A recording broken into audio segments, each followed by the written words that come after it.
Don't really have a reason why, but I don't even have to try. This feeling is here to stay. Let's keep it going all night. Don't stop till we see sunlight. We've been drinking all that cheap wine all night, acting stupid, but it feels so right. I know that we will all be just fine, but tonight I just wanna dance it off. Ignore the world with me tonight. Wanna dance it off. Put your body next to mine.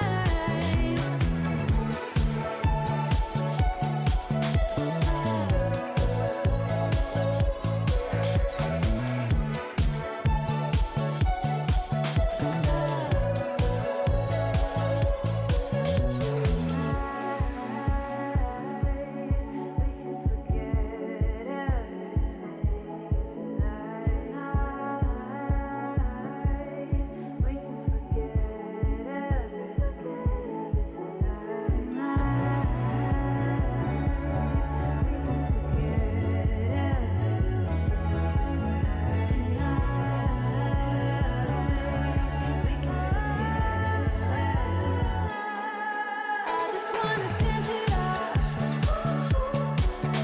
Ignore the world with me tonight. Wanna dance it off. Put your body next to mine. Just wanna dance it off.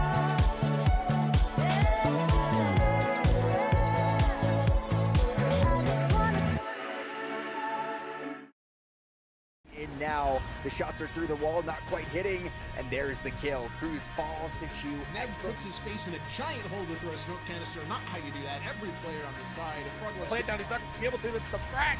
Down to the final win. Some of those operators who can really give you trouble. just to the side of Project Madness. They're now starting to retake all the way up through the mirror window, but there's one on highway. He gets called out. Mr. Alexander leaves me without words because he's killing people left and right. Rowdy, and now Chew finds himself left alone, brings it to the 1v1, shuts down that way as well. Flame Bolt moves forward and it launches the bandit into clear and plain sight line of the Lion. That doesn't matter at all. Very bad. He finds two. Can he kill both? He can. Butcher's just better. He is activated on the think of gameplay right now. This is why everyone loves Minka. Oh, nice shot from Butcher. He's going crazy at a squad. Coming through, they didn't actually turn all the way up through and understand what the setup looks like. The library walk-ups are able to do things like something off of. It could be anywhere you can find the first one on the Giants for 5 seconds.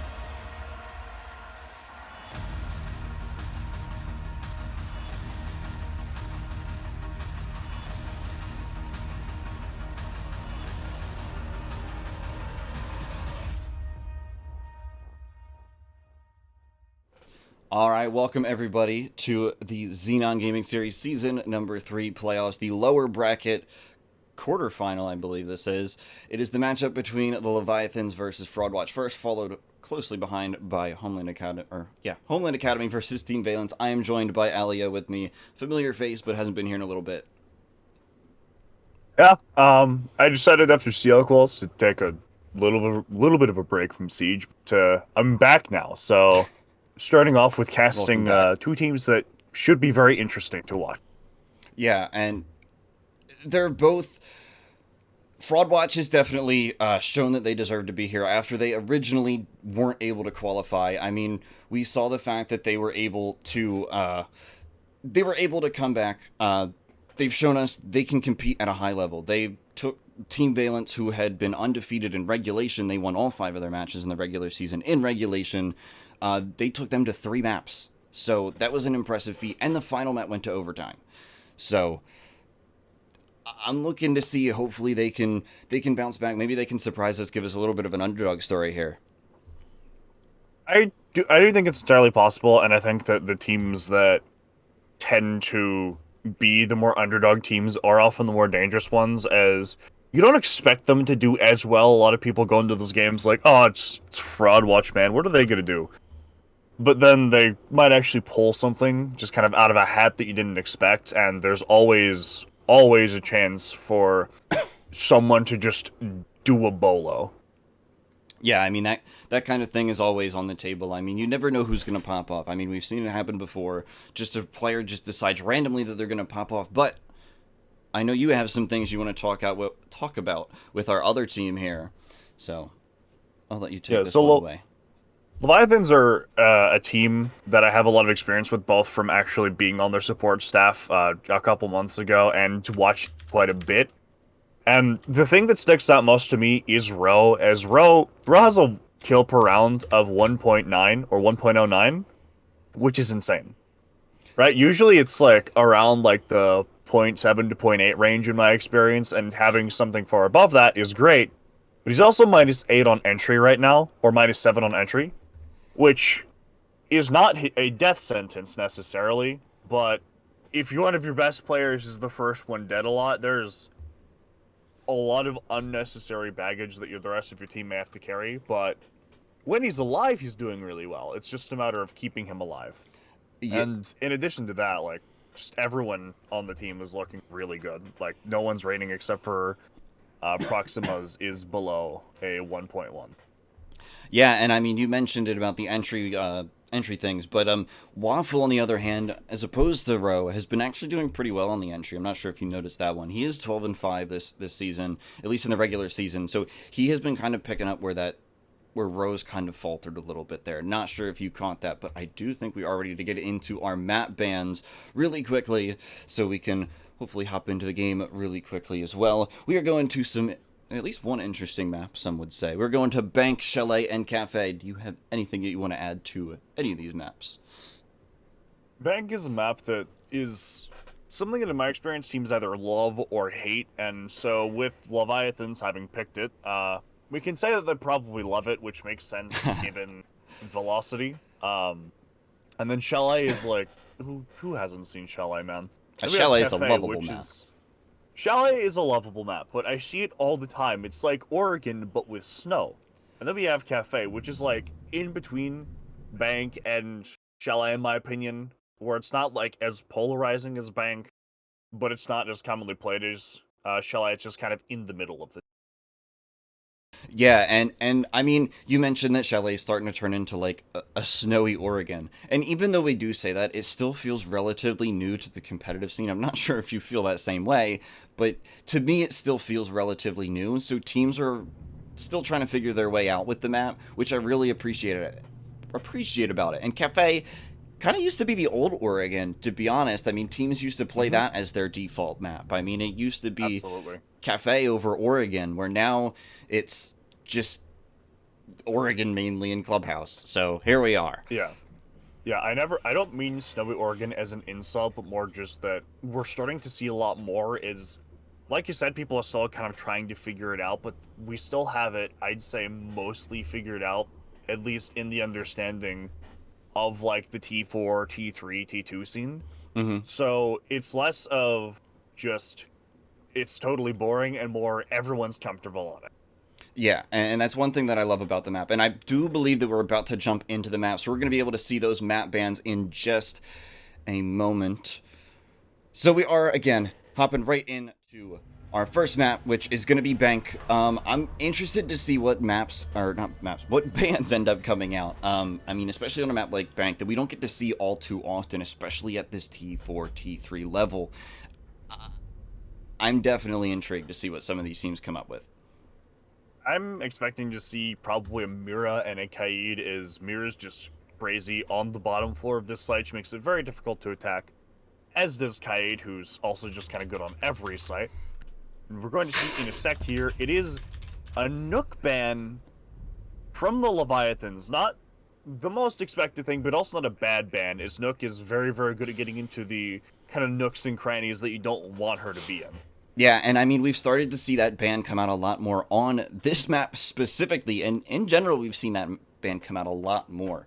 And the reason that she's powerful is because you have those areas that are so dominant by cams, so those staircases mainly. So now the fact that you have her off the board means that you can rely on those cams safer. Just another thing that we had to think about. We're also going to see a Thatcher ban out here who is very default on every map, as he can wreck a lot of the ability to keep a wall closed consistently. For the first defense ban, we have Amira, as I predicted, which means that the bottom floor, or the basement rather, will be just a little bit easier to attack, and there's no weird mirror setups that are going to come out for the other sites. Yeah, and if I'm on the other ban here, I'm debating whether I actually wanted to ban that Kate or not. Because in my opinion, in my experiences, I usually, in my ranked games, I tend to only want to ban one of them. So I have to pick the greater evil, in my opinion, there. Because you don't want basement to be too good, where if you end up in overtime, the first team that gets defense is essentially going to absolutely win that round, almost guaranteed, if that site setup is well put together. But Indeed. We're going to go down to locker CCTV for the first side here, and it looks like Leviathan's going to try something that might be a little bit roam heavy with the Vigil, and I also like the pick of the Warden, who's probably going to sit... Actually, probably not at the top of blue stairs like I thought, because he does have the MP5, but he would be a formidable foe to hold the garage. Yeah, and with that Valkyrie available, we're going to be able to see those cams go down anywhere, which means there could be cameras in the garage, which means without that Nook that we were mentioning earlier, that Nook play usually would be pushing through the garage. So that camera is going to be extremely useful, assuming that the Valkyrie decides to put one down there. However, we do see that she looks like she's looking to run upstairs. I'm stumbling over my words a little bit. Been a little bit since I've gassed it, so sorry about that one. But as you mentioned, looks like it is going to be a very heavy roam. Does look like that indeed. We're going to have an attack stemming mostly from the alley side of the map, which is fairly typical, I'd say, with it looks like Sledge potentially getting on the windows on the north side of the map to try to make some of the roamers uncomfortable or knock them out of position or take advantage of some fallbacks. It's going to be joined by Sturdy on the Zofia here. Yeah, and that Zofia running that LMG, going to be able to just spray down anyone that comes through that specific area. I believe she's holding down CEO, if I'm not mistaken. So if anyone rotates through there or anywhere near there, she is going to be able to spray them down, as well as that Finka, who's making a very quick push through square up towards that vending machine hallway. Going to be able to take out... Oh, no, he doesn't. Ro manages to take out the Finka as the entry kill. As we mentioned, he has been struggling a little bit on that entry. So nice to see him get his first kill on the board as an entry kill for this first map. 100%. It's also Fink off the board, who is one of the best operators in the game right now for both sides, and it doesn't look like she's able to use any of her utility, whether it be her heals or her grenades. So absolutely beautiful pick to get off the board first, and it gives Ro an amazing start to this game, which I think he's going to need. He's going to get another pick even. Actually, no, it's going to be Waffle getting the pick onto Jose. I thought that was the gun. I didn't realize there was a C4 there. He was gonna die either way, it seems. Looks like the attack wants to get inside of open area here, as that's where the rest of the roam is centralized, and where the hatches that are pivotal for taking the site are. Waffle's gonna get picked off by Bino with a beautiful pre-fire, who's then gonna get picked off by Pilauti if he's able to finish the kill, which it doesn't look like he is. You have more players trying to make their way inside of open area here, but it hasn't really been super working so far. Pilauti's going to secure his kill, Ro's going to get picked off, and then Proxy is going to get Sturdy, leaving Luck in a 1v3 here. He's going to take a gunfight onto Pilauti, which he does end up winning. He only has 2 more to kill here, and they are fairly separated by the looks of things, with Proxy being at the top of blue stairs, and Chu being more towards that lobby area. We're entering the last 40 seconds here in a little bit, and Luck is unsure of where anyone is. He's unsure where the defense is, and he doesn't want to leave his back exposed to anything, but in turn, he's wasting a lot of time flicking between various angles. He's going to make his way down main stairs here, see if he can potentially break into the site. Yeah, and I mean, these two players are fairly isolated, so if it gets played wrong on the side of the Leviathans, there could be 2 isolated 1v1s if the opportunity presents itself on time, and Luck starts to take some damage to those smoke grenades, and Chu manages to take him out to end the very first round, going towards the side of Leviathans to start off this best of 3. Make sure to use that MPX to chew him a new one, as it takes out the last attacker that could have potentially done anything with that round. And even though it was a little bit rocky there with those last couple players, being Bino and Luck, able to get something almost done. Yeah, and still really good effort from Leviathans to set themselves up, so even with those little slip-ups, they were still able to pick it back up. Yeah, and I mean, we've seen Bino I believe it was their very first match in the playoffs. They did not have Bino play, and I believe they lost like 7-2 or 7-3 or something of that nature. And then they brought him in, and he dropped like 16 and won the map and sent them to map 3. And then we ended up doing really well in the third map too, and ended up sending them to overtime. However, we unfortunately know how that one ends. They weren't able to close that one out, but hopefully they are able to close this map out, as they are doing actually pretty well in the doing pretty respectable here in the playoffs so far. I would like to point out real quick that it was a team ace from the Leviathans, as each person on the roster has 1 kill. I didn't even notice that. Good stuff from them. We're already starting to see the teamwork come out here. We're going to see, I believe that was open area come out here for the second side on this map, which it's a site I find interesting because it used to be like the troll site, like the thing you'd see in the Russian Badger videos.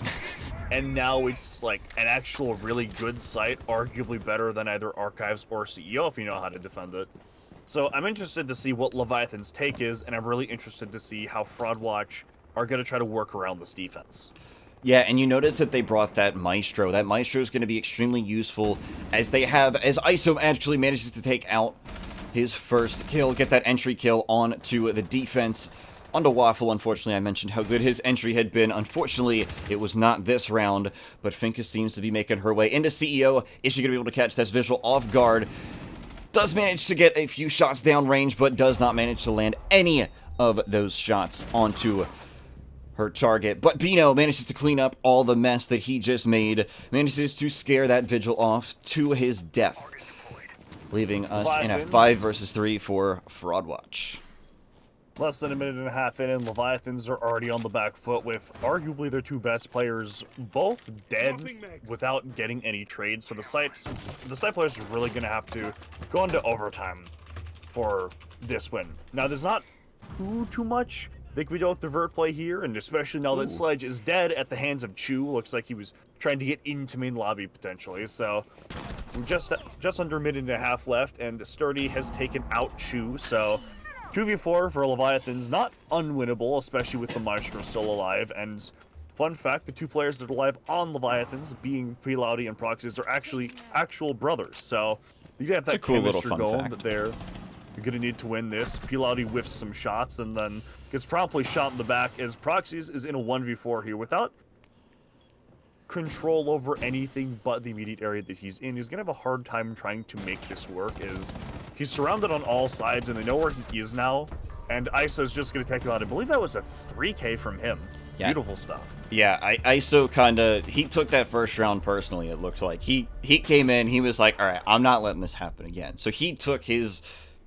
He just went for it that round. He did really well. I think that maybe that first round might have been some first round jitters. It happens from time to time.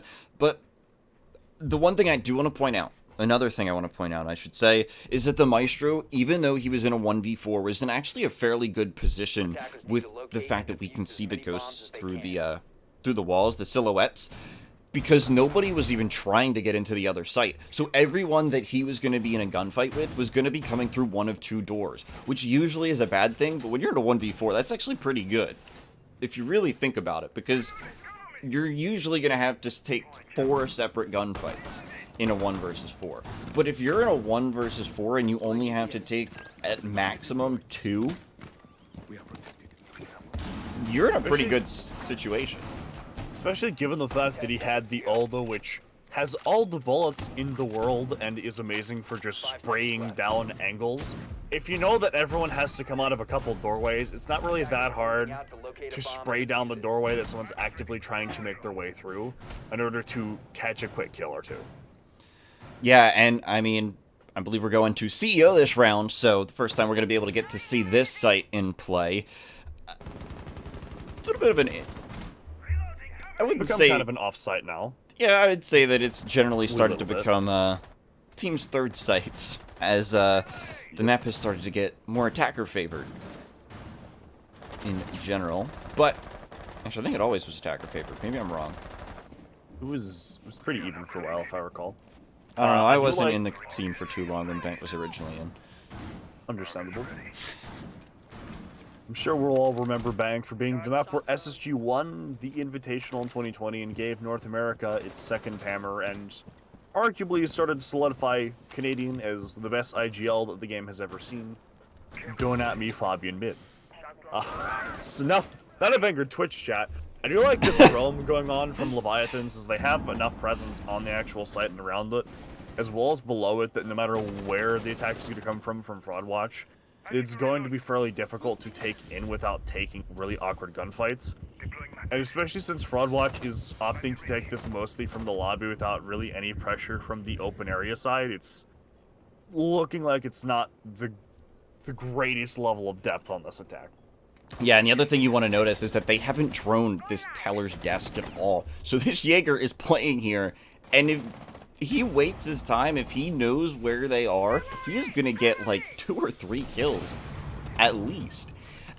I mean, he's in such a good position that... Oh, and there is the first one onto ISO, who got that entry kill last round, manages to pick him off. But Bino is on the hunt for that trade out as Sturdy goes down on the attacking side as well. The attack's starting to look like they are about to falter on this lobby take itself. Not usually the greatest take that you do want to be in, but isn't always a bad thing to attempt. I mean, you can throw your defense off, or the defense off.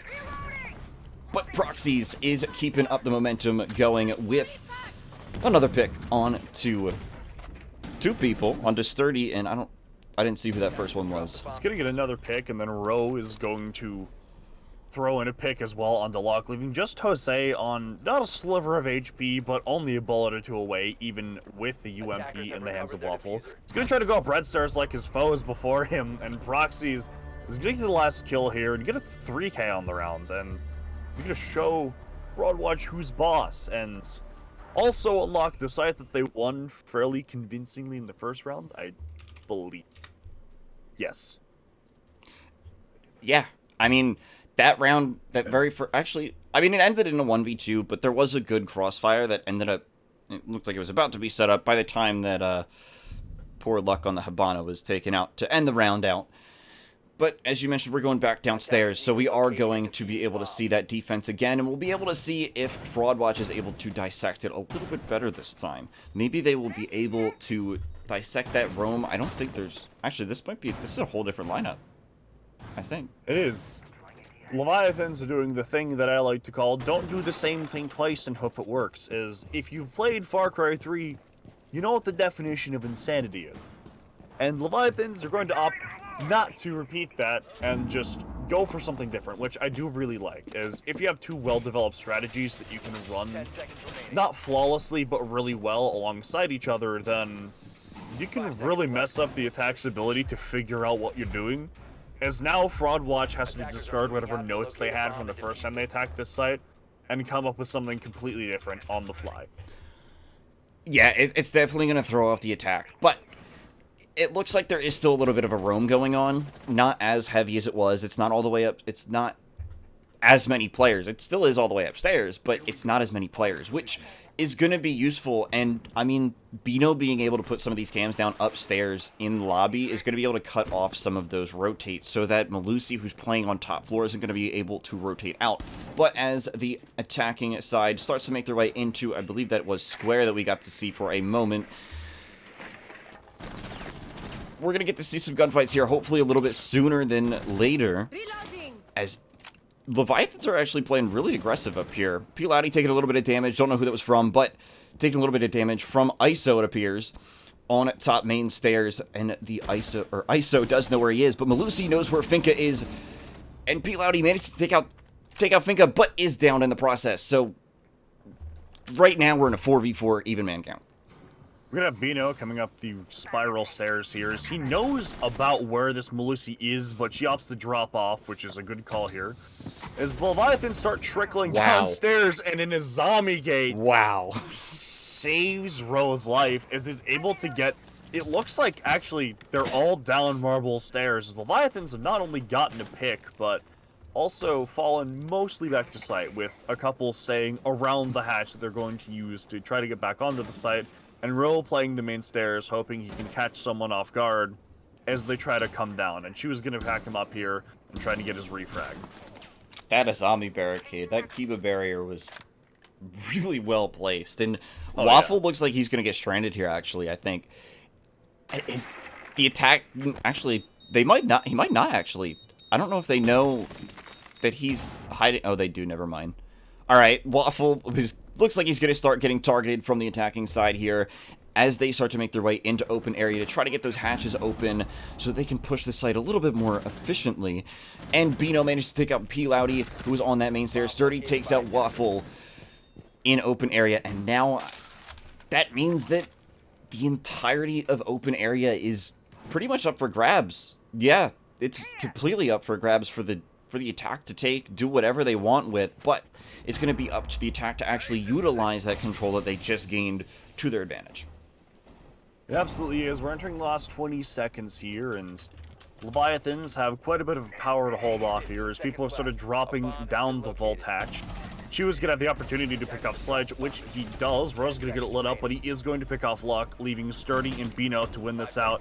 Sturdy drops the Road Hall hatch and goes into CC to try to take the gunfight with the smoke here. Bino is killed off screen by Chu, and then Chu gets Sturdy as well. It's a 3K for him on the round as he holds down the site when it matters most. Yeah, I mean, that's the second time that they've gone that site, and this is already 3 rounds for Leviathans on what is generally considered, as we mentioned a little bit earlier, this is generally considered an attacker-sided map. So I'd be a little bit concerned going into this fifth round, seeing that you're down 3-1, because you want to at least secure that 3-3 half so that you have as good of a chance to win those the defenses as you can. Now, even though this is Leviathan's pick, so Fraudwatch might not be too practiced on this map, and if they're not, they're actually not doing too bad on it. However, I mean, Jose not having a very strong game himself, but everyone else on his team really isn't doing that bad stat-wise. It's just that Lev is doing better. It is. Sometimes you have those situations where, like, you're not necessarily playing poorly, but your opponents are playing really well, and I do think that's a lot of what's going on here. But I also think that a big thing is that we talked before about how Ro is Leviathan's best player, at least in most people's eyes. Chu is 5-1, Proxies is 4-1, and then you have Ro at 4-2. And that's not to say that Waffle and Pilotti aren't contributing. That's to say that the other 3 are contributing so much that there's not a whole lot left to contribute in the kills department for the others. Yeah, there's not too much for the other players to actually catch. You said it. There's no one to kill. If you don't see people, it's really hard to get any kills down. Now, I mean, Pilotti has seen at least 6 people, considering he has gotten 2 kills and died every round so far. So, I mean, in that regard, you usually don't want to die every round, so that's not a good thing. But his team is winning, and he's not doing bad. He's playing those operators like Valkyrie that have their passive utility, so he's not going to be completely useless if it goes down. But that pulse sees him, and the C4 comes out from Waffle. Manages down the Finka, but the Finka picks herself up. Sturdy able to pick up P. Loudy on his entry. Ro able to trade out his fallen teammate. Ro's going to lock himself inside of the elevator here with some TP barriers, which means that if they're going to get him out of there, he's going to have to use a grenade, and then he's going to be downed here, so he's effectively down for the count. Leviathans are another 3v4, which is what I believe they were in last round. Proxy is going to try to flank up from open area and see if he can get a cheeky pick on one of the attackers. Oh my and he's god. going to get a pick onto Luck, which is going to drop the diffuser. And he's going to be able to get away as well and probably get back to the site from the looks of it. Yeah, he makes his way into archives, so... You can't be letting that happen. You really can't. There should have been some flank watch there. That's typically what the Zero's job is going to be, and the fact that there was either no one on the cams or no cam to watch is kind of sad. He is going to get killed by ISO, though, who is on the flank watch now, which might explain things. That was Bino doing it beforehand. You have Chu and Waffle as the last alive, and... well, it's not looking too great, as you have a Pulse on half health with the UMP, and then the SMG-11 isn't the greatest gun to take multiple gunfights in a row with. Yeah, but you're still in that 2v3. You really don't... I don't think they know that the mute is actually off-site, though. So, but with his teammate being taken out, Chu is left in a 1 versus 3. He has been here before. He has been a clutch king for the side of Leviathans, but will he be able to do it again? We just will have to wait and see as he starts to push up towards that rotate on Archives. Backs up, backs into Staff Room, giving up full site control to the attacking side if they know they do have it. Bino starts to attempt the plant as his two fellow attacking teammates start to hold the flank or start to hold the rotate holes. So his teammate can get that plant down. Plant down, 40 seconds to go before this round ends, but it is cut short as ISO manages to take out Chu in that final few seconds of that round.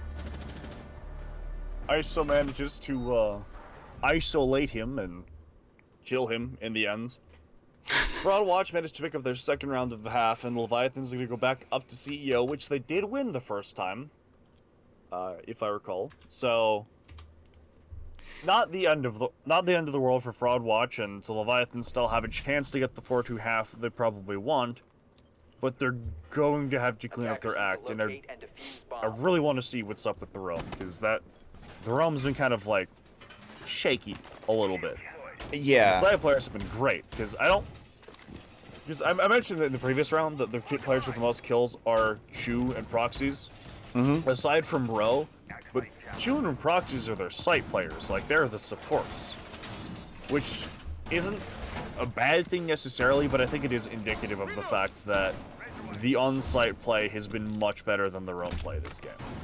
Yeah, and another thing to point out is that Ro's doing well, and we always expect that to have happened because, I mean, he has been the third. He's the third on the fragging list when it comes to the regular season. And, I mean, Waffle's not too far behind him. He has 43 kills, Ro has 47. So it's not like it's that weird to see that they would usually be the ones at the top of the leaderboard, but Waffle isn't. So it just goes to show that the rest of Leviathans is able to pick up if one of their teammates does end up having a bad game or a bad map or whatever the case may be. So, absolutely. I like the fact that there is everyone able to do stuff this game. I mean, before when we were watching their upper bracket game, unfortunately, Leviathans weren't able to, it kind of looked like they didn't have 5 players that were all capable of doing well at the same time in that match, but it certainly has changed here. You guys really do have those games where it looked like people opted to play with those, like, $2 mice you can get from Walmart. We have Waffle getting the opening pick here, a pick on the Sturdy, who is a good operator to have off the board, as Sophia does have a lot of very valuable utility, and it also might be the thing that he needs to get the momentum to get into this game and compete with his teammates for kills. We're going to see a very different attack coming out here from Fraudwatch, as before they attacked entirely from lobby. Now Bino has made his way into Vending Machine. He's going to try to sneak up on this elevator player and see if he can get a couple shots off, although he does reveal himself and then is picked off by Chu from a different angle, actually from the bottom of main stairs it looks like. So Chu's going to go into the basement and try and escape any punishment that he might get. Yeah, and with that being this being a top floor attack, I mean, with a player down in basement, he's going to be able to flank up any staircase he wants, especially with not really too much flank watch. I mean, there is very few drones even available on the board. I mean, we can see there's only 5 as ISO starts to take some pot shots down on to the players playing in top of spiral stairs in main lobby, but there is a player in the elevators. But Jose managed to take out Proxy upstairs on site, I believe that was actually. I believe the word was on site. However, Pilauti managed to take out Luck. ISO left in a 1 versus 3, or 1 versus 4 originally, but managed to take out 1, essentially, as his teammate is down. Going to have to try to either go for the revive here, or take out all 3 of those remaining players on Leviathans, if he wants to secure that 3-3 half. But managed to pick up his teammate. Going to start to look to push towards the site with only 27 seconds left on the clock. This is not going to be looking good for the defense, or for the attack, sorry, as they are down in man count. 20 seconds left. We do still have Ro inside the elevator, which is a good crossfire position. Chu's going to get flashed on main stairs, so Ro's going to take out ISO, leaving Jose as the last player alive, and he's going to get taken out by Waffle. So Leviathans gets the 4-2 half that they wanted, and although Fraudwatch came fairly close, there is no cigar in this game. Yeah, there's not really much to go over with that round, other than the fact that Broadwatch lost the first 2 opening picks. You're down in a 5 versus 3. You can bring it back as hard as you want, but when you're down in man count, especially that early in the round, there's only so much that you can do. There is indeed only so much you can do. We're going to see, I believe that was probably basement for the first round, or for the first sight of this half. Yes, it is, and I think we're going to have a pretty extended roam strategy like we saw with Leviathans between the Mozzie and the Vigil, and with the Valk probably playing offside as well. And maybe the Jaeger too, if they want to have, like, a party that you invite all your neighbors to. And Leviathans are going to bring a Twitch as a counter, which I do like, is... Not only can she drone you in, but she can shock people's feet, and also gadgets that they don't want you to shock, and she was going to head onto the buck. Yeah, and there's no... Actually, they do have the Mozzie, so there is a little bit of intel denial, as well as that Vigil on the board. But you don't have as much intel denial, so you're going to have to use these Mozzie pests wisely. I mean, if they just go for a direct, like, open area take and just play on the windows upstairs, I mean, you could theoretically get away with that, but it's not always the most effective. Especially... Did they reinforce the top hatches? They might have. I respect the play, but if the attack noticed that, if Leviathans noticed that, they could go to open area pretty much right away. And just have to worry about the flanks. So I'm not sure if they do notice that, but if they do, that could be a huge deciding factor in this 6th or 7th round.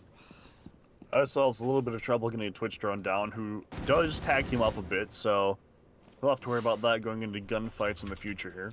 Leviathans do have a solid amount of upstairs control, but they haven't really, by the looks of it, started translating that as Bino gets a pick onto Chew. So opening pick, by the way, of gadgetry goes towards Fraudwatch. Ro wants to push down marble stairs here, but there's someone at the bottom, it looks like, or near the bottom, and he doesn't want to push that, at least not yet. Actually, there are 3 people holding a semi-crossfire at the bottom of the marble stairs, so if he tries to push down, it is almost certain death. We're encroaching on a minute and a half here into the round, and Leviathans aren't in the greatest position yet. They haven't really started to translate their top floor control into bottom floor control. Oh my god. Although Ro does get a pick onto Jose, hitting a nasty shot, so Lev are in a better position now, but they still do have to take control of the middle floor, and then still the site itself. Yeah, but they've essentially given up that whole middle floor site controls, or not site control, but that whole middle floor control in general. So the attack is going to be able to open any of those hatches. They have that Habana on the board. They can open 4 of those hatches. I mean, they did lose that Buck, who I believe had the hard breach charges on, so that does take out a little bit more hard breach potential that they did have, but it doesn't mean that they're completely out of luck, especially with that Habana available to them. There is no Cade, so they don't have to worry about that. They're going to be able to push site directly, assuming that they get their flank watch down. They're not going to have to worry too much, but it looks like they're going to be going for a server take, actually. Not what I would necessarily go for directly. Actually, I think they have that hatch open, so.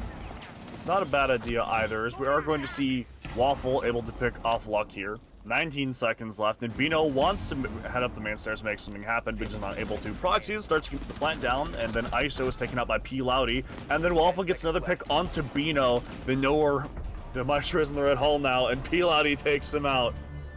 And Lev, bit of a sloppy start, but they do manage to turn that around really effectively. Yeah, and Lev is looking really strong right now. Also, just to correct myself, that was a Jaeger, not a Maestro. It's okay, we all make mistakes. I've been making some mistakes here, Man too. with the gun, easy to confuse and evacuate. Man with gun. Man with gun was in red hallway. We got it. That's my favorite call. It's my favorite operator, man with the gun. Or some of those ranked callouts on my X. Save long peacock boards to live by. Fraudwatch is going to try to hold the same site again, using the same strategy again, it looks like. So I'm interested to see how this goes. Yeah, and I mean, it looks like it's going to be... I think it might be the same exact defense. Nothing changed at all, which I'm not sure if I'm okay with. I don't like going the same site twice in a row, especially if you're not going to change anything. Sometimes it's not like the worst thing is I think the writing on Lev was a little bit sloppy with taking the middle floor, and they weren't able to quickly transition from a top take to a bottom take. We're gonna get to see glass. But I would also like to point out that Waffle went from being negative to being positive, and Pilati went from being negative to almost positive. And the Leviathans have just decided, if you're going to put so much emphasis on holding the top couple floors, you can have them. I don't care. I have a glass. So they're going to attack primarily from the server side, which could potentially be thwarted by ISO. Unless Ro tries to walk in top floor and gets slammed. And Pilati isn't able to get the refrag here, so a free pick given up by Leviathan in the first minute, and Pilati almost gives himself up. Yeah, this attack is certainly not going in the favor of the Leviathan so far, but there is still a lot of time on the board with the Yana playing upstairs. Pilati by himself, though. I believe his teammates are all downstairs through that dirt tunnel, through the sewers, trying to get into servers. The other S call out. I think that they just wanted to have Loudy and Ro in square, so the square hatch couldn't be used against them while they tried to go for this execute. But then the Vigil was just in a position that they didn't see or weren't able to drill. So not a bad idea, more just bad execution, I think.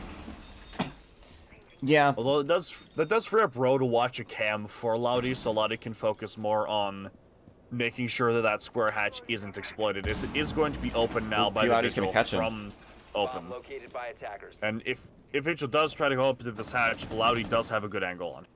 But the other hatch is open too, so ISO does have this good angle onto that breach that the Thermite just made, so he's going to be able to shoot the toesies of a Thermite, but there's also Valcam inside of blue that hasn't been seen yet. His Bina is going to pick off Chu, so that's the glass dead. It's the crutch of your attack dead, and Prox, it's a beautiful shot. Be allowed to get sturdy, so we are in a 3v3 here. There is just under a minute left, so Leviathans have just enough time to make this happen if they can work it perfectly. That being said, working things like this perfectly is often easier said than done. Pilati is going to try to go into open area and pick off this Vigil. He did pull out a nade, though, which is going to be taken advantage of by ISO as he gets the pick. What a shot. Waffle is able to pick off ISO. Waffle's just... Look! It's all up to Jose. They have 20 seconds left. They can get this bomb down or just isolate Jose. Jose is going to go into Gold Vault here, and he's going to try to come out through lobby. Waffle looks like he might have anticipated this, though. Yes, he has. He's going to swing and get him! Waffle gets a beautiful... Oh, my God. Oh, Waffle. Oh, no. Wow. Well, that was something. That was an electrifying play, not gonna lie, from Waffle there. Really well read. That was... Bro.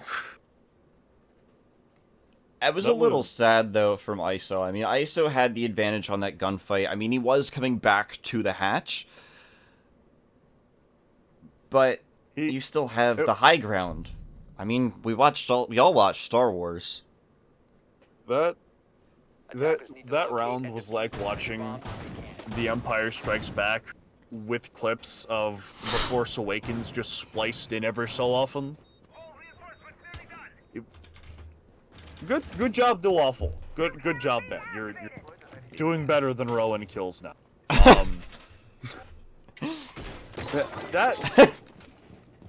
Not bad from Fraudwatch. I want to stress that. There was some good attempt from Fraudwatch to halt that attack, as picking off Ro was an invaluable opening pick, even if it didn't work out, as he's typically the space maker for Leviathans, and he has Finka's utility being 2 frag grenades and 3 heals. So getting that off of the board first was good.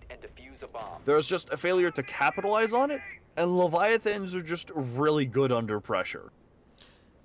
Yeah, that's one thing that we've noticed throughout the entire season, is that they have been able to perform under pressure. However, unfortunately, that wasn't the case against Superlight. But everywhere else, I mean, they played really well. I mean, they were the only team to go undefeated in our either of our 2 qualifiers. So they definitely have the potential to be a really dominant team. I mean, they've shown it before. They've done really really well in some of their regular season matches, and they've also done not so hot. So they know how to lose. So it's not like they lose these rounds and they get completely under their skin. But Waffle manages to take out Jose on that entry pick on those main stairs skylight. But Bino is on the hunt, trying to find his first kill for his team in round number 9 with his teammate Surdy upstairs supporting him. But it looks like Surdy might opt to rotate downstairs. Nope, they're going to play upstairs. They're going to try to get that pick back as they need that pick so that they can start to advance through the rest of the round, but manages to get taken out. P. Loudy takes out Bino. Not a good look. One point I'd like to make, while there's hopefully a lull in the action, is Leviathans had several players that started off slow that have just picked it up, and several players that have started fast that have kept up. Like, in 9 rounds, Proxies has 7 kills and 3 deaths. That's really good. Now there's going to be a fight on the Jaeger, which is going to be lost by Row, but Waffle is able to get that refrag. So luck is all that stands between Leviathans and map 1, as he's going to have to fight for his life here. He is able to take out Proxies, might be able to take out one more, so he does have a shotgun on a staircase, which is dangerous, but he's going to retreat back into the site and hope that he can just make this work. The diffuser is picked up by Leviathans again, though, so they do have a chance at taking this, or they have a really good chance at taking this, I should say. Yeah, and Smoke still has all 3 of his canisters left, starting to shoot up some drones on the site, but there is still one hard breach charge going down from the Buck into the vault hatch, I believe, if I'm not mistaken, and it looks like they're going to start to get the drop here, as Smoke knows where they're going to be coming from, that he heard the hatch break as one drops. I'm not sure if he heard him drop. That's the Yana clone, however, but one's coming through the garage. Has his teammate been on the camera outside? Not sure if he has, but it does look like he knows he's there. There has a cam on him somewhere, but he loses the fight to Waffle to secure round or map number 1 for the Leviathans. And as I mentioned, that's map 1. The Leviathans take map number 1, 7-2, in a pretty dominating fashion. Really good stuff from Leviathans. Very consistent effort and ability to take back situations that were starting to appear unwinnable or just really like the opposite of the advantage that they wanted to be in. And some signs of life from Fraud Watch. I don't want to say that they're just horrible, because they're not. But there was a lot of failure to capitalize on on advantages that they were able to set up, and Leviathans just took advantage of that. Like, they just ran through them. Yeah, and with that being said, Fraud Watch, they had their rounds to win. They weren't able to put them together. They weren't able to close them out, unfortunately. But let's see if they're able to close out map number 2. We're going to be getting into map number 2 in just a few minutes, so stick around. Are through the wall, not quite hitting, and there's the kill.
Alright, welcome back, everybody. We are gonna get into map 2 very shortly, but just a quick reminder of what happened in map number 1. Leviathans managed to take the map 7-2. It was a pretty dominating game, but some of the rounds were actually pretty close in comparison to what they could have been. There were indeed a lot of rounds that were really close, and Fraudwatch did manage to set up a lot of rounds pretty perfectly to win them. They just weren't able to take advantage in the dying stages of the round, which I do think was largely because Leviathans are a very well-oiled machine. In all aspects, from coaching staff to players, they just know what they're doing. Yeah, I mean, they have a lot of practice together. I mean, they've shown that they are... I mean, I follow them on Twitter. They're always looking for scrims on Twitter, so they're always practicing. It feels like they're quite literally practicing every single day as we are hopping into our second map of Chalet. As you mentioned, you think it's starting to become like Oregon. I do. Not in the bad way, again, but just more like... We see it a lot. I've often called Oregon and Clubhouse kind of fundamental proving grounds or home maps, which basically means that they're maps that everyone kind of knows, and it's where a lot of teams go for their first few maps that they learn. And I'd say that Chalet has started to become not like a home map, but like your grandparents' home map, if that makes sense. Like, it's familiar, but not quite your home. We're going to see Thatcher is the first ban here from Fraudwatch, so they've banned Thatcher both maps now, which, to me, it's not a bad thing, but it shows that they're not getting as in-depth with strategies as maybe they should be. We have Flores being banned out by Leviathans, who is a very common ban on this map. Nothing really surprising. Yeah, I mean, especially with the fact that he's able to take out those shields really well. Jaeger. As I was saying, Flores really able to take out those shields really well, which is really key on a site like Bar Games and Master and Office. But Jaeger is going to make that a lot harder to actually hold those shields in general, because now you only have Wamai and Aruni to stop projectiles. So, Azami also being banned out, but she's also starting to become more of a default ban as her potential is started to be noticed by stronger players. I really like this Jaeger ban, as I think it shows both that Leviathans are looking to take a majority of their rounds in attack, so they're hoping it doesn't affect them as much when they get to the defense, and it also shows that they've practiced specifically without him, so they can do this very thing. And given like the differences in like what we were able to see the two teams do last map, and the coordination between the two of them being so different, I'd say that Leviathans are going to be more well practiced for playing this map without Jaeger than Fraudwatch are. So I'm really interested to see how this is going to work out. Yeah, and I mean, we're not seeing too much of a weird lineup either. I mean, some would say that Frost is a little bit of a weird pick for this site specifically, just because there aren't that many windows downstairs, or there aren't many windows into site, but there are some windows in the surrounding buildings or rooms around the site, so it's not going to be too out of the blue. But the Amaru coming out from the attacking side from Waffle, this looks like it could be a very quick round. It probably will be. You don't typically bring Amaru if you're in for the long haul. And I believe it was kitchen, so the Amaru is probably going to be just to get into the top floor very quickly, which it looks like that's what Waffle's going to do. Pilates is going to get a pick onto Bino here. And then Waffle's going to get himself in the top floor. Chu is going to take out Jose, so Leviathans already have a lot of map control. They already have a lot of map control, and the off-site players for Fraudwatch are dead now. ISO is going to get Pilates, so that is the Zofia taken off of the board. But it might be too little too late with how much of the top floor Leviathans have to properly utilize. But they don't have a lot of play characters, and Riot is able to get a pick onto Waffle. Yeah, and the other thing with the Zofia being taken off is that's all of their vertical pressure being taken out. And Riot managed to pick up a kill onto Chu. Just 2 players left for the attacking side. This looked like an almost unlosable round for Leviathans, but it is slowly being brought back into the favor of Fraudwatch as they're starting to take some take back some of that control that they once had, start to get those numbers back towards even, actually getting back in their favor. But a few nades coming out. It's really all the utility that they have left being used outside of a few flashbangs. One Finka boost. Actually, one player managed to get down by that nade. Sturdy left on 20 HP, but both players on the side of Leviathans are still at full HP, which means there is going to be some good gunfights here towards the end of the round, as they're going to be having to take out some of those players that there's a lot more of them. 1 minute left here, and Pro is going to make an attempt to get Riot. What a shot. To Riot hits a beautiful shot. That's a 4K from Riot, I believe. So the sub coming in between games, and he is doing numbers for them so far. Yeah, I'm not sure if we mentioned that, but for those of you that don't know the rulebook, players or teams are allowed to sub in one player in between each map if they need to or want to. So Riot came in, and he's already showing that he's going to play. He's here to play. He is here for it. He's here for a good time, not a long time, as they say. Wasn't here for the first map, but he's definitely... presence is being felt. It's kind of like Gandalf when he comes back after getting brutally murdered by a Balrog. Attackers have located a bomb. And one thing else, we are going towards bar games this time, so we are going to actually see some of the shields being brought out. And I mentioned that it's going to be hard to hold the upstairs with the fact that there's no Jaeger, but that Wamai is being brought out at the same time. So with that Wamai being brought out, we're going to be able to see more projectiles being caught. Unless their idea was to bring both, in that case, you can't do that. Sorry. Typically, the idea is to bring both just to make it, like, a living hell to try to get rid of any utility that the attack has, but with the fact that they only have the Wamai to work with here, sometimes I see, like, an Aruni get brought in place of the Wamai. Could bring the replace the Jaeger, but it's not the case here. Riot is going to spawn peek with smoke for getting on drones right underneath the window. So there's certainly some decision making taking place here. I will leave it up to your judgment if it is good decision making. The Leviathans are going for looks like a primarily library attack, which I do like here. Is it's not like the most common thing to have to learn to deal with, although they are nading a player out of books that doesn't exist. Well, Chu does get Sturdy as the opening pick, so no more Wamai discs. But Riot is still gonna be a pest on this top mezzanine area, whatever you'd like to call it. He does have that FMG9, so he is going to be able to take those longer range gunfights, but he is taken out by proxies. Chu managing to get out ISO as well. Don't know where that one happened, but Jose and Bino left on site by themselves. Ooh, what a shot from Jose. Not sure if that was a wallbang. It looked like it was, though. Left in 4v2, evening it out just ever so slightly. But now there are some players on top mezzanine going to be able to take some gunfights here, but they do have to take site control back as they just gave it all up as both players from the side of Fraudwatch are off site. Frost going to be taking a gunfight top mezzanine, but does lose that gunfight out to the poor Valkyrie, who does manage to be in a 1 versus 4, but it's not going to be doable. Very awkward gunfights coming out from the players on Fraudwatch. I think it's probably Shakes, as they were in the middle of the actions, in the trenches, as Iconic would say.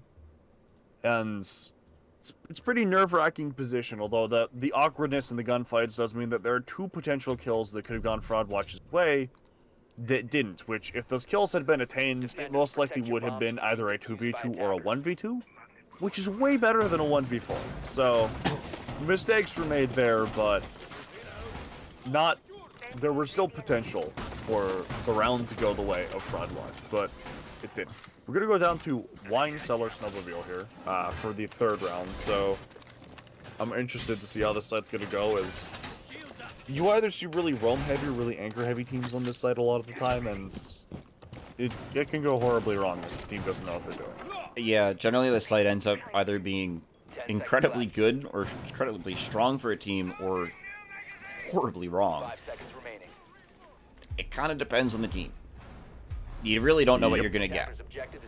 Sometimes the site is more gun-focused. Sometimes it's more strat-focused. It's like Siege, it's always changing. But Riot managed to pick up that opening kill onto Proxies with a spawn peek from that top big window, top mezzanine. Sorry, on that K9 balcony. That is your hard breacher off the board. Not really what you want to have happen, especially as an opening pick, especially if it's a spawn peek. Absolutely. He's going to try to peek the same thing again, and he does manage to tag up P-Loudy, and he's going to try to take a lot of gunfights with this window, which could be a bit foolhardy, but we'll have to see how that turns out. He hasn't been punished yet, though. He has actually, if anything, been rewarded as he's dealt damage to P-Loudy. Looks like he made his escape route behind him through the library wall, only to not leave, and instead continue to re-aggress onto the window. Yeah, now Riot, he's still going to be playing in that same spot. He's still going to be a menace if they don't drone him correctly. They're not going to be able to clear top floor, which looks like that's going to have to be the push at this point. There's no hard breach available, so you're going to have to push in through those doorways or through blue stairs, and that's or blue hallway, and that's not really where you want to be funneling through. Those aren't usually very fun, especially when you have players like Cade or the two shotguns who... Ro. Wow. Ro manages to even out the man count by 1, but managed to get traded out, but he does have that Finka Surge available to him, so he does manage to pick himself up, but Riot manages to drop down into games, start making his way back towards site, and hopefully escape with his life. Trading out essentially even damage in the favor of his team, trading out that kill, and then putting Ro in a little bit of a more, place where he has to be a little bit more cautious. There is still one rumor left, that being, it looks like a Melusi inside of dining. They're going to want her gone until she drops off, unbeknownst to them, it looks like. So 1 minute left, and everyone is back on the site, and it's an even 4v4 with Lev having a pretty sizable HP advantage, and also a solid amount of utility to work with. Yeah, you have actually 5 frag grenades on the board, so that can really mess with the utility that Fraud Watch have going on here. Yeah, but their only burn are those 2 Zofia stuns. Yep. So you're going to either have to burn with nades, a Gon 6, those Zofia impact grenades. There's not really too much that you can do. You're kind of in a little bit of a pickle here, but Waffle starts to take some damage from those smoke grenades that are coming out. Only 17 seconds left on the clock, and that last smoke grenade ends up coming out for the defense. And they are going to have to funnel through this one door. I'm not sure if they know that they are going to be coming through that door specifically, or if there's a flank coming down, but the defense managed to take out the last 4 people in the span of just about 5 seconds or so to end the round in the favor of Fraud Watch. That was something. Yeah. We were talking about how that first round was a little bit interesting. That round was a little bit interesting, or that last round was a little... You know what I mean. Looks like Fraud Watch have invented a revolutionary new strategy that will change the world of Siege as we know it, called Riot. See that man over there? Make him go away. And he has been making a lot of people go away. That round he only killed 1 person, I think, but the first round he killed 4 people, and the person he killed in the last round was both the opening pick and the hard breach. So Lev had to, as you said several times, funnel themselves through doorways the entire round in order to get anything done. And that just made it that Fraud Watch could play those doorways and play them as choke points. It was really well done.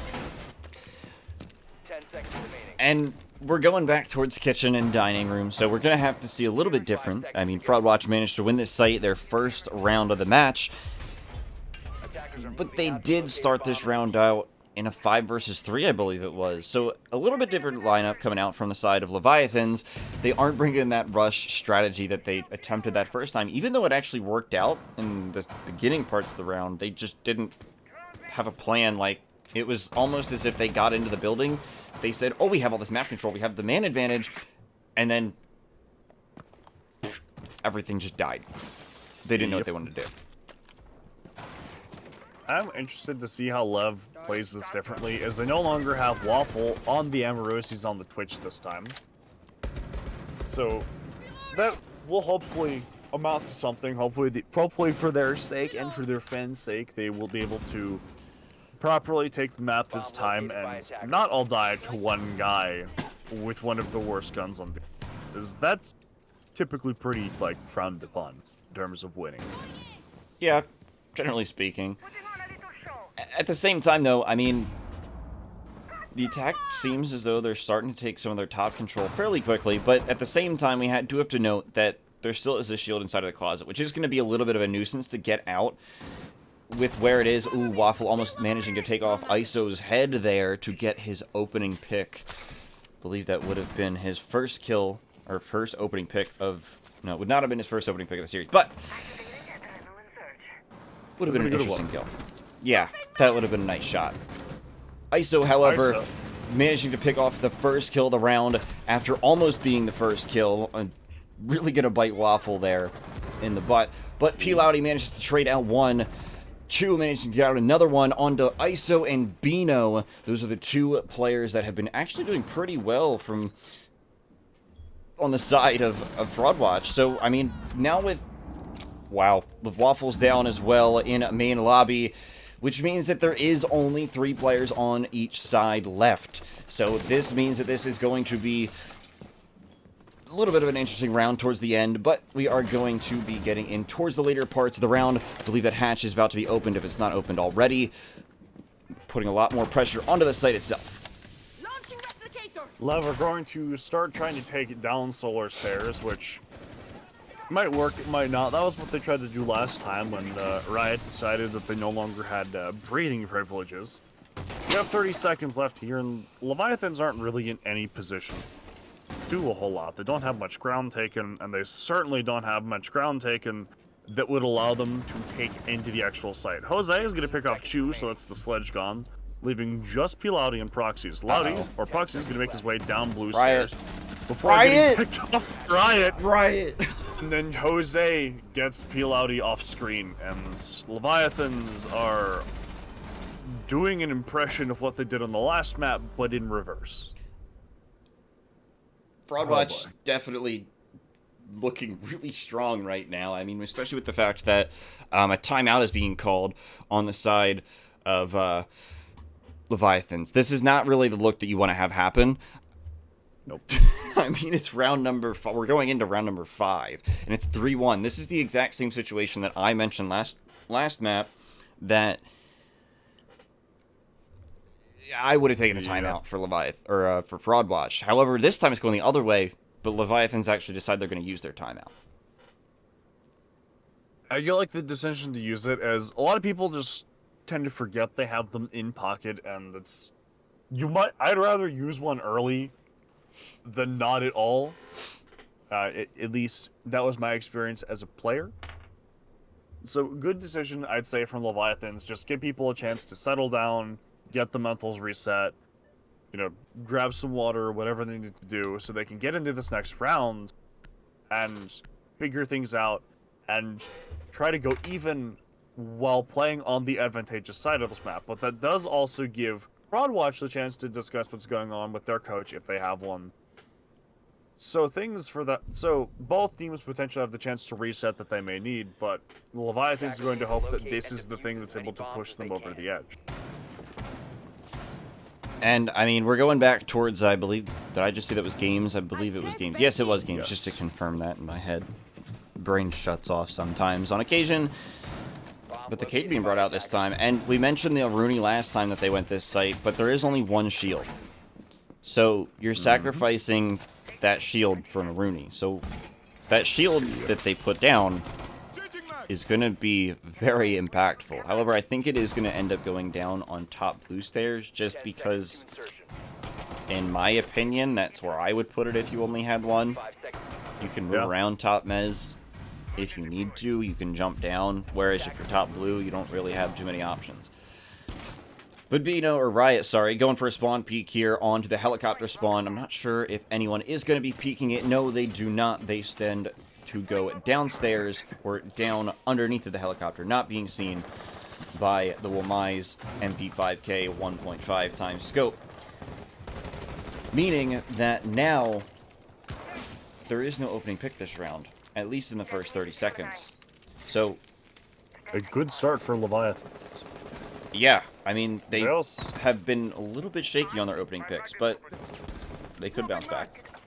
I also like the decision to drone out that corner of library before hucking nades in there this time, as wasting utility, especially utility as valuable as frag grenades, is a really good way to lose the round before it's really truly begun, and by not doing that this time, they've already set themselves on more of a right foot than they did the first time they played this site. And the attacks starting to make their way on those windows, starting to get those drones in, gets the control that they think they might need to take out this Wamai, who is playing... Did he just burn with a nade? He did. He did just burn with a nade. But it was all for naught as Waffle managed to take out Riot as that opening kill onto that top mez. What an interesting play originally. Manages to work out really well in their favor. P. Loudy taking a lot of damage from the Aruni, but Rowe managed to take out one on Sturdy. P. Loudy taking out another one on ISO, who's been playing fairly well. But the round is ended that quick as Rowe takes out the final player on the side of Fraudwatch to bring it to a 3-2 scoreline going into round 6.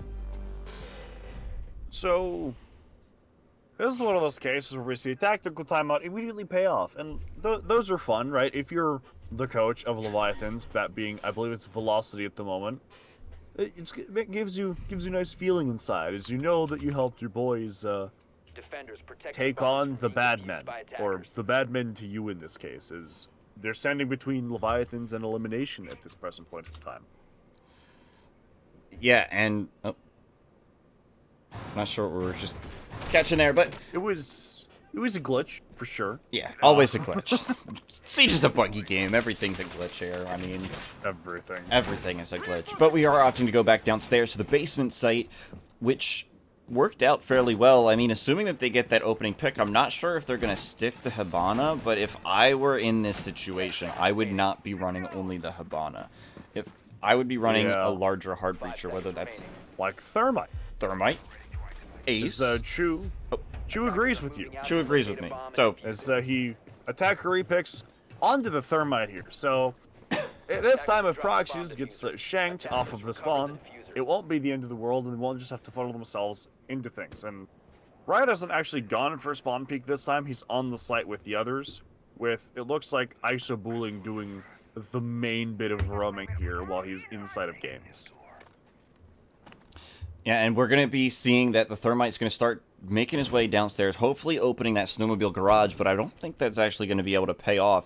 But both Cade Claws are already down, so he theoretically could get that wall open very quickly if they find where that Cade Claw is, because that other Cade Claw is nowhere near him. So, you know, there's a lot of time that would be saved by getting that Cade Claw down.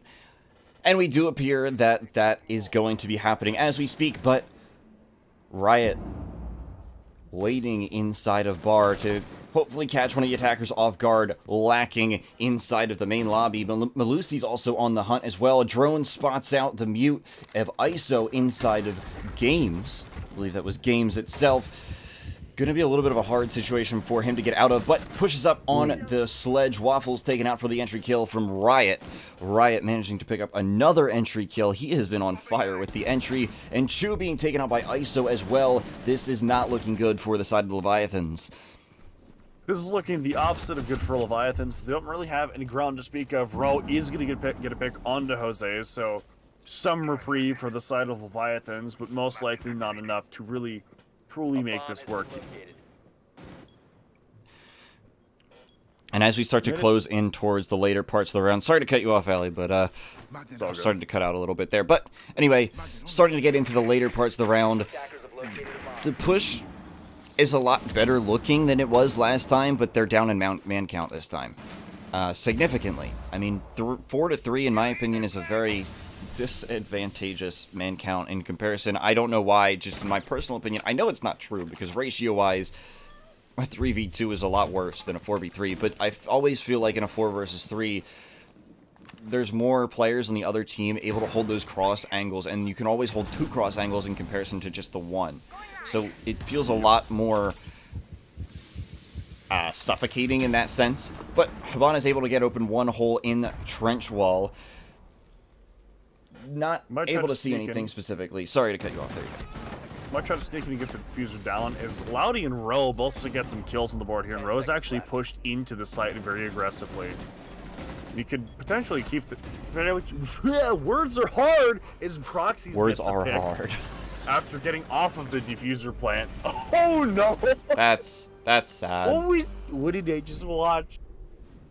We're starting to see a little bit of the first map happen where Fraudwatch sets themselves up perfectly to win the round, and then they don't, through Leviathans poking holes in their defense and then taking those holes and ripping them apart like they're like cheap grocery bags.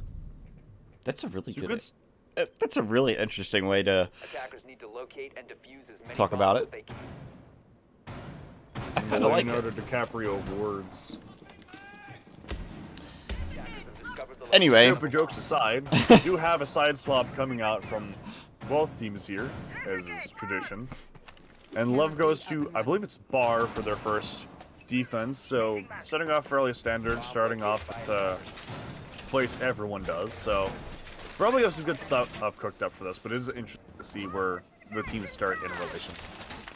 yeah, and I mean, most of the sites are seen as, quote, viable. I mean, it is an attacker-sided map, again, for the most part, so seeing where the teams decide that they actually want to go for their first round is always an interesting sight to see, because you never know if you're going to get to see your personal team's worst site, your favorite team's worst site, or your team's best site.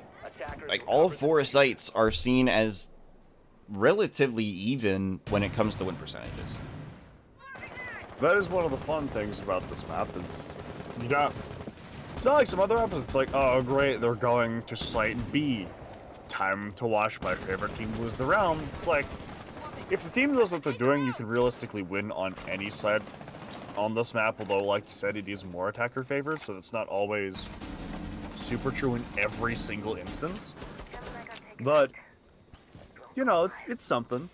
It is interesting, though, that both teams have gone for primarily library takes for this site, as opposed to the standard solar side overtake, as there are two drones that Waffle really wants to kill, and he kills both of them. So, about a minute's gone, and no one on the attacking side has stepped foot into the building. They've been mostly throwing utility and holding angles, which isn't an incorrect decision, but if they keep doing this, then they will be in deep trouble. Ooh, and the Valkyrie does manage to get flashed out, but I'm not sure if they are going to take advantage of that. I'm not sure if they even know that the Valkyrie is blinded at the moment. But pushing up towards the master side of the map, ISO starting to take some gunfights on to... Could not catch who that was, but taking a little bit of damage as he trades, or attempts to trade someone out for his troubles on this top mezzanine window, but P. Loudy also trying to make something happen this late in the round. Managed to take out some XGS pellets, hopefully keeping a player upstairs a little bit longer so he's not isolated all the way by himself. A little bit of some irony there, but Bino managed to get an opening pick on a P. Loudy. P. Loudy off the board. He's had a strong game on so far, but ISO managed to take out another one on the side of Fraudwatch. Both top performers for Leviathans plus Waffle are taken off the board here, and it's just chewing proxies in a 2v5. Now it's proxies in a 1v5 here. He's not the worst operator to do it. Just Smoke does have a good amount of fighting power, but Riot says no. So first round of this half, much like the previous half, goes to Fraudwatch in very convincing fashion. Yeah, that round ended fairly quickly. I mean, there was a lot of people on the side for both teams there towards the end of the round, just before everybody died. And went the side of Fraudwatch. Fraudwatch leads it 4-3 so far in the second half of the match, but we're going to kitchen dining this time. We're going to have to see if Fraudwatch is able to keep that momentum going up on all of their attacking rounds, as they hopefully are able to close this out in regulation.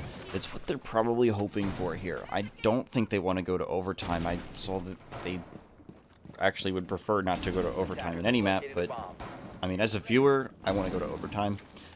As a player, you never want to go to overtime. You want to win every game 7-0. But as we know, in Siege, that's pretty unrealistic to ask for.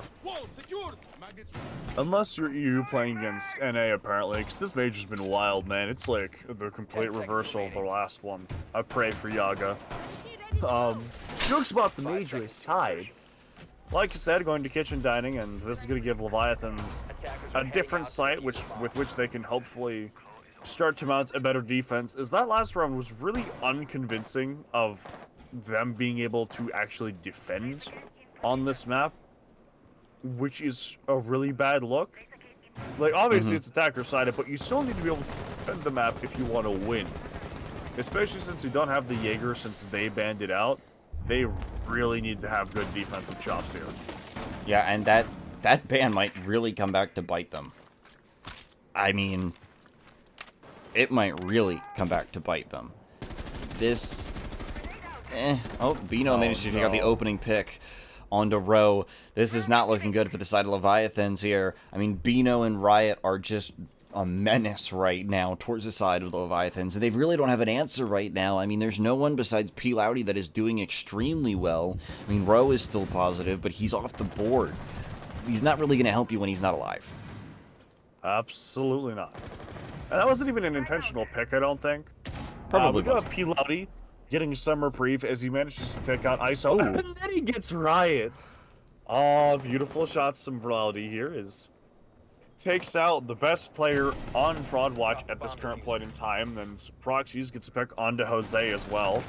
Waffle comes to back up Loudy as the M to take out the player that's inside a piano, and P. Loudy gets his third of the round and kills Bino, so he's left in a 1v4, and Chu says no.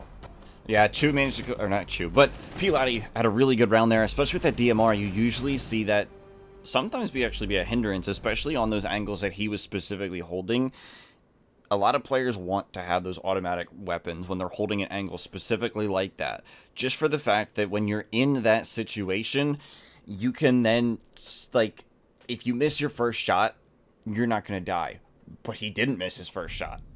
So it didn't matter. I mean, the DMR is really good when you land those shots, but when you miss those shots, you're going to know you're missing those shots. Because you're not going to kill anybody. I do agree, Ro. P. Loudy did get P. Rowdy, so good stuff for them. And I do agree that overall you typically want an automatic weapon, but if you have really solid first shot accuracy, you can fry dudes with that DMR. It's really fun to use. Fair point. We're going to go to basement on this first round, or on this second round, the third round here from Leviathans. We go back into accounting adventure, I guess, because words and numbers escape me at this present point in time. We're going to have a roam strategy coming out here with Bro plus most likely P. Loudy being off of the site on the top floor, trying to waste as much time as they can, and then gradually falling back as the round progresses in order not to die and to waste just enough time that the execute is painful. And I mean, now with Bino and Riot not doing as hot as they once were, I mean, Riot's still doing really well. I mean, Bino, they're the only two players on the side of Fraud Watch that are neutral or positive. Where if you look at the other side, mostly everyone's at least near neutral or positive. So, not really what you want to have happen, where two players specifically are kind of putting in a lot of work and then the rest of the team is kind of not doing as much. But as of right now, there's not much to say, but Bino is starting to push in towards the garage as the site is still downstairs, or they did switch to downstairs as their preferred site, so Riot is going to be able to get that wall open inside of the trench. Actually, I don't think he's going to go for that right away, but Jose is also hopefully nearby, getting that wall open to see that long angle all the way into that connector. So his entry players can then play that really long angle, but there is a player on the roam. I'm not sure if they know about that. I'm not sure if they even heard that hatch start to get broken, but actually now they do as the bailiff starts to shoot through the floor, make some floor holes. Those players down there are now going to be worried about those players upstairs. Bino starting to get some nades ready, hopefully get one upstairs, puts that nade away, and just starts to worry about the upstairs. There's not much that he can do, but ISO managed to pick off one on the flank. The Vigil, who was also there with the alibi on P. Loudy. They know exactly where he is, or roughly where he is, so this is not going to be a good situation for P. Loudy to be in. He is that top fragger currently for the side of Leviathans. Fraudwatch in a good position here to take this round's control as they get another pick from Bino onto Proxies onto site. That means there's only 2 players on site at max, and there's actually only 1 on site, and that 1 player on site's on the completely opposite side. But Waffle managed to get taken out from the hatch. ISO takes out the other roamer, and the plant is going down as Chu is left in a 1 versus 5 and is not able to take it out. A flawless round for the side of Fraudwatch. Okay. So the disadvantage with the type of roam that Lev was doing is that it can't be per se ignored, but it can be taken advantage of, like we saw with Fraudwatch that round. As what they did was they just said, okay, we're gonna take him through Big Garage and Trench, and we're gonna have Zero set up a bunch of cams near West Main and Trophy. So any flanking that it could be potentially done by Leviathans, we're going to see before they do it. Because Leviathans were on cam that entire time when they were trying to make the play from West Main happen. Yeah. And so any move that they wanted to make, Fraudwatch were already predicting it and getting ready for it. And it didn't seem like they knew they were on cam either, which made things really awkward for them. So they could definitely make this work, but they really have to make sure that they watch that trophy side and really make sure they take care of any cams that ISO places down.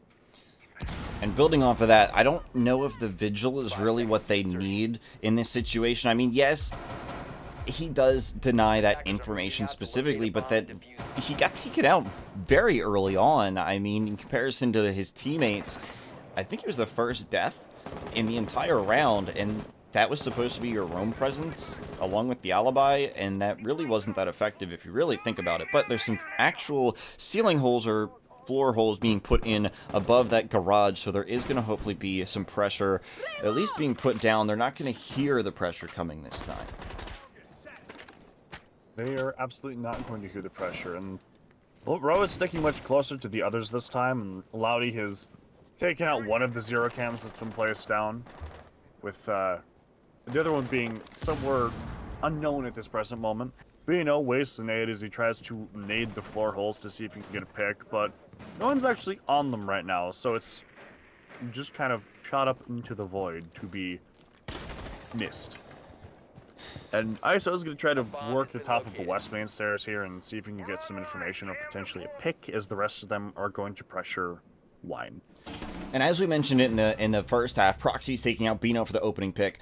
Not sure if we're going to see anything else coming out very, very soon. But as I mentioned in the first half, I'm not sure if sticking the Hibana is a good play here. I mean, the Hibana, I like Hibana. I think she's one of the most versatile operators. I mean, she has some good qualities, but at the same time, she can't open those large holes. So you're putting yourself at a disadvantage that you can't get those holes open, but Riot manages to pick up that kill to even out the man count at 4. Good job from Riot, and I do like the way that he was playing that wall. Is just opening up a Maverick hole and then watching for people to make rotations is always a good way to play it. Pilati gets a pick onto the Zero before getting picked off by Sturdy. So even man count, but there is some reprieve for Leviathans, as it's not the absolute slaughter that it was last round. Yeah, and I mean, it's now down to a 3 versus 3, and there's not too many situations that... Oh... Riot manages to take out 2 kills, one with a nade, and one onto site, or one onto the hatch with a gun himself. The M4, a reliable gun, but let's see if the Cade has a reliable gun himself. Managed to take out the Mav. Gonna be pushing in a 1 versus 2 post plant. 40 seconds to go before the round is done and dusted for the side of Fraudwatch, putting them on map point for their map pick. This would be a very bad round for Chu to lose. Unfortunately, he has been in this situation before, and he has been able to pull it out before, but I'm not sure if this is a winnable situation at this point. There's only 20 seconds left. He's only got about 10 seconds or so, a little bit over 10 seconds to get on that diffuser before he needs to worry about actually being able to clutch it out. And that final kill coming out from Sturdy on to poor Chu, who was left in that 1 versus 2 to close out the round and put Fraudwatch on map point. Good stuff from Fraudwatch there. Really managing to push the Leviathans to the brink and take advantage of anything that they're doing that they hope could be a potential form of reprieve or momentum, and it's it's not good for Leviathans. They've already used their tactical timeout, and they have nothing that they can call on to like pause and reset at the moment, as any slowing down from Leviathans to try to catch their breath will result in Fraudwatch winning this map, and us going to map 3, which isn't the worst thing in the world, and you do typically expect to lose your opponent's map pick. But with how dominant Leviathans were last map, and with how dominant P. Loudy has been throughout this map, like, it would be kind of awkward for them to lose. Another thing, building off of that, is that Waffle was actually doing... I mean, he started off a little bit slow on that first map on Bank, but he started to pick it up later in the second half, and that hasn't happened yet. He's still 1-7. So when are we going to see him... I hate to say it like this, but when are we going to see him start to show up a little bit more? I mean, he hasn't been in the kill feed other than his deaths. And, I mean, he's only got 3 assists, so, I mean, he hasn't been doing too much damage onto the other team for his favor. He hasn't had too many favors for his team where he's been impactful. I mean, I don't feel like he's been getting traded out. He's just not having a great game here. Last map, okay. I think he picked it up, brought it back. This map, no. I think the other thing with last map as well is that everyone on Leviathans, basically, except Loudy and Waffle, was killing everything they saw. However, on this map, that's the only person that's been, like, doing their fair share of fragging has been P. Loudy, and one man can't carry an entire game. And that's kind of what we're seeing a lot of here. At the same time, though, I mean, the other side, Riot is doing really well as well, and his team is winning. So... But they're also much, like, closer to being even than Leviathans are. Yeah, it's kind of been that situation where Bino's just... Or not Bino, Riot is just killing everyone before his teammates can see him. Riot's killing just about everyone, and then his teammates are picking up the scraps that he isn't able to, and there have been some rounds where Riot's been picked off early, and then the other players are able to pick it up, like what just happened there with Ro being opening picked again, which is something that I discussed during the pre-show being a potential issue with him, and then Riot is able to pick off P. Loudy, so only 3 players were standing between Fraudwatch and winning map 2, so Leviathans are gonna have to go into panic mode here. They're gonna have to start getting things done, start forcing things to happen. And Waffle is probably going to be the pivotal factor here in this round, as he's in a position where he could flank and ruin anything the attack is trying to do. But he also has to be able to win those gunfights, and so far he hasn't been able to, which really could hurt his chances, and by extension his team's chances of prolonging or even winning this map. At the same time, though, we're putting Waffle in a position where he does have the ability to show up for his team here, so not really too much that we have to say about him, other than the fact that we do hope that he does show up here soon. We do indeed. Final 30 seconds here, Leviathan's last stand in hopes that they can take this map home. Riot jumps inside of West Main and goes to peek the staircase, see if there's anyone there. He does see the smoke, but he's able to capitalize until he is, and it's just Waffle left in a 1v5. He's going to take a gunfight with a Sledge inside a Piano, but it's all for naught, as the Sledge gets the final kill of map 2, and we're going to map 3, being Cafe, to see which of these teams is ultimately going to take this match. As it's been, I think, closer than a lot of us would have expected after the first map, as Leviathans just kind of like stomped all over Fraudwatch in that first map. But this time it was, granted, still like fairly close, as winning 4 rounds isn't nothing. But Fraudwatch were able to do a lot that Leviathans either wasn't expecting or wasn't able to properly adapt to, which is kind of weird given how they performed on the first map. And I mean, that was a really good bounce back map from the side of Fraudwatch. I mean, they really bounced back really fast. I mean, they got out of the gate, they went up 3-1. Okay, that's a really good lead to start off with. However, we are going to take it to a short break before we bring back for map number 3. We are going to map number 3, which is going to be Cafe, so stick around.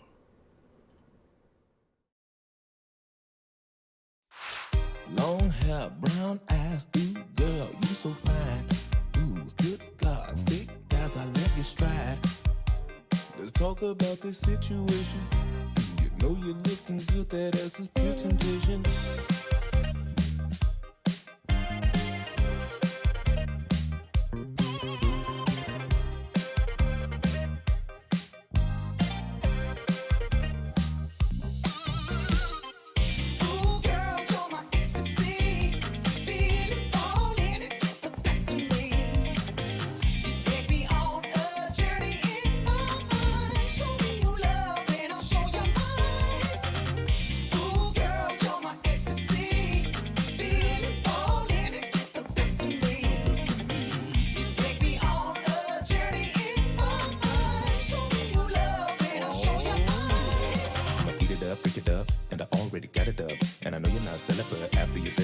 Beat it up. Let me know when you're heading up. Not yet, we'll come, baby, suck it up. Do it so good, make a brother wanna cut a rub. Time flies when you sit it on my taste buds. Tastes good.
Journey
Yeah, and you mentioned it, that he was pretty much the X factor. I mean, first map, they really didn't have too much of a fragger, and that second map, he had, I think it was 15 kills that ended on it. We are getting into Cafe right now.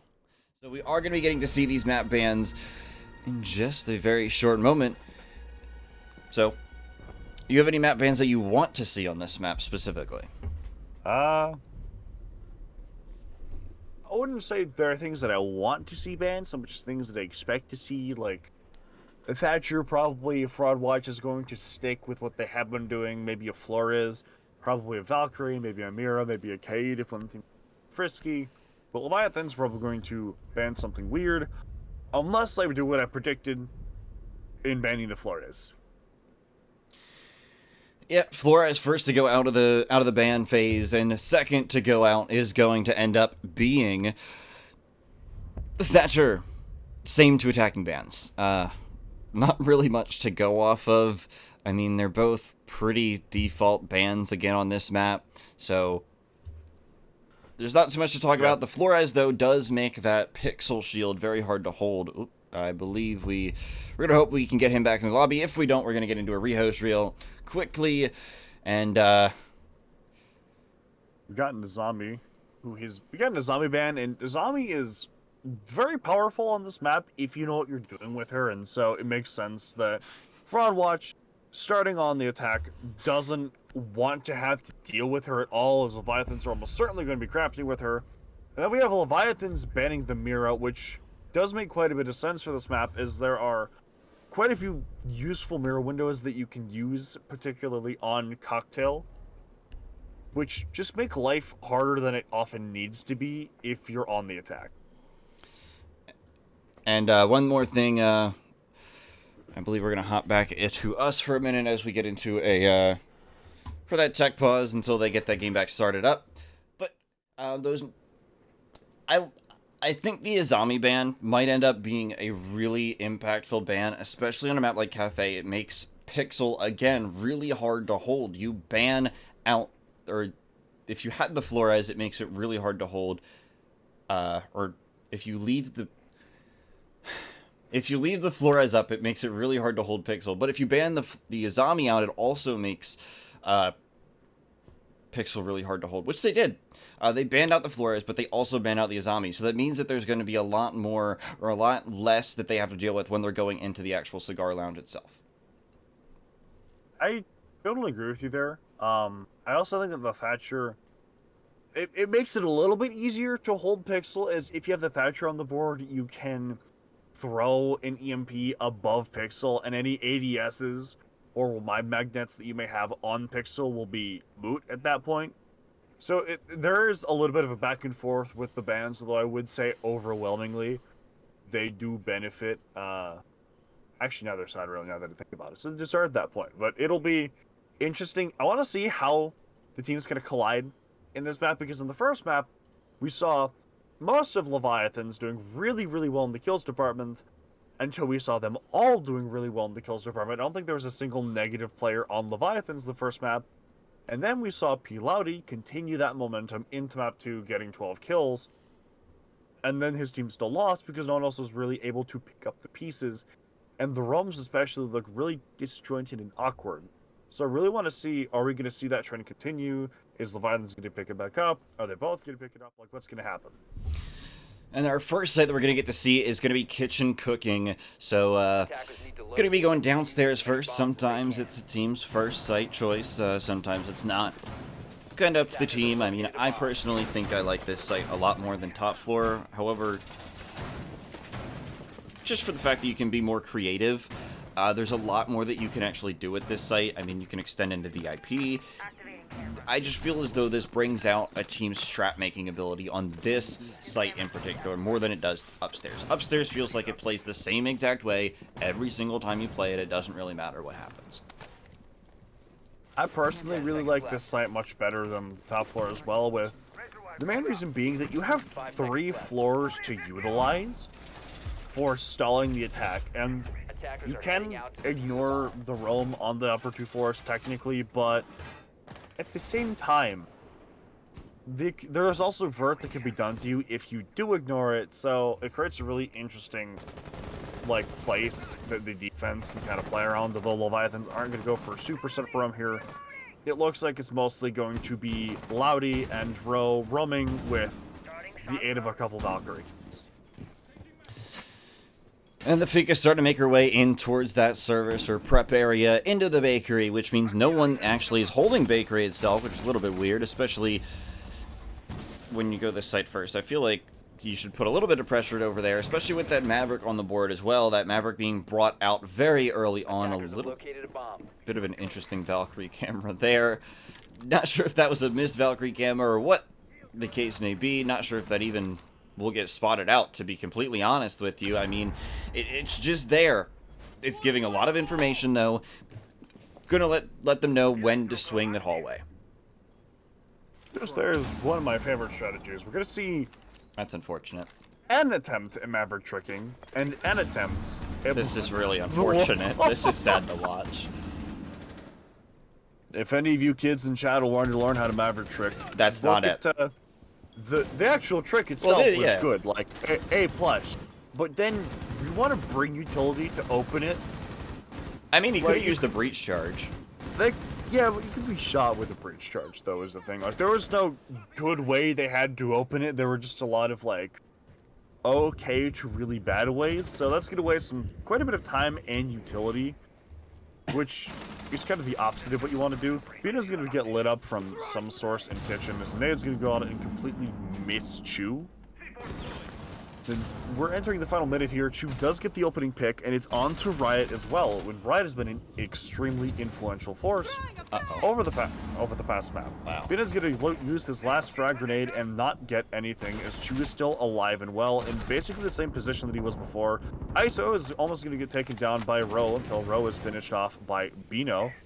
So we're in an even man count here going into the last 40 seconds, and ISO is going to get down, but not finished off, at least for the time being, and no one's really going to help him up either. What an entry. Chu is picked off by Jose, play. and then Jose gets another one, and Sturdy gets the last. And now it's just Waffle in a 1v4 on red stairs. He has 20 seconds left that he has to defend this, so not the most time in the world, but he doesn't have any ground that he can stake this retake from. The defuse is going to go now. He's going to hit a beautiful shot onto Bino, but they know where he is now, and they're all going to be watching any entry that he has into the site. Even Coat Closet isn't safe. He didn't swing from Coat Closet, actually, until the swing is not followed through with. He's got about 20 seconds left, just under, to make this happen. He's being converged on from all sides, and it's going to be Sturdy in the end to finish it off. Is what started off as a pretty solid round for Leviathans ends up going the way of fraud watching. And, I mean, not a very good defense hold from the side of Leviathans. I mean, the initial hold actually wasn't too bad. However, I feel though they should extend into that bakery side, but they're going to opt to not go that side again, it appears, as they're going to opt to go onto the third floor in Bar and Cocktail Lounge, which means we might get to see a spawn peek. I think they were the ones that were getting a little bit aggressive there on Chalet. I'm not sure if that's correct or if I'm completely wrong. Actually, no, I am wrong. Fraudwatch was the one that was with the spawn peaks, the fancy spawn peaks. But maybe we do get to be surprised by Leviathans and get to see some of them come out with some spawn peaks. I mean, they do have the Jaeger, the castle. They have those utility that they could just put down, place, and forget. So a little bit of an opportunity. The major reason I would hope they don't go for a spawn peak is that they've already been struggling with opening picks and man count. Especially on the first map, it was mostly fine. If they lost the opening pick, they're generally able to refrag it. But over Chalet and so far on Cafe, they've been really struggling with trades. And if they put themselves in a position like that right off the bat, I don't think they're going to be able to recover. With the attacks starting to come towards the building, it's gonna start working their way up towards the top, get those hatches open. A little bit slow on that, but I push some pressure down on the windows, be able to get some legitimate pressure down on the windows, especially with that Azami not being available. But the Wamai playing inside a Pixel going to be a little bit of a nuisance, as they're going to need some burn, or some utility burn, as some would say, to get that shield out and clear that player specifically out of that very, very spot. However, those feet holes aren't going to prove to cause much of an issue if the attack decides to notice it. The attack could find out very quickly that there isn't anybody watching those feet holes at the top of red stairs. If they notice that, they are able to push into Christmas and essentially get a lot of control there, but they're going to opt to go towards cocktail windows. Not sure how I feel about this one. Bit of an odd take, and not one that's wrong, but one that you don't see often, which is probably what they're banking on here, probably hoping that Leviathans won't be prepared for this, but you know, Leviathans, they've probably seen this a time or two. They will have most likely prepared for this, but we will see if that preparation will be useful. Looks like we get a rush onto the site as Ying drops down from Skylight and doesn't get killed. In fact, it's Pilotti that gets killed off-screen by Bino, as there's a notification taken at the top of red stairs. Wow. Waffle and multiple people on Leviathans all get frags, leaving just Sturdy and Riot. Leaving just Sturdy, as he is still the only person that's on the roof. He's going to drop down red stairs and see if he can try to make something happen. He's going to be lit up from piano by someone before Chu finishes him off with the M590. Now, I know that the Leviathans won that round, but Proxy, man, you had 2 free kills. Come on, man. Yep. You gotta land those shots. You're right next to him. One is on the diffuser. Like, come on. Sometimes you just gotta hit your shots. They did win the round, though, so I can't complain too much. But they're gonna opt to go towards their third site, or presumably their third site, as they're going to Reading Fireplace. Generally speaking, most people's third site. Your bombs from being defused by attackers. Some teams opt to go for it their second, but it's a good time. There's lots you can do with it. I do like it a lot. However, sometimes this round again can be very repetitive. I'm not sure if you feel the same way. Mainly again for the fact that it's a similar take to if you were to take Cocktail or Bar, because you still need that top control.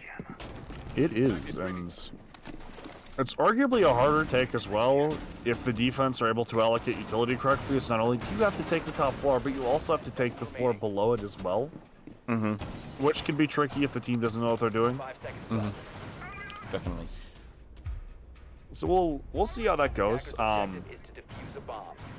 Probably like okay if the last couple rounds are anything to go by, but that last attack was really weird, as there wasn't really any ground taken until people started throwing themselves in windows, and then by that point the Leviathans just like lined them up like lambs to the slaughter. Yep. And Waffle had a pretty bad last snap. Starting to pick it up a little bit here. He is 3-1 along with his teammate Chu. And Pilotti and Proxy currently 0-2. They are looking for their first kills this round, as well as on the other side, ISO is the sole player that does not have a kill on the side of Fraudwatch. So we're looking to see if those players can pick up those kills, get on the board, and finally get that mental chalking out of their brain. As when you're 0-3, you're starting to think down on yourself. You absolutely do, and confidence issues are something that have plagued both these players in the past, and it's something that's genuinely hard to get out of, especially when you are the one on your team that is without kills. Especially when your team is losing when you're without kills. That is a mental spiral that is suffocating, oftentimes, when you're in the middle of a game. These players, though, I have full faith in them to get out of that, and Pilotti hopefully is aware that he's on drone, except that he isn't, and he is shot by a Riot, so that's the opening pick going the way of Fraud Watch, and that's one of the pillars of this defense, what I'd assume is one of the pillars of these defense, gone as the opening pick. We're going into a minute 20 seconds here, and Leviathans have a good amount of map control, but they did lose the first pick, and they lost good anti-plant utility. Oh no. Oh, nice shot from Proxy there. Taking out the head of Bino on what a flick that was. I mean, that was a really nice shot from a really long distance with a not so very good gun. That was a... Some people would say that was a major league type shot. being made, but Jose starting to get this wall open and reading. Riot managing to take out a second kill of the round onto Chu, who has been playing pretty well this game. He was 3-1 up until that point, now dropping down to 3-2 with the man advantage in Fraudwatch's favor. Riot's looking to pick up his third kill of the round. As he gets into the last 30 seconds of this round, the execute's about to start coming out here soon, hopefully, as there isn't too much else to see happen, but Riot is eventually taken out by Proxies on the castle. What a kill from him. He has been playing really well this round as well. Already mentioned that one before, but he is able to pick up a fourth coming out. Actually, not a fourth. Rowe picking up his first kill of the round. ISO taking out Proxies, ending his time of terror, leaving 4 seconds left in an almost unwinnable situation for the Nomad. But it is brought down to a 1v1, padding those stats towards the end. I like how Rowe was trying to knife him, which I get that it was basically one at that point, but like, come on, man, don't do that. That gives the other team Twitter clips, and you never want to give the other team Twitter clips. It's always a bad idea. Yeah, that tends to be not very good on your mental once you lose the game, or if you lose the game, and then you see that you got smoked on Twitter and it's blowing up. That doesn't usually tend to go over too well in a player's mindset. But moving into the fourth round, we are going back down towards Basement Kitchen, cooking again for their second attempt. Leviathans looking to grab this round from the hands of defeat as they lost it the first time they went this site. I believe this is a little bit of a different lineup. I don't think they had the Aruni last time. So Rowe trying a little bit different things coming out here in this fourth round. I want to see how they play this in comparison to their first time on the site, because they're doing like the thing that they did with Basement on Bank, where they're running the same site with a different strategy, with Rowe playing the Aruni this time. So it'll be interesting to see if that switch up is able to help them at all. And it looks like both Waffle and She were put in much more aggressive positions than they were previously. So they could potentially make something happen here, unless Waffle is fried off the rip.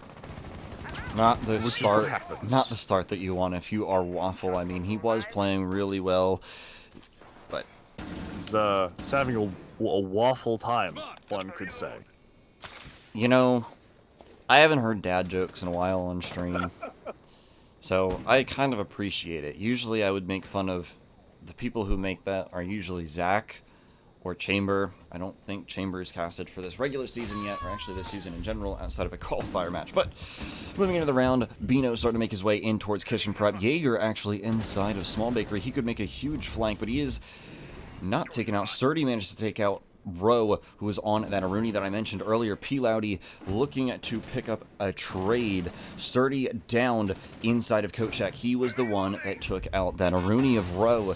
He is going to be trying to get that confirmed, but he actually does. Proxies managed to confirm the kill with a smoke grenade, which means P. Loudy is still on that flank, and they don't know that he's there, I don't think. So he could be a huge thorn in the side of Fraudwatch here. Or, yeah, in Fraudwatch here. So going into the later portions of the round, of the mid-round, actually, it looks like they might know that he actually is there, so they're going to stick someone on that window and just wait.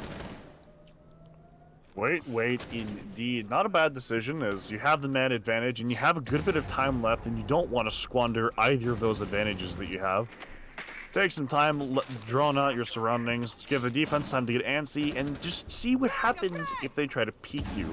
They're also going to lob quite a few grenades into the site to try to either dislodge someone and shoot them with a gun, or maybe just kill them with a frag grenade. Pilot is going to get killed by ISO, and then that's going to give Riot the space he needs to jump inside of Coat Closet and take a gunfight with Proxies behind the shield and line him up quite a bit. And he's going to opt to go into the main lobby and take the gunfight directly, and Proxies ends up downing him as Chu gets a pick onto Jose. So that is a 2v2 now for Leviathans with only about 40 seconds left. So they do have really good standings to win this round if they're able to take advantage of that properly, but they do have to survive for 30 whole seconds. And Bino's working his way in towards the site. He actually has a kill on the board onto Chu. With 20 seconds left, he has the plant going down. A good crossfire being held by ISO, and he manages to clean up that final kill. right as he takes out his teammate, unfortunately. So not able to save his teammate, but he does manage to confirm the round for his team, evening the score up at a side of 2 apiece. Going into round number 5, it will be interesting to see if Leviathans decide that they're going to go back upstairs, which it appears as though they already have decided 5 out of 5 that they are going to do so. It'll be interesting to see if Fraudwatch is going to be able to adapt to the strategy that Leviathans brought out that last time, and it looks like they're going to actually try something a little bit different as that knock is being initially picked. Does look like something different could potentially be happening. If Riot is able to use that knock to weasel his way under this side, he could potentially get some nades from below that Leviathans wouldn't see coming, but I do think they have someone roaming in that area. So not a foolproof strategy, but one that could definitely yield great results if played well. So it'll be interesting to see how that Nook plays out. We're going to get an attacker repick from the Twitch onto the sledge, so getting a little bit more destructibility, and also the L85, which are 2 things that you can never really go wrong with on the attack in this game. And to bring up even further those nades, there's 4 sets of nades. So if you don't manage to get that pixel shield, I don't know what to tell you, but that would be extremely bad. There are 2 Gone 6s, 8 nades, and even 3 flashbangs, which you can use to burn those ADSs / my magnets. However, as we know, those magnets are rechargeable, so they will get more throughout the round. I mean, at this point, they could even just use, like, grenades to burn. They're not lacking it. Yeah, but, I mean, you could go for the classic, try to play Battleship in Siege, where you just go underneath and just start throwing nades at the floor and hope that you get one. Ooh. That's my favorite. Wait. We could see the Nook get a large pick here onto the Valkyrie, who's playing inside of Dining Hall, or Dining Fireplace. Not sure if Nook knows that the Valkyrie is playing inside of Train, rotating into there through that fireplace itself. One jumping into the window and mining. This could be a huge kill for the Valkyrie, as she manages to pick off the Finka, and taking out the first entry kill. But Nook is on the hunt for that trade out quickly. They know exactly where the Valkyrie's playing. This could be a really bad look for the Valkyrie. A Valkyrie is not seen, but Ro is managing to take out the Nook and save his teammate, hopefully. And Jose managed to even out the man count a little bit. Really good openers from Leviathans. Really good opportunities to play off one another and just make sure that you don't get, like, shot in the back by shooting your opponents in the back. Got a minute 15 left here, and there's a solid amount of time left for Fraudwatch to work, but they do have to do it from a man deficit, and without a Finka or a Nook, which is 4 of the 8 frag grenades that you have gone, as well as one of your Gun 6s. So, still a solid chance to take this, but they're really going to have to work hard for it. Not really the look that you want to have if you are on the side of Fraudwatch, but it's not a horrible situation to be in. I mean, they already have 2 rounds under the belt. That's usually, generally speaking, the amount that attacking teams tend to at least shoot for to get in their attacking half. That's usually the standard split, as we do know. Ooh, ISO going to be going for a nade downstairs, but Sturdy managed to pick off Ro, managing to get some damage dealt onto that Valkyrie, but his teammate Sturdy taken down after getting that kill. Jose flashing himself, not a good decision to have happen there. Waffle taking a little bit of damage as well from the Hibana. Jose managing to count 1, but gets traded out by P. Loudy. Left in a 1v2, ISO jumps in and gets taken out to end the round. P. Loudy finishing off the round for his team. Good stuff from him. He was having a little bit of a rough start to this game, but he has at least started to bring it back. So, really good effort from him. Lever's going to do that thing again where everyone is firing on all cylinders. But it might also be too early to say that, as we're going to go to reading here, which was a site that Lev won, if I recall. But it came down to a 1v1 in the end. Technically 1v2 if Ro didn't try to get the last kill with a knife. But still a 1v1 in actuality. So this is somewhere where Fraudwatch could make up lost ground, but it also might not be. We'll have to see. Now, if we're looking at the side of Leviathans, this looks to be This might be the exact same lineup they had last time. Now, Fraudwatch, if they realize this, they're going to realize those weak points, which I think could very easily be that Hell Door. That Hell Door, if you rush that Hell Door, I'm not sure if they would be expecting that, as they had a lot of players playing upstairs, and they had the Pulse playing inside of Train. So you could theoretically rush that door and get away with at least getting a few picks down, if not getting everyone. Now, it would be an interesting situation to put your team into, but it definitely isn't completely out of the realm of possibilities and out of the realm that they could get something going here. But the Pulse does know that they are going to be coming up towards that Hell Door, so maybe it's a better thing that they didn't mention that. That might be actually why they have that Pulse in play, specifically in playing there just at the start of the round. As we work into the beginning parts of the round, the entry into the building,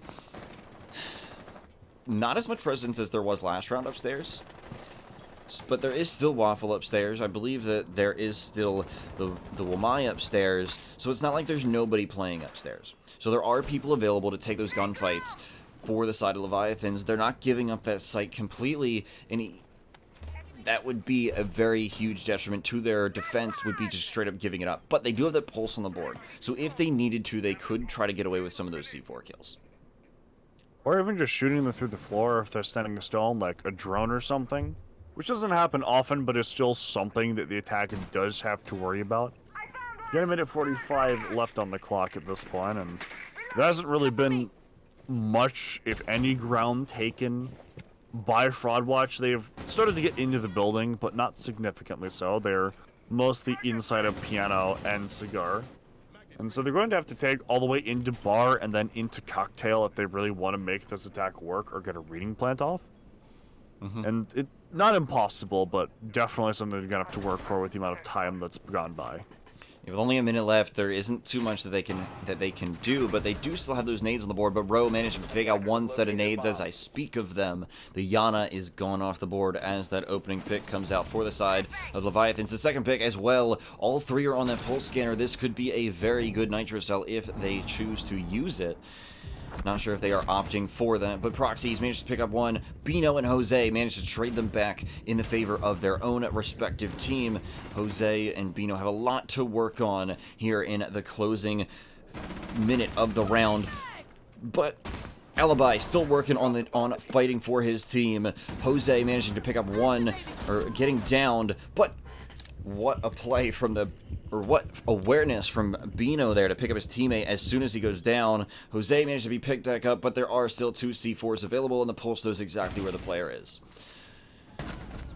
Good stuff from Leviathans, Pilotti especially, using that Pulse to both give them information and also to come up for a flank exactly when it's needed, and to make what could have been a really bad situation fairly influential. It wasn't a horrible situation to actually end in. I mean, it certainly wasn't a good one. But it wasn't absolutely abysmal like it was looking like it was going to be.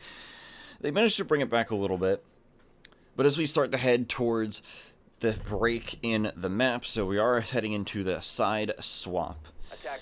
Fraudwatch tied the map up at 2 apiece, but then proceeded to lose the next 2 rounds.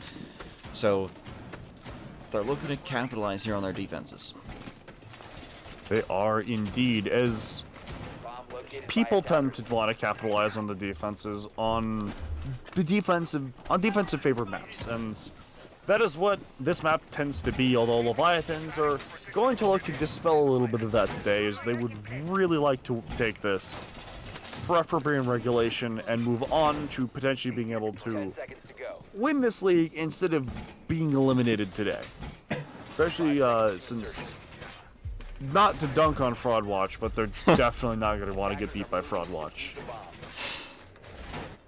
Not much else to add to that. I mean, Fraudwatch has kind of actually been seen as more so of a lot of people don't consider them to be a great team, but now that they have been showing that they can compete with the best of the best, I mean, they competed with Team Valence. They competed so far with Leviathans, they've taken them to 3 maps. I mean, they lost the match against Team Valence, but it was in map 3 in overtime. It's not like it was them going out with a whimper. No, they were fighting the entire time. And with it being infinite overtime, the only time that they lost control of that game was in overtime itself. So going into this map, I mean, they won 2-1, I believe. I believe it was 2-1. I could fact check myself really quickly, but I believe they won 2-1 against Zero Risk, which was a really good game in itself.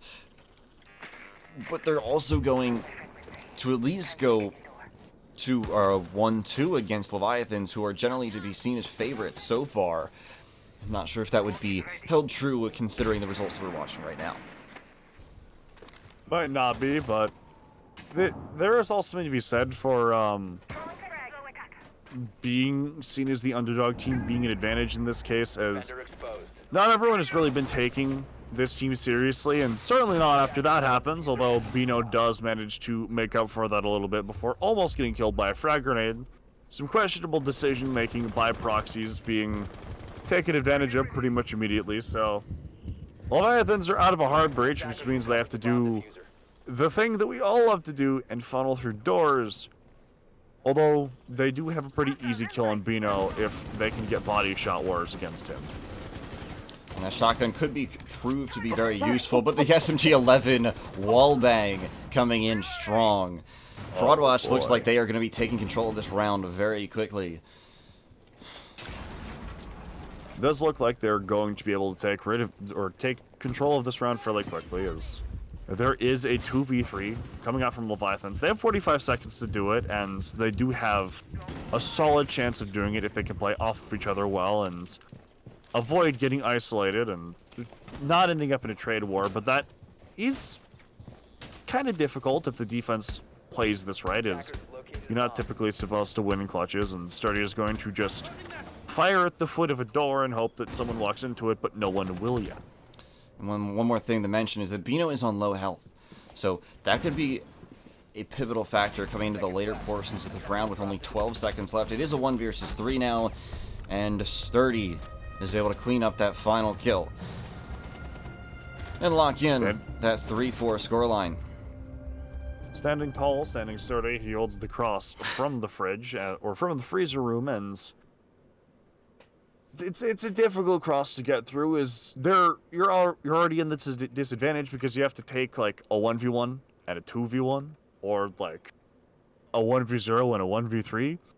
But then there's also the fact that there's the amazing crossfire that's being held by Fraudwatch, and the thing for Lev is they're going to want to get better at like not getting caught with their pants down, because that's actually the second time this game that I can recall off the top of my head that Proxies has gotten killed because he was standing in an awkward position with utility in his hands. So definitely something that they're going to want to clean up as they get further into this match and as they get further into the Xenon playoffs. Is past a certain point, it's going to come down to it's going to be less about which team has the better strategic base and which team is making less mistakes. And if you're making mistakes like that a lot, then it's a really good way to get punished and lose games you should be winning. We're going to see the Jackal being stuck by Chu. Hopefully he can launch himself a little bit further into that kill category with this Jackal being on the board. The first time we're going to actually be seeing it throughout the entire series so far. We're going to also be seeing that Valkyrie brought out for the first time on the side of Fraudwatch. So, did they have him last round? Oh my. Oh no. Oh, and they downed. Well, a really good opening pick is Waffle is taken off the board, which is all of the vert play, and 2 nades gone, and they also managed to down, I think it was Peel Audi, so their buck is also worse for wear. And so I was wrong, it's not the entirety of their vert play, but it is a lot of it, and now all the vert play is actually dead with that pick. Road does get the refrag, but they're started this round on the back foot and then some. Yeah, I mean, we're going into the middle portions of the round. I mean, this middle minute. I mean, now it's been a good clear, but I mean, the defense got their picks and they just ran back to site. So now you're going to have to find the players that are on the site or around the site on the bottom floor, and you're still going to have to gunfight them. I mean, you do have that Finka, so you can play with that health that you can get back, but it's not really what you want to have happen here. It is absolutely not what you want to have happen. And there is a good bit of time left, and if Lev can play their cards right, they could potentially win this round. But it's really highly unlikely, as they have a little bit of hard breach and no really solid vert play. They can use Jackal's shotgun, but it's so much worse and so much less efficient than a buck or a sledge, who were the first 2 picks of this round. So, really bad situation for Lev. But that ITA doesn't mean that they have nothing. I mean, something bad is better than nothing. However, it's not very, as you mentioned, very efficient. So because of the fact that it's not very efficient, it's going to take you a while. But Bro managed to pick up a kill on to Sturdy again. That Jaeger being gone. Jose, though, managing to pick up Chew on that Jackal, that vertical player, that only player with vertical capabilities left. Actually shot through the floor. Bino managed to pick up picking up the 4th kill of the round for his team, leaving Proxies in a 1 versus 3 with Riot cleaning up the mess. Really good stuff from Fraudwatch so far on this defense, especially like this round. Like just the way that they were managed to open up the attack was nice. Like they not only killed half of the vert play that was, or half of the intended vert play, but they also downed the other half, which led to that other half getting picked off later in the round. And by that point, Leviathans just had to, like, they had been kicked too far down in order to, like, they'd been kicked down too far to actually get back up and make something out of the round, and it really showed in the latter half. And that opening, the ability to get those opening picks, especially on that roam clear, a lot of that comes down to that C4 through that hatch. I mean, you don't expect that, especially when the team is going basement. Like, you expect that to happen when you're going top floor, not basement. That's why the Leviathans were going up that side of the building. They didn't expect to have that C4 come out there. There is a rule that I like to always use with those hatches, which is expect someone to either be throwing something through it or peeking it as it's being opened. You never want to just open it and expect nothing to happen. Always watch out for the C4, and always watch out for dudes sitting under the hatch waiting to peek it. Not much else to say about that. I mean, that's really the basis that you should be working off of, and P-Loudy looks like, I mean, he could get C4'd again. However, at the same time, it's very unlikely that they would do it 2 rounds in a row. Be a little bit more careful this time, though. The sledge is going to open those hatches fairly quickly into the round. 2 minutes, 20 seconds left. I mean, there's still a lot of time to work with, but they're being a little bit more cautious. With this IQ available, they are waiting to see if they can get some of those Valkyrie cameras early on, and maybe that pulls, because they did have a pulse. They have shown that pulse, I believe. They have certainly shown the pulse. Actually, did they? Did they? I don't know. Man, I am not on today with my operators. My brain is, it's getting to the part of the night where my brain shuts off, but that's okay, because we have Leviathans versus Fraudwatch, and there's been some ground taken, not like too much. There's not a pulse that's going to massively impact their ability to walk through Piano, but if there is a Valcam, which I would assume there probably is in Piano, then they could potentially get C4 while trying to make something happen. Freezer Wall's gonna get opened up here in a sec if that grenade works, which it does. Their IQ is on the roof, getting information as Ro is down before picking himself back up. I believe from a Nitro Cell, probably from a Riot. Yeah, Riot looks like he's the... Oh, no, 2 players have lost their Nitro Cell. No more Nitro Cells on the board for the defense, so not too much that they can do about the vertical unless they go for a flank, which I'm not sure if I would actually go for at this point in the round. I mean, it's 5-5. You already have another defender on your team. It's essentially 6 versus 5 because you have the time working in your favor. At least that's how I like to always word it to people that I'm playing with. So putting yourself in that situation, you don't want to do anything that will, again, even out the man count, so to speak. You want to keep it in your favor as long as you can. There's only 30 seconds left, a little over 30 seconds left, so there's not too much that the attack is going to just have to push into sight, and we're going to see a lot of people go down because of it. 2 picks come out, killing Waffle and Riot, and then another comes out from Chu with a Claymore, and then Ro gets another one onto Sturdy. 20 seconds left, but Leviathans are in a good position to get the diffuser down, especially since one player has to come from red stairs. Ro is going to get killed inside of the freezer before Bino tries to head up upstairs, and Chu gets Jose. Bino is going to try to go in through reading to see if he can get on this diffuser and potentially kill a player or two before he does, but he's going to be working against not only the clock, but also 3 people who can kill him if he tries to touch the diffuser. He does manage to get P. Loudy, but there's still 2 more to go. He's going to try to get on the diffuser again, try to bait out a peek from the upstairs holes, but no one is biting yet. He's actually going to get peeked from Heldor, and he's going to try to swing Heldor with the Bailiff and see if he can get this pick, which he does. However, he's no longer able to defuse the bomb, and Leviathans have won the rounds. Chu gets the last pick, but that was a really sloppy post plant from Leviathans. That was so sloppy from Leviathans. Sloppy indeed. That was a really poor post plant, as you mentioned. I mean, you could have played that 10 times, and I don't think that happens. In most teams, I don't think that happens again. It happens maybe 1 out of 10. That was the 1 out of 10 times that we got to see something like that happen. We may not get to see something like that happen again. But you never know. It is Siege. We always get to see weird things happen. Another thing to point out, though, we have mentioned in before maps, or in the maps previously, that there have been players that haven't been, what's the term, pulling their own weight.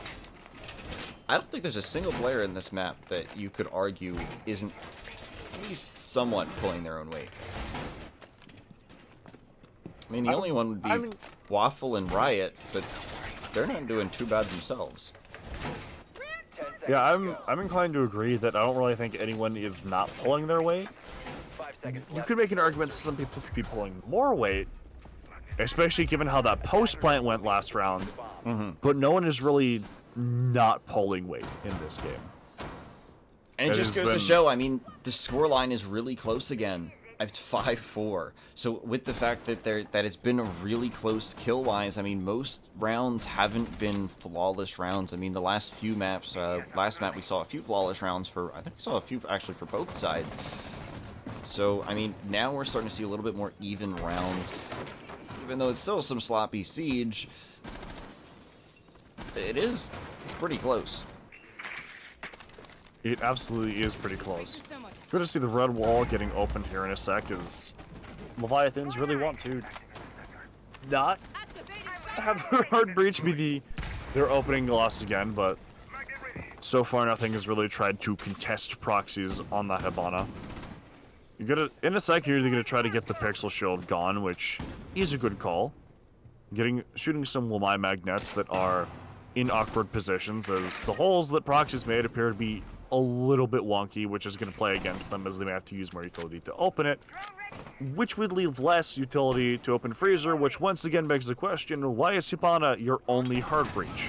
Ooh, a nice nade coming up from Waffle, though, to start that opening kill. Ro managing to pick up another one, but Riot manages to trade out Ro right afterwards, bringing us back to a 4 versus 3, still in favor of Leviathans, but not as much in favor of Leviathans as it once was in the round.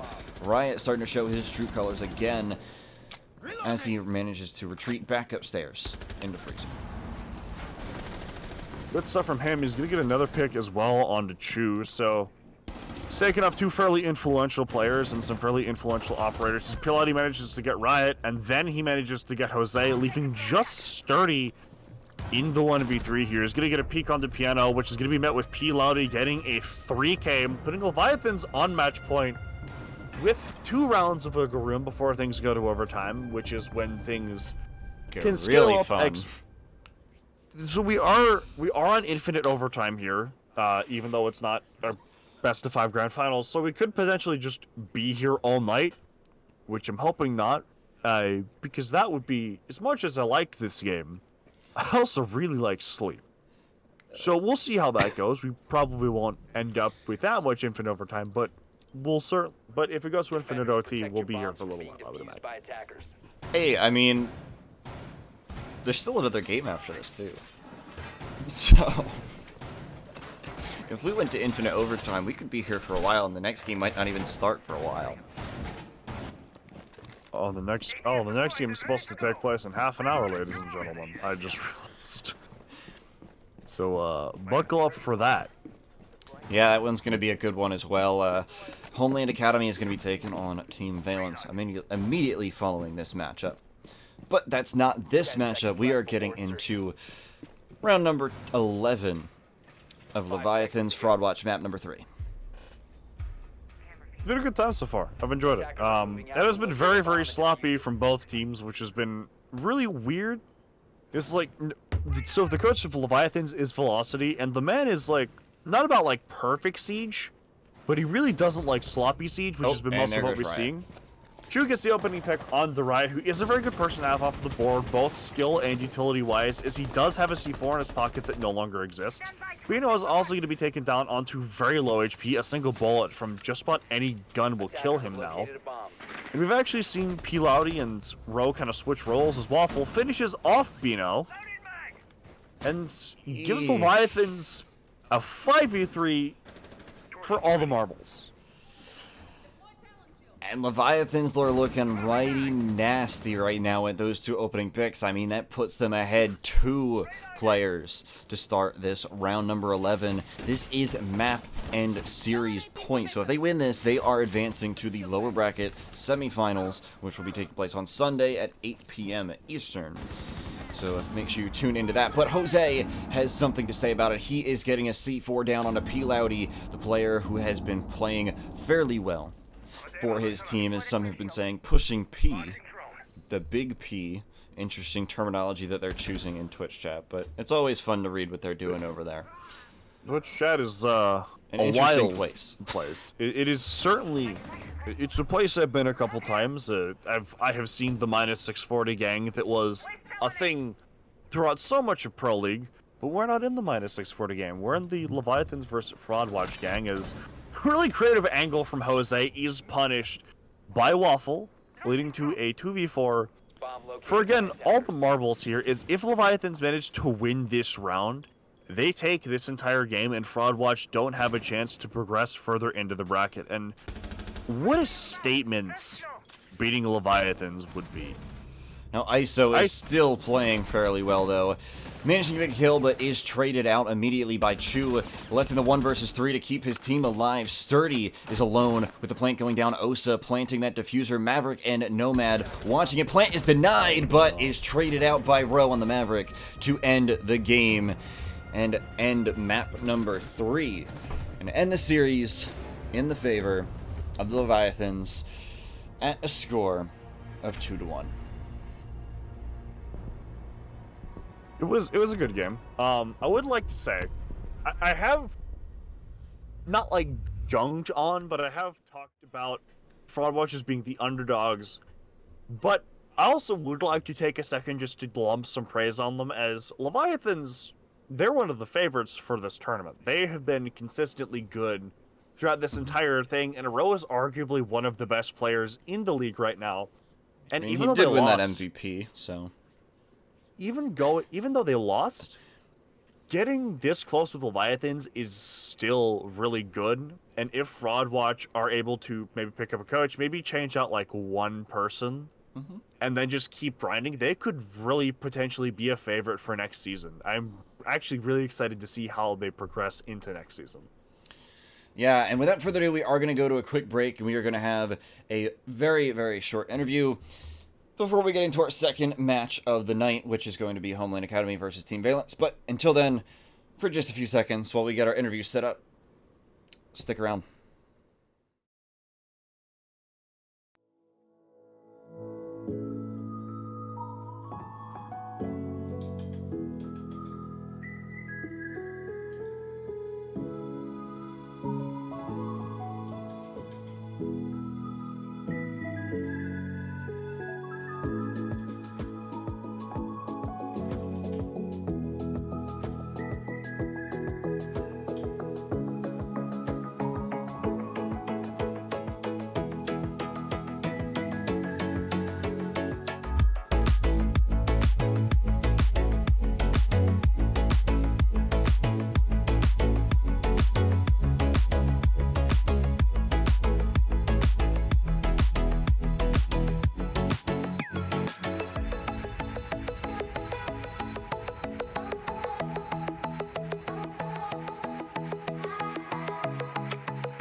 All right, welcome back, everybody. We are joined by P. Loudy from the winning side of Leviathans. How are you feeling after that win? It's Proxy's, not P. Loudy. I have the wrong one. P. Loudy's the one behind him. Aren't they both there? So it kind of... I didn't get it completely wrong. It's half true. It's half true. Yeah. I'll go. Yeah. I'm taking my credit. I got it half true. Yeah, it feels better, I guess. I mean, on my Twitter, I was like, I can't lose 3 game days in a row, right? Well, because we lost the GPX and we lost to Lionheart and SGL, and I was like, man, this sucks. So we decided not to lose today because it doesn't really feel great to lose. So feeling a little bit better now. I mean, we should have won 2-0. Chalet is one of our better maps, and I don't know, we just trolled a lot, I guess. We weren't really... Waffle went 1-8. He costed so hard. He sucks so much. But that's basically it. We only lost 1 map because Waffle's bad. So that you know, I'll take your word for it. If I recall, you said that Waffle is the AGL, and obviously, as you've just established, he was costing with kills. But do you think that he was sort of costing with his calls as well, or was it just one? Yes, he was costing overall. No. So we made a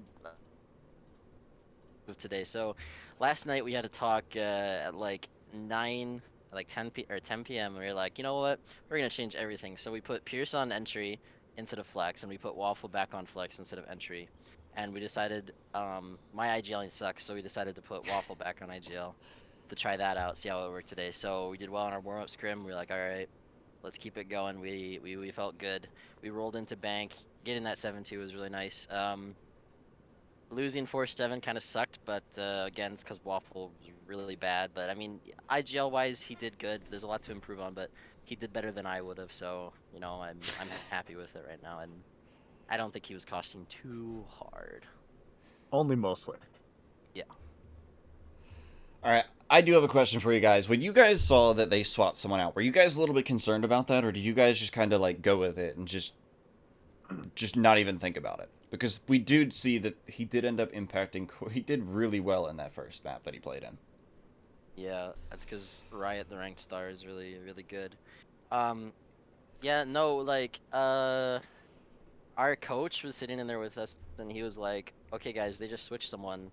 They suck, right? And me and Shu were like, it's Riot, though. And he's like, who's Riot? So our coach didn't know who Riot was. Only me and Shu did, I think.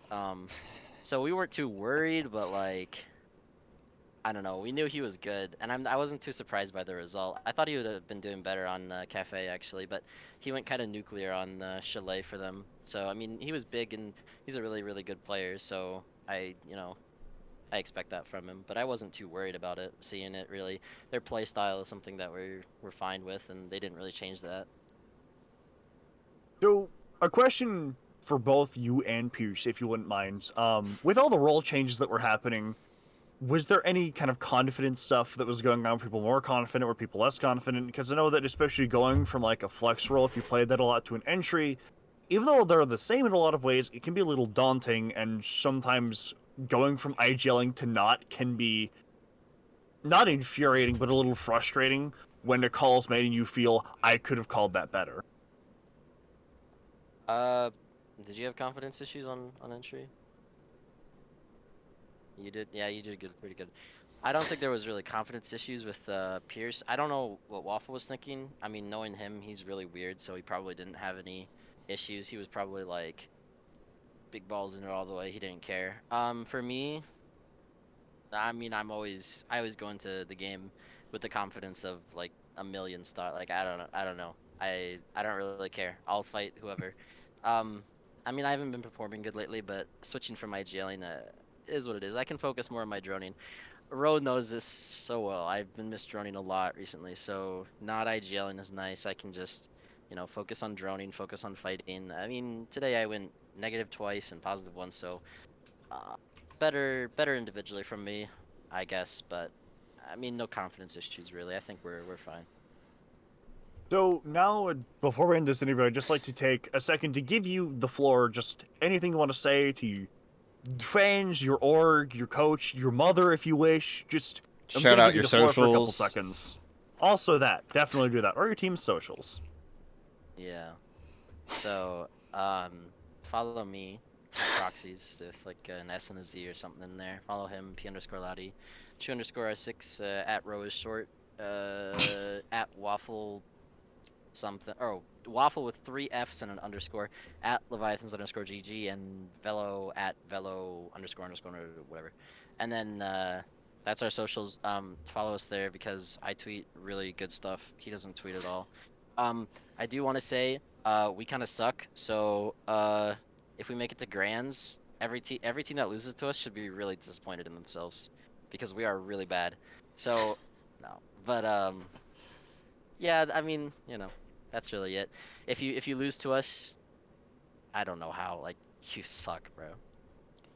That's it, though. All right. Well, thank you for coming in.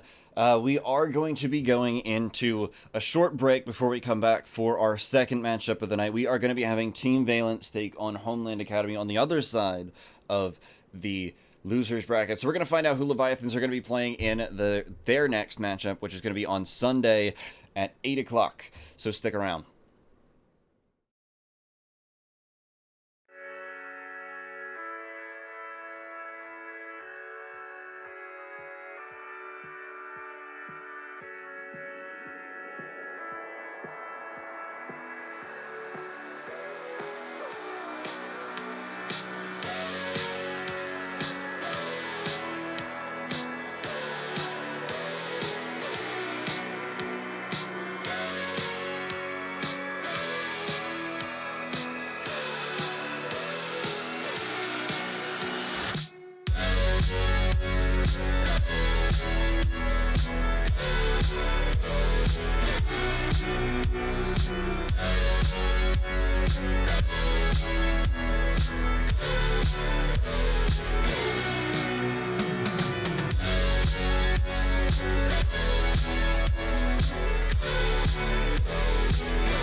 No more talking about it.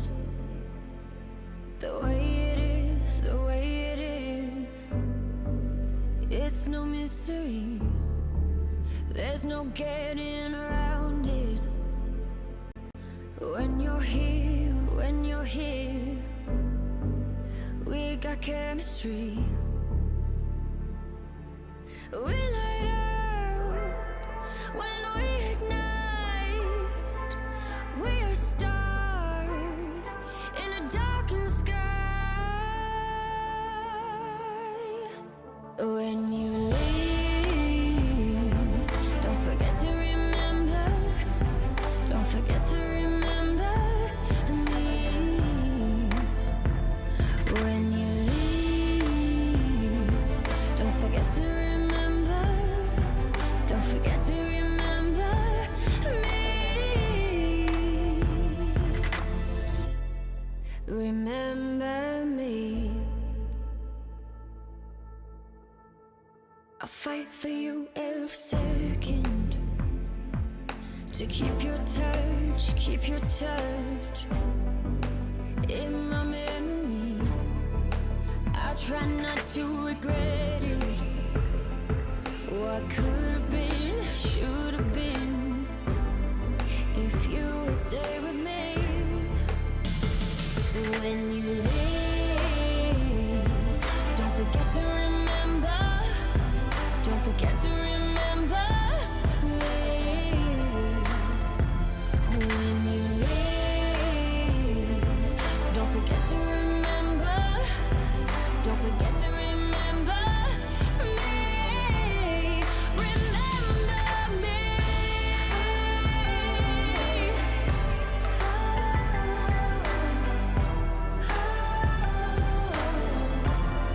Remember me.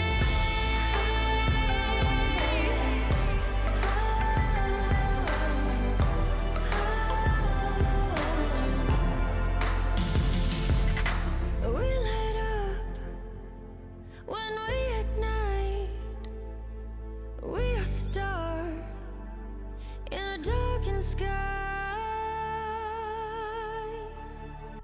When you leave, don't forget to remember. Don't forget to remember me. When you leave, don't forget to remember. Don't forget to remember me. Remember me.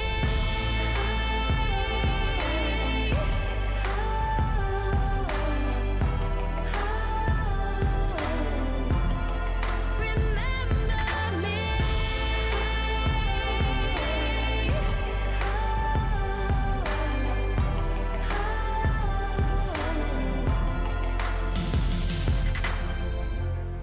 Remember me.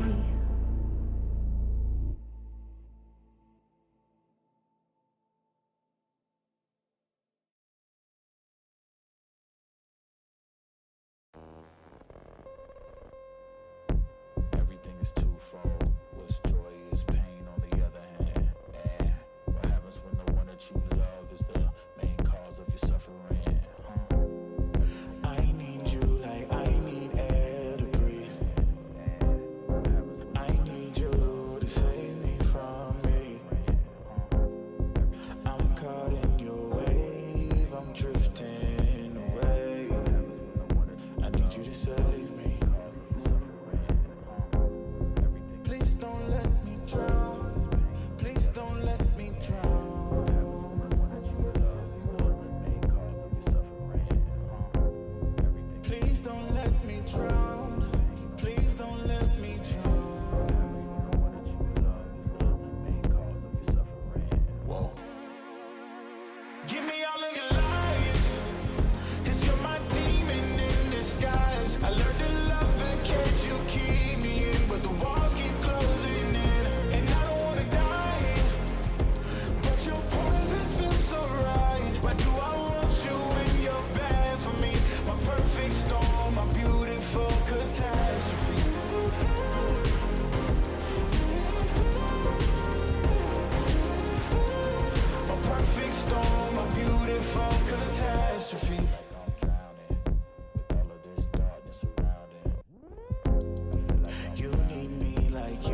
Give me all of your lies, 'cause you're my demon in disguise. I learned to love the cage you keep me in, but the walls keep closing in, and I don't wanna die, but your poison feels so right. Why do I want you when you're bad for me? My perfect storm, my beautiful catastrophe.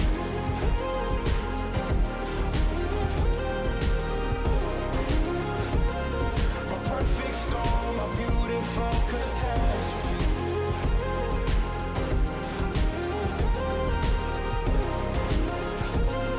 My perfect storm, my beautiful catastrophe.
falling down hard. When the sky is falling down hard. When the sky is falling down hard. When the sky is falling down hard. Don't hold me up, just stand back, just stand back. I'm chasing the storm. Don't hold me up, just stand back, just stand back. I'm chasing storms.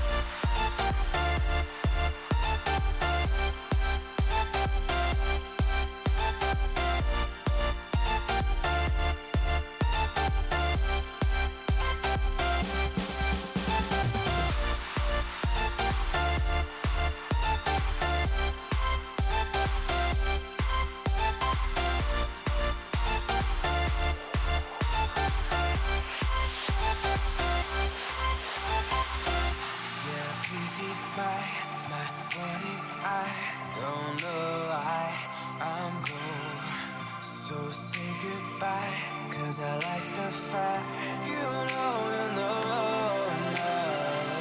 When the sky is falling down hard.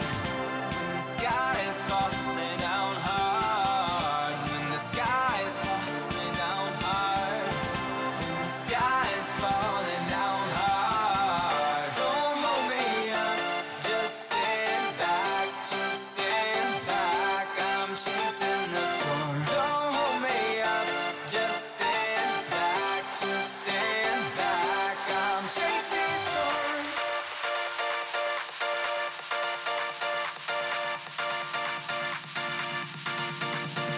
Don't hold me up. Just stand back, just stand back. I'm chasing storms.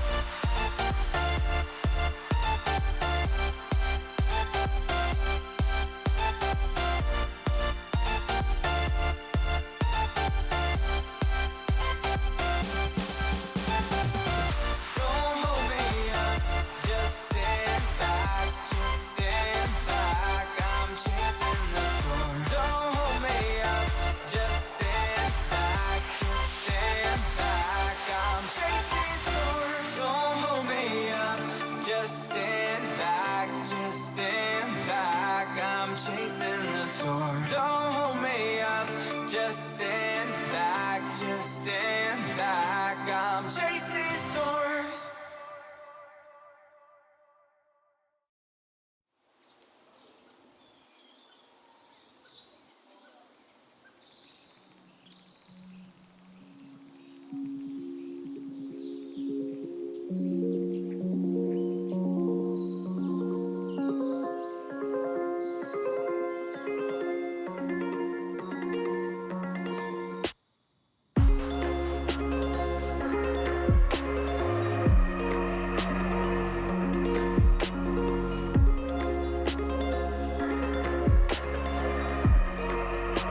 And now the shots are through the wall, not quite hitting, and there's the kill. Cruz falls to Chew. Ned puts his face in a giant hole to throw a smoke canister. Not how you do that. Every player on the side. If Frog Play it down, he's not going to be able to. It's the frack.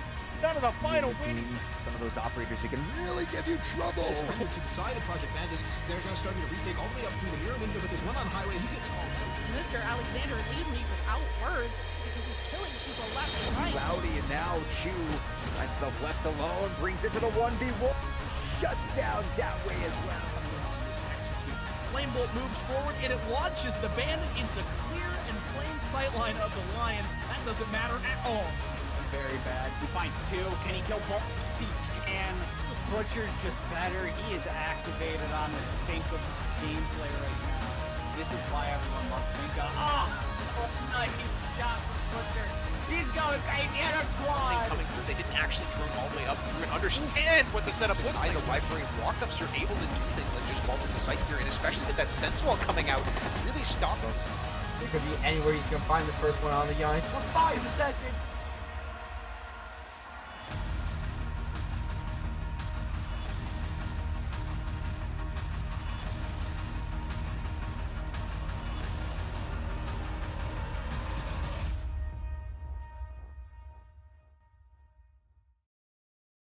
Welcome back. It is game number 2 of the night. We are officially on the quarterfinals of our lower bracket. My name is Phoenix Blaze. I am joined here by my wonderful co-caster, Klimps. It is Homeland Academy versus Team Valence. I'm excited. Yeah, both these teams, both of us have actually casted. In the past, earlier in this league, Valence we've casted twice now. Week 1, day 1, and then in the playoffs just last week. And then I believe Homeland we casted week 2, if I'm not wrong, or the later half of week 1. So we've seen both these teams next. We know how they both play. Well, one issue I have with Homeland is they get a player named Mute who actually never plays the operator. But other than that, it's a fun time, and I'm excited to see how both teams play here in this, I believe, lower semifinal. Yes, so this is going to be the quarterfinal. But yes, I am really excited to see how this matches up because, like you said, we've had quite a few matches with these teams, and we've seen what both of these teams are capable of. I actually kind of want to point out. I'm going to have you, Klimps, point out Team Valence. You're a little bit more well versed with them, so did you want to give us a little bit of rundown on how this team kind of plays things out? Well, Valence loves Chalet. I mean, they've got a 73% win rate on it, and they just love the map. They're so good at it. They love it, and that's going to be something we might see today in our map ban phase. Other than that, a couple players I want to highlight right now. The best rated player through the main season is Psychics at a 1.3 rating, 49 and 33 with plus 16 KD. Pretty solid cost. Overall, just a really good, solid, all-around player. Another player I want to highlight is Lemon. He is their hard support player as well as the IGL. Lemon, we've seen take good control in the Ivy hallway of Chalet, that top blue stairs area, and is really just honed in sometimes that entry fragging capability that everyone wants to do when they're on hard breach. And we've seen a lot of big plays be made from Lemon and really open up the game. So that's a player to watch for sure. Someone we've interviewed before, definitely a good character, good personality. And so if you want to see Valence win, definitely look for Lemon and Psychics to be popping off today. Two strong players. And Homeland is going to be who Nix talks about next. Definitely a strong roster that the side of Valence is going to be facing. Now, great thing here about Homeland is earlier in the season, they have been known as a team that does take a little bit of a fall in the beginning, but they do pick it right back up and learn from their mistakes. Their total win rate is very, very neutral. It's in that almost 50% range. Now, one of their best maps is going to be Oregon, which is to be expected from a team that has been together as long as they have, because that is one of the most staple maps that you should know how to play. However, Skyscraper, not so good, but luckily we haven't seen too much Skyscraper here in this season of Xenon. However, I hate to put it to you, Klimps, Mute actually is their standout player who has a rating of about 1.15, even though he doesn't play that Mute. But I have to give a little bit of a props to Turler. Turler, I don't exactly have some, solid stats on, but I do know from watching them play previously, they are one heck of a player that you do not want to underestimate tonight. Well, definitely. And if they're in and playing, there's definitely a lot of players on the side of Homeland. We're actually going to take a look at our map bans. What maps will we be going to? Chalet, definitely looking for Valence and Oregon, potentially for Homeland Academy. And there they are on the board. Cafe, the first pick by Valence, followed by Homeland taking Oregon back to their home base and finishing it all out on Chalet, the decider. Nix, what are your thoughts? Well, I do think I have to say right out the get-go, we're going to Oregon. That is going to be Homeland's best map. That's where they're going to thrive. So for them to pick that, that's very typical. That's very safe. However, it is very interesting to see Valence pull out Cafe. We've seen them play that map specifically in the past when they've done quite a bit of damage with C4s and rotates. So it could really go either way here. There's a possibility we're probably going to go to map 3, and that's where Valence is going to shine the most because that's where they do their best. Well, Valence had played Cafe last week. So if Homeland did their homework, then, you know, Knicks, they might just be counter-stratted and potentially Cafe could be their doom. But other than that, Knicks, Valence definitely well-rehearsed, well-versed on Cafe. Oregon, I don't know if I've actually seen Homeland perform on this map. I don't remember what map we casted them earlier this season. But Chalet, that is definitely going to be a thriller if we get there, if we go all the way. If I think, you know, prediction-wise, I think if we go to Chalet, I think Valence is going to take it. But I think if it's just 2 maps, I think it will be Homeland next. So we're about to hop in to the game here. Cafe coming up. And Nix, what are some plays we might see? Are we going to see any crazy plays going on? What are we going to see here tonight? What are the bans maybe that we might see? Well, I do sense we're going to get some very safe bans here. So more than likely, Thatcher is going to come off the board. We know that he's a very, very strong and viable operator. But at the same time, I have a feeling we're probably going to see some, you know, some Flores, potentially an Osa, because Osa has been played a lot. But the Finca right out the gate. Homeland Academy is pulling the #1 picked operator off the board. That could potentially hurt them. I mean, big shocker, right? Fink is such a strong operator. You got the 6P41 LMG, the 1.5 scope on that gun definitely lets it go burr. You got the nades, you got the God 6, you got those adrenal surge heals, which just helps so much. Thatcher going off the board as well. Not a big surprise. Definitely just puts the attackers at ease when it comes to opening the walls and is definitely going to make it a lot harder to burn and clear some different areas. Valkyrie coming off the board as well. Not a big shocker on Cafe. A lot of C4 util to come through, and Mira going from Homeland as well. Pretty standard bans for Cafe. Maybe Finca ban being something a little bit different, not something that we're used to seeing. But, you know, Nix, I'm not really surprised because of how strong in the meta she has been. So, without further ado, we're going to get started here, and Homeland's electing to go bar and cocktail. Yeah, and just to kind of hint a little bit on that Finca, I have to say that may have indeed been a little bit of a target ban, because I do know with her being so strong as far as an operator and what she can bring to the table, it really can put a damper on whatever team is really crutching on that, you know, on that operator, because not only can you pick your players up, you can heal them as well. So now it's to the point where unless somebody brings out a Thunderbird and you get lucky with passive heals, you're kind of out of luck. It's 1 life and that's it at that point. But I've got to point one thing out, and I'm curious if they're going to stick this pick. Unstoppable is hovering over this Kali, and Kali is not a typical operator you see played in competitive. I don't think it's going to be stuck. It would be kind of stupid, especially on Cafe, in my opinion, because of the fact that unless you've got some people hanging out on those windows, you really can't do much with her. Well, Kali maybe could be a little bit useful and effective on this map. Definitely with this cigar shop hold that's actually being brought out right now. But instead, Unstoppable electing to bring that Gone 6, a couple more grenades, because certainly Valence rather are going to need it for this Homeland defense, where they are electing to hold out that cigar shop with everything they have. They've got the mute jammers, they've got the ADSs, they've got the castle barricades, even the Kiba barriers from the Azami Turler, bringing that operator new to competitive this season. But it doesn't feel like that Azami is really that new anymore. I mean, we've seen so much about her and her played so much, even at this Berlin major that's been playing through the group stages. Azami play is very, very up high, and you'll definitely see her up high on the attacker winlet rate. Turler here looking to hold off this red hatch early breach open with the footholds for any attacker that might drop. It just could lead to their death. Yeah, and it looks like Turler is going to be also joined by Fistify, which is very important here, holding those cross angles when you have potentially multiple players dropping in through that red hatch. You want to make sure that you're able to get those frags out quickly and efficiently. You want to make, especially if you know have a player that's possibly going to run out of any type of ammo or anything like that.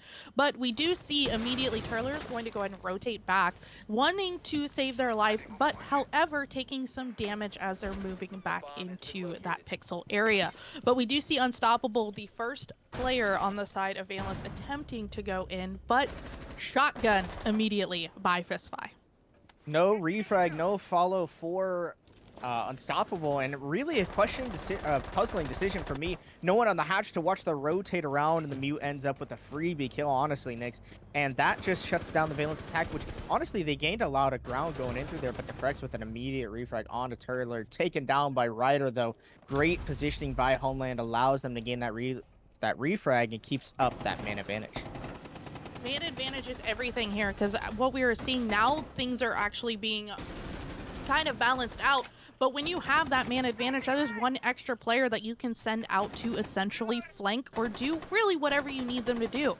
But now that things are very, very even here, even almost down to HP at this point, we're going to see, with 43 seconds left here in the round, things are going to start turning into a little bit of a rush, because you're going to want to see players like Lemon get in as quickly as possible and to get that plant down. It's absolutely critical. And as I'm speaking, Mute's going to take down Wolf, and then right behind it, Gunrider's going to take down Psychics, and Lemon falls not that far behind, as we saw them try to rush in and get that plant, but unsuccessfully do so. So first round goes in the favor of Valence. Well, or actually Homeland. Excuse me. Yeah, Homeland taking the win there, and each defender taking out one body on their own. Great positioning by them allows them to do that. Homeland with honestly really good gameplay for that first round. Valence just not ready for some of the aggressive swings and plays by the Mute. Did even it up in the round, but unfortunately fell short on their execute. Just not enough control of the map, and that's what happens on Cafe when all these crosses can be held on that top floor. That's why you open up the bathroom wall. That's why you open up freezer and play within there. You play in the cocktail area. I mean, there's so many different locations that you can be hiding as a defender, and that's exactly what Valence fell victim to. And now we see Homeland start to begin this lower floor extension. This is all what Cafe is about, these extensions all across the map, whether it's into the VIP section, in the bar, cocktail, and piano. I mean, there's so many different ways you can play Cafe, and extending out is definitely kind of become the meta, and that's exactly what you see Homeland providing to us today. Now, all the way downstairs we're gonna go, and Climps, we've seen this happen many a times, and you know I love it when he does it. Lemon will be pulling out the Fuse. The Fuse is such an underrated operator. I have to say, if I was even relatively good with this weapon, I would be a Fuse main. Because you can actually take his cluster charges, and you can use it to either deter, destroy, or really honestly control a site.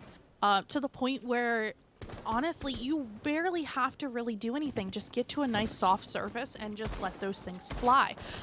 However, if you don't have a proper team like synergy or a team plan, that Fuse can easily go down very quickly if you're leaving him all by himself, which is not what you want to do. So having Psychics on that Jackal, using those Inox, being able to figure out where those players are, that's a fantastic little setup that we see so far here on the attack.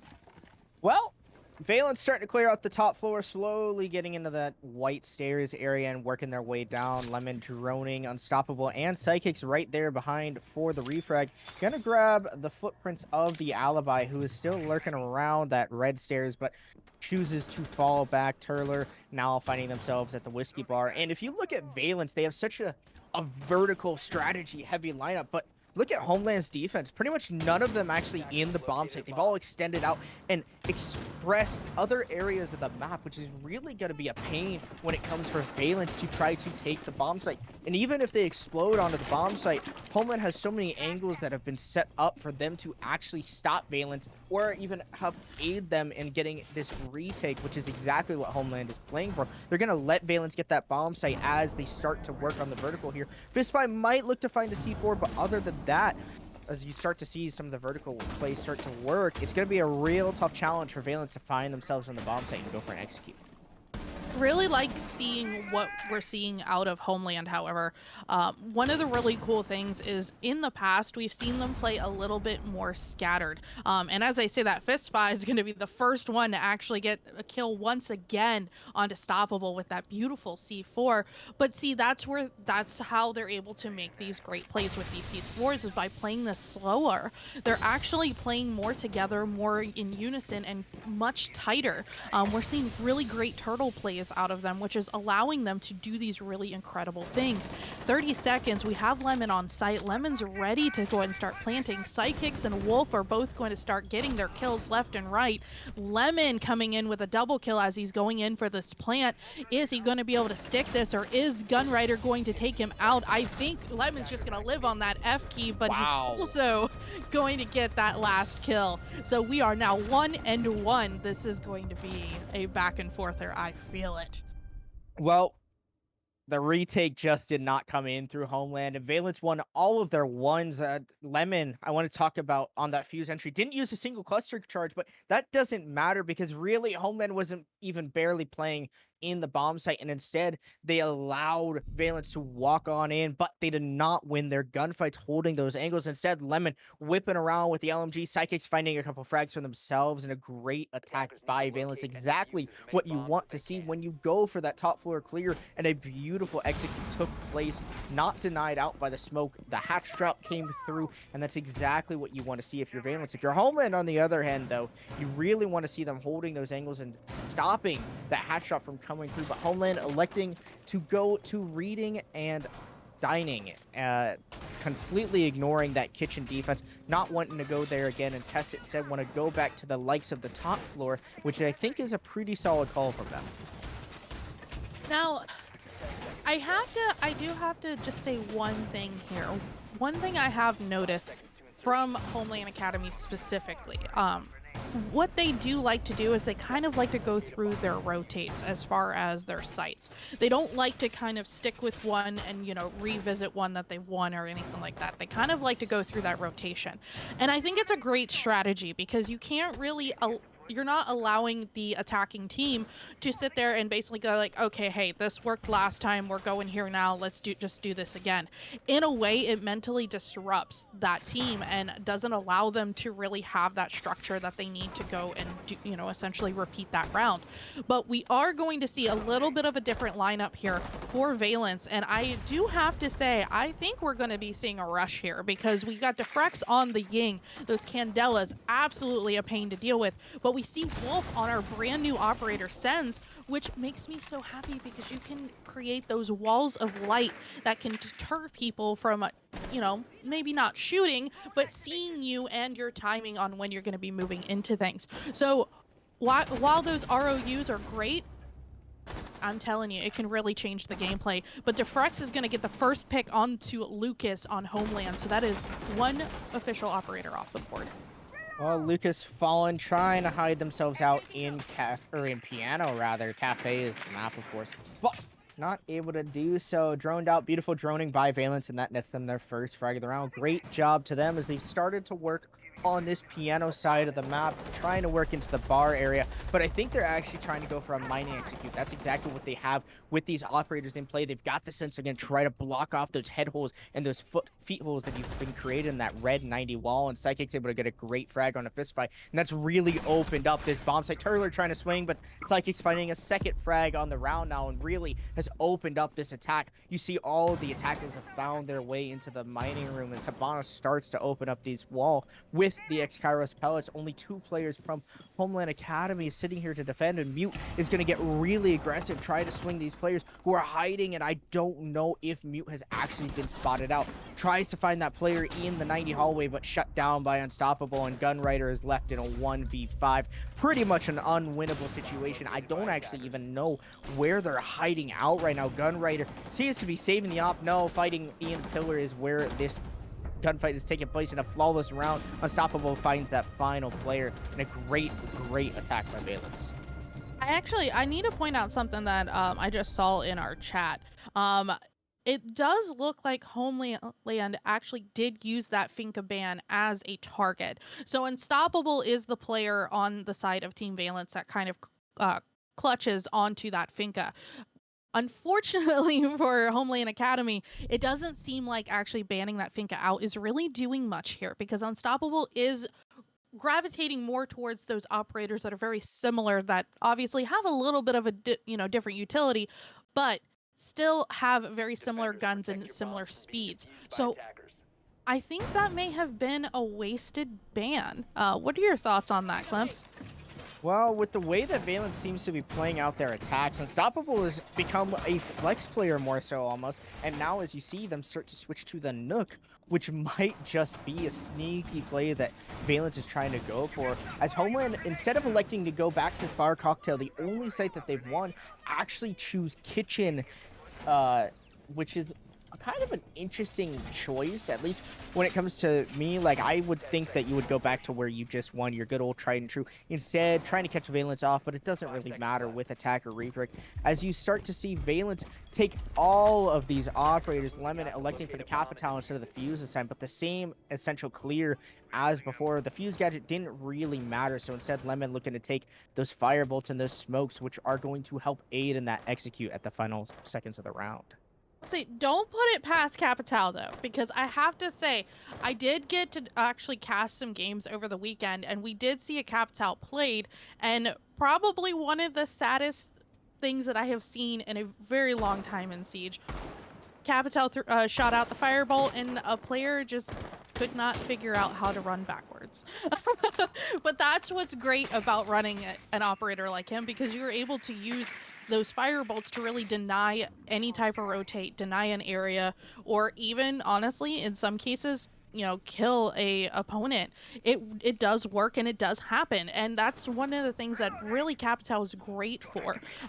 We don't really get to see him played as much as we used to back in the day, but it does seem like with everything with the attacker repick and all these really great features that have come to Siege in the past year, we do get to see a lot of these operators that normally aren't played. But unfortunately, Unstoppable did decide to opt for the Sledge instead of bringing the Nook into the game. Nook off the board, Unstoppable instead electing for that vertical play. I think it's a smart choice for Valence based off of how they're trying to take this attack. But check out Mute here, hiding in the fireplace area, looking to possibly net themselves a frag if they're able to catch players off guard, which I don't think Mute has actually been drone trying to take the swing, but I think there's not enough patience, a little bit too early. Defrex nearly get the kill, but Mute falls back down the hatch. Turler now on a rescue mission trying to find their player, but no, take it down. Defrex as well as Wolf able to actually net a frag on Turler, who was trying to res their own teammate. Now 2 bodies have already fallen down to Homeland, and only a minute remains. Minute, you can do quite a bit of stuff in a minute, but when you're in a situation where it's a 5v3, it is fairly difficult. So we do see, we're going to see some utility start being burned. They want to start pushing as quickly as they can. Valence has little to no time at this point with 40 seconds left. They have to either figure out what they want to do, or they're just going to have to go in and kill. Because even though they do have the man advantage, they don't have the advantage of time. And as I'm saying that, Fistify and Gunrider both tag team, and they take down 2 players to kind of even things out. We have 23 seconds here left in the round. Wolf goes down, was downed, but not out, but officially was confirmed.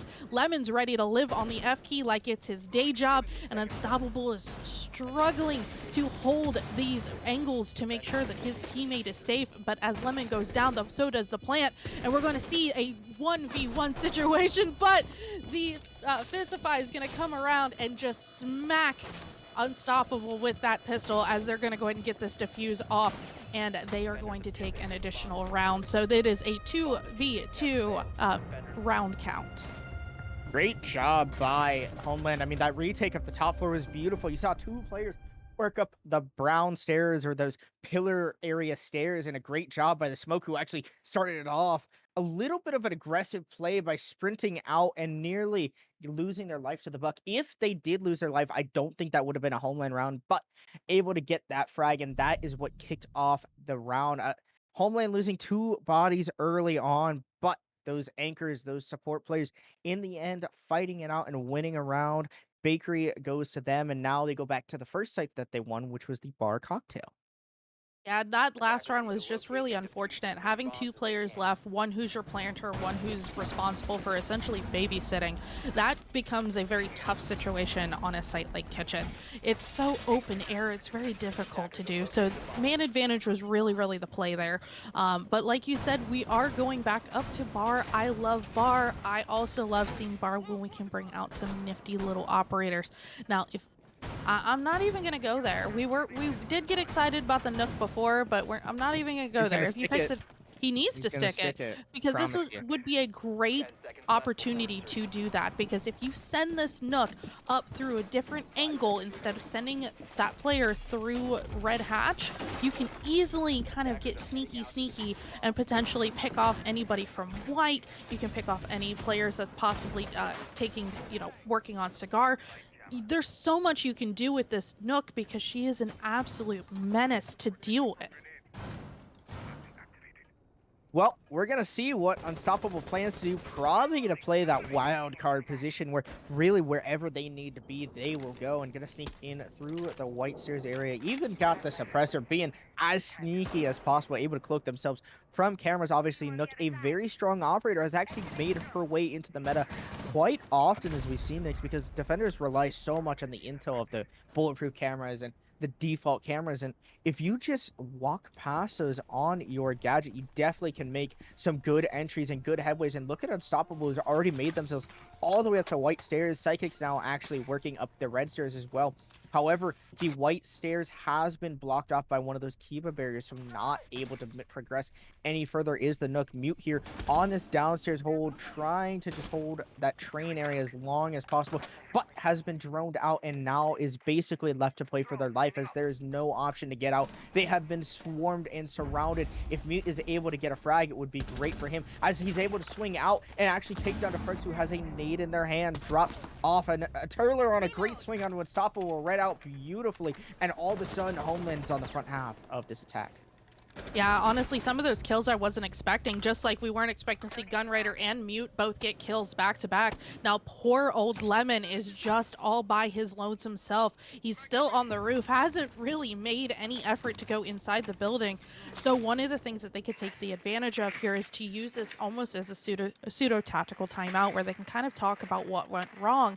However, there's really not much you can do when it's a 1v5 situation. We've seen Lemon in previous matches really pop off, but is it really truly worth it here? Honestly, I don't believe so. It's just gonna have to come down to are they just here to play the game, or are they here that you win it? Well, not able to get the frag there. Lemon falls down to the Mute shotgun, prone in the Scar shop, waiting for the swing. Great patience by that Mute player hanging out in that shop. But I want to highlight the roam downstairs, which really was the fault of Valence. I mean, they just did not know how to handle it. They dropped like flies, especially to the Jaeger, the Mute, the player named Mute, not the actual Mute player, but the player named Mute. Oh, it's so frustrating, Nix. But he was able to really just deny a lot of time and actually took down 2 bodies with them. So great job by them. Good swings, good timing. No coverage from Valence for those swings, and that's what fell down. You did not cover your players, which needed coverage when you were going for those grenades. You did not have the intel to know that that Jaeger might be swinging, and that's exactly what caused that round to go to the side of Homeland. Great job by them, and if they can net another round on Cafe, then their defense will have gone just about as you would expect for a map like Cafe. They're back to Reading and Fireplace, which is a good site for them. They won the previous time here, and they're looking to do that again. Now, here's one of the things. No, wait, they lost. They lost here previously. That's my fault. They got flawless here. So yeah, here's one of the things that I really want to point out with Valence, and one thing that they could really learn from their mistakes here. As obviously we are going to be moving into a role swap here in just a moment, but they really need to be aware of those flanks, and that's something that they can also take into the defense. They were not performing very well when it came to flanking the players of Homeland Academy. That's one very important thing that you have to be able to do here on Cafe. If you're not going to flank, somebody's going to flank you. That's just how the game is played. And by just honestly watching just the previous rounds kitchen example, you had Lemon and you had Unstoppable sitting there. They were just sitting ducks essentially at that point. Unstoppable had the ability to rotate and potentially hold a better angle to protect his teammate. That just didn't happen. So it really comes down to almost the fundamental of just knowing where to be and just knowing when to use that aggression, because honestly, we're just not seeing it from Valence. But I have to say, Lucas, I think Lucas may have a drone fetish, because he's hunting drones like a crazy person tonight. Yeah, a lot of drones have fallen off the board for Valence. I mean, they've already lost half of their intel. Each player gets 2 drones, and everyone has lost at least 1.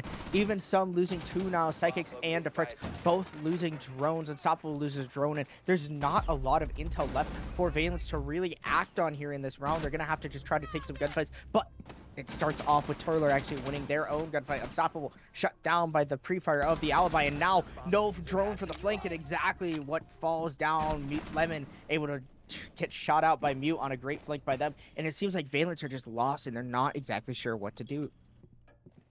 You know, in previously, you and I have actually talked about this. Some teams are either better at one side or the other. And unfortunately, it just seems like Valence is just not the attacking team when it comes to Cafe, and this is their pick. So we're seeing another flawless round for Homeland Academy. I'm very concerned here because if Valence can't pick this up here on the defensive side, this is going to be potentially a 2-0 situation of a best of 3. Definitely. Well, you never know because we always get that good old, what I call and what Chief calls her good friend Nix, the collegiate special, where each team wins each other's map pick. Definitely a possibility here in Valence. Electing to go reading Fireplace, usually the 3rd site for every team, but instead going first off to there. And I want to talk about Valence running the Team 1 logos in the background. Looks a lot like their organization's card, actually. I just realized that. It's actually kind of interesting. I like seeing that. That's very cool. They've nearly mimicked Team 1 on their logo, just a little bit different with a V instead of a T. And you know, I like that. I like the representation of that works. What did they call that at the Charlotte Major? Wasn't it like card synergy or something like that? Maybe. I can't remember. I know that we booed every player that didn't have like a matching player card. I remember that. That was a lot of fun. So yeah, it was like card synergy, which, you know what, sometimes it works, sometimes it doesn't, but in this case we're seeing it does not work for Valence on attack. But I have to, I'm excited. We've seen this before. We know this works. Psychics is on the Clash.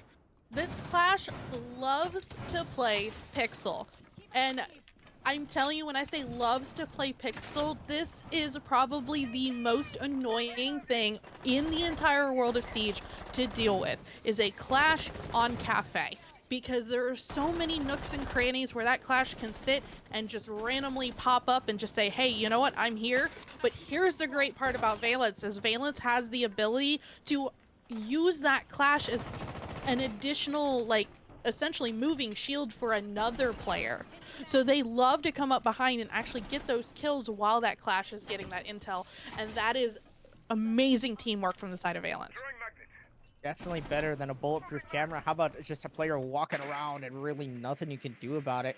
Valence, you're going to absolutely use that intel game by Psychics and hopefully get some pre-fires behind them. You obviously see Defrex there, the Azami, creating some Kiva barriers and stopping any of the attackers from possibly getting any extra angles that they might be able to use to shut down this Clash. Lucas here looking to get a very sneaky entry up the white stairs, and it may have the entire side of Valence caught out negatively. A player drops down the hatch, and it's pandemonium. Lemon gets 2 on the C4. Lucas in the bomb site, and you see 3 players now rotating down the white stairs. Lemon on for 3 kills now, as Lucas has been shut down, slowed down by this Clash. Turler with a refrag onto Unstoppable, but has the damage been done already? Lemon off for 4. The quad kill coming out from the Mute, the hard support player. Maybe not a lot to show for on the attacking side of things, but has definitely already showed up on the defense, making huge plays gone through. Lucas now on just under half of their HP, trying to make something happen, make something work. One of the first players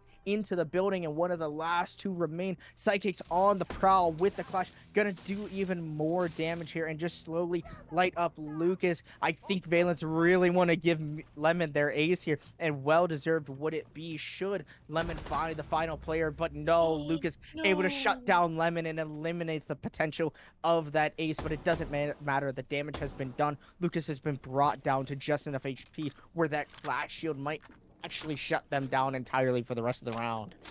I mean, it went from almost an impossible situation to an actual probable situation here. If we see Lucas just play a little bit smart, he's got about 25 seconds here. just honest, if I was him, I would totally not even worry about that diffuser. Just solely go for these kills because he could potentially catch this Clash off guard, which unfortunately by picking up that diffuser, they know exactly where he is, and that perfect team play that I was telling you about the Clash getting the information and that teammate coming right behind and using that information, we just witnessed that as once again, the Clash is absolutely a menace. Well, the Clash reigns supreme, and you saw Psychics and Defrex playing earlier that round. The Azami obviously using those Keepa barriers to give Psychics some extra protection, and now playing buddy system, getting the trade onto the Clash as they damage them down, lose all of their shock potential, but brought down by the Azami. A great round from Valence, really bouncing off of themselves here. A good start, honestly. Lemon, huge kills. I want to highlight them. Obviously, Tua with the C4, shutting down the potential rush that was coming from Homeland. And I don't know if it was an IGL call by Homeland, but they should have tried to go for that roam clear because clearly it was not going to happen. Lemon there on the hard support with that shotgun M590, a good gun, and the SMG-11 obviously in their hands, deadly as well. So a good job by Lemon to help hold that bomb site down and finishing out obviously with the Clash. Something else to note, now we start to see Valence do the same type of hold here in the Scar Shop where they reinforce the hatch, they make all these angles here, they got the castle, and Wolf actually potentially playing here as the Aruni. And as we're talking about new potential operators on the board, Turler is going to opt to bring out the Twitch. Twitch is fantastic if you play them correctly. Yes, you can use that Twitch drone to gather intel, but the most important thing is you can use it to get those default cams as well as any type of utility. So the alibi that's on the board, the Aruni that's on the board, you can actually take out their utility pretty easily and not even take a single ounce of hit point damage. So typical thing we're going to see here, Lucas is going to go up top. He's going to start making some noise for his team. Now, if they're going to be pushing down those red hatches, which is very, kind of the default push as far as Cafe goes, obviously Valence knows exactly how to handle all that.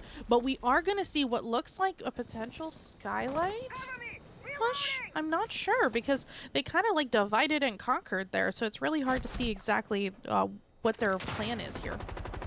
Well, Lucas is going to light up Defrex and eventually net that kill. You are not safe there behind the bar of the piano, but unstoppable with a great trade onto Lucas. Takes down the Zofia, and that might just keep that castle barricade closed. It's going to be a lot harder to get that barricade open. Maybe have Mute rotate over with the Gauntlet 6 and some nades and try to roll one under the window. But if the Wamidus or Jaeger ADS is placed properly or in a good potential place, it might just shut down that barricade from actually being open and soak up a lot of util, which is not what you want to see if you're Homeland. So I definitely think that trade was a win on the side of Valence because now they've shut down that Zofia. That's so much clear gone on those castle barricades, let alone those ADSs that could be taken out from the studs. But a player has made their way into piano, actually. It's Mute has found themselves behind Wolf, and Wolf potentially playing for their death gets flashed and shut down by Gunrider. Mute as well finding a frag on Unstoppable who tried to help out their teammate, and now Valence is on the back foot yet again. Yeah, 4v2 situation, something totally doable if played correctly, but Psychic's not... Was that a Homeland player that just ran right past him and he didn't take the kill? But Psychic's being smart here, gets a double kill back to back, so Mute and Fistfight goes down. So now it is completely even, and then Turler decides to say hello to Lemon. Lemon is now officially out of the game, so Psychics is the last one for Valence, so he's gonna have to play this very smart. White Stairs is not where you want to be because a player could either come flank you from the rear, or like we're seeing, great angles being held from the side of Homeland. And just like that, because he had nowhere to go, that Valence player goes down, and we see another round in the favor of Homeland Academy. Well, the distraction on the White Stairs certainly worked out. Psychics was able to get 2 frags, which really should have been punished by Homeland, but not done so. Playing it smart by hiding from that Yana clone and then taking advantage and taking action up into piano. But It did not help because Lemon lost their fight to Turler, who made a beautiful entry onto the bar side of things with the planter going down. Great coverage by Turler allowed Homeland to win their 5th round of this map of Cafe. That's the first attack, Nyx, and they're on the front foot. Valence doesn't have a lot of rounds to play with, really, and they really need to start playing the game at catch-up. Yeah, and speaking of catch up, we are in kitchen now. So we are 1 round away from moving into match point for Homeland Academy. And they are bringing out probably my favorite operator to play on this site, and it's going to be the Goyo. Being how vast and how wide the area of kitchen and prep can be, you can use that Goyo to your advantage, putting up those canisters and using them in strategic places to prevent any type of pushing.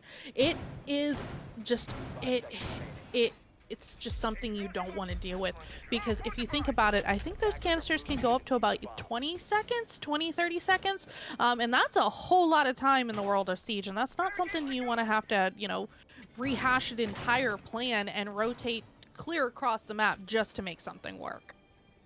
Hopefully Psychics doesn't leave the meatloaf in the oven for too long and burn too many of his teammates or the defenders, but definitely a strong operator, the Goyo, playing for that long possible roam clear, which we will probably see from Homeland. They've already made their way upstairs. Zofia working their way through the new balcony now and looking to find a frag on Unstoppable Lucas. A great early entry frag, and that's already a great advantage for Homeland as they've taken down one of the great players for Valence. Unstoppable falling down. I see C4 nearly finds Mute from Psychics, but not good enough. Instead, electing to run back to the bomb site, potentially play those Vulcan shields, or canisters rather, for those late rounds gameplay. You miss the shields just as much as I do, don't you? I do. I still call them shields.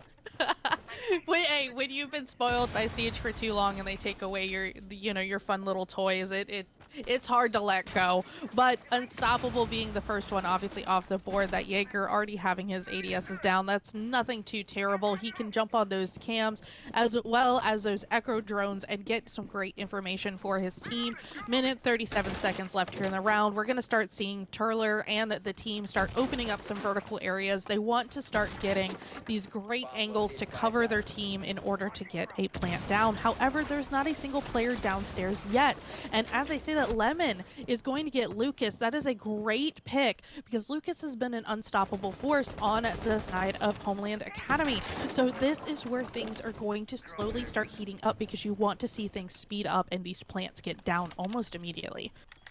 Lemon is doing the death run of the bomb site. I mean, just trying to find somewhere comfortable to sit, tries to sit under the prep window, thinks that they're going to get naded, so instead they run away and have found themselves all the way back onto that black mat on the backside by the coffee machine. And a good job by them to stay alive because they are so important, clearly. 8 and 6 on the board, one of the star players currently for Valence, and really we need to start to see some of the other players start to pick it up. Defrex could be one of those this round, or Wolf on the Echo with the late yokai denial might just be someone that punishes out Homeland, who has made an entry now into the actual kitchen area. It's a complete fake on the backside, instead trying to entry through prep and has found it. Mute with the nade on the Lemon takes them down on the coffee machine, and now the diffuser is going down, but the yokais are in place to shut them down. 2 players trying to walk through the bar entry and not able to do so. Mute shuts down Defrex, and now as a player is trying to make this swing, the yokais are still causing a major problem for Ryder, who's finally gonna get this plant down. Fistify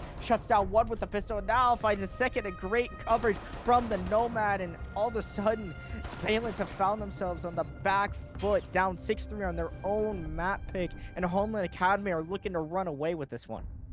I have to say, I gotta know if Gunrider does like some type of like hand warm-ups or something like that, because I don't think I've ever seen anybody try to plant that many times in one go. So I'm assuming his pointer finger's probably a little bit tired right now after that, but good on him for sticking to it. That's one of the hardest things about being, that player that's carrying that case, is because when all this craziness is going down around you, you have to focus.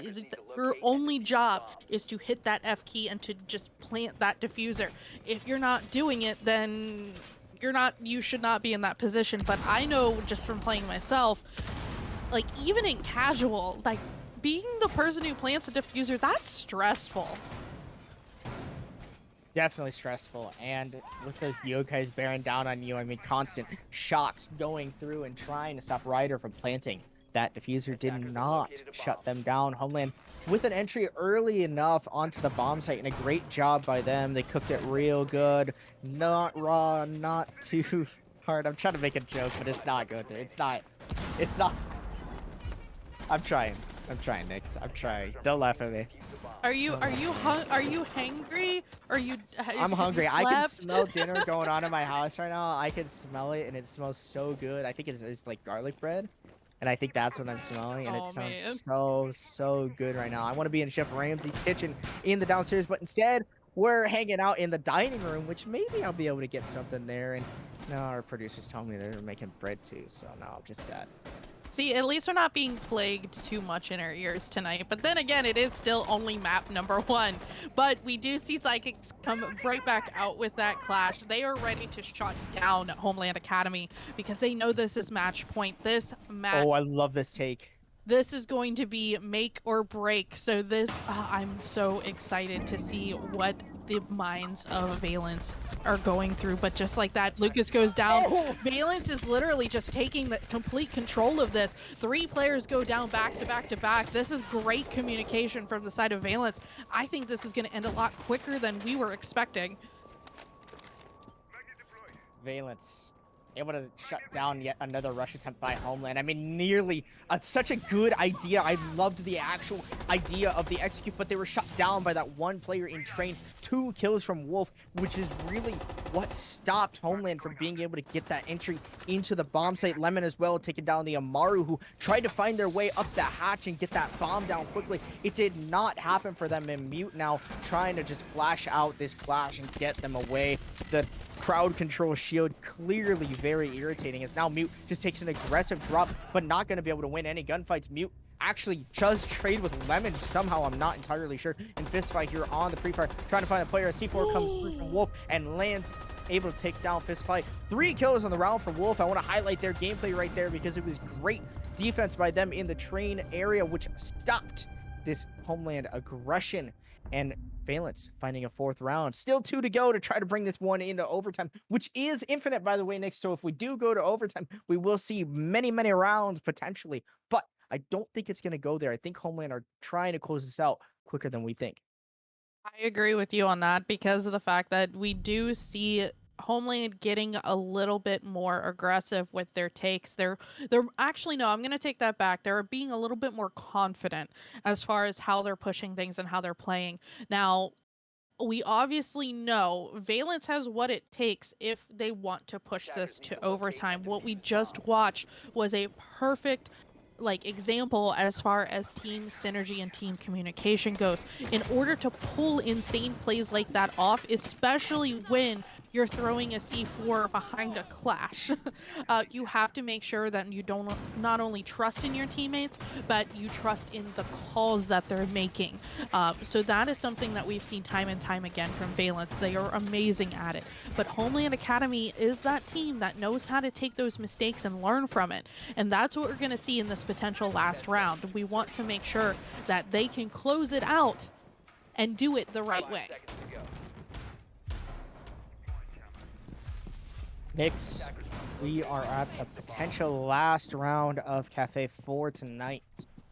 It is possible that Homeland will close it out and take it. Valence electing to go bar cocktail and really trying to pivot off of how they played their first defense and trying to play it just a little bit better. Remember last time it was Turler on that entry into the bar area cleaning up the last 2 players. And if Valence are able to live for just long enough, this castle needs to stay alive a little bit longer. Defrex by a little bit more time. Don't put yourself in such a precarious position and you might just find yourself to round 5 and potentially round 6 and so on, so forth until we end this map. But it depends on if Valence is ready to step up. Defrex Unstoppable, I need you guys to start popping off. Your team needs you right now. You're on the back foot of this map. We're in the lower bracket quarterfinals, and it is win or go home. So don't go home, Valence. Fight, fight, fight. This is your map pick. You need to try to find out these last couple rounds. Defrex trying to hold an aggressive angle here onto the red stairs drop. Does get droned out. A couple drones trying to think about shooting them, but Defrex needs to find their way out of here quickly before they are taken down. Yeah, and opening up that hatch was probably the smartest thing that that castle could have done right there. But we do see players just immediately running outside, and Psychics is going to take down Lucas. This is a almost picture perfect a situation that we saw last time. However, Psychics was able to keep his life this time, but Defrex not moving from that position like he should have in order to maintain his life. He goes down with a nade, and honestly, this is going to get down to the wire. A minute and 20 seconds. They're going to have to start getting on site and start executing in the next 15 or so seconds, or they're essentially going to be in a rush situation. Rush situation might come through indeed, but there's good intel on this player playing behind the second bar in the bar actual bomb site.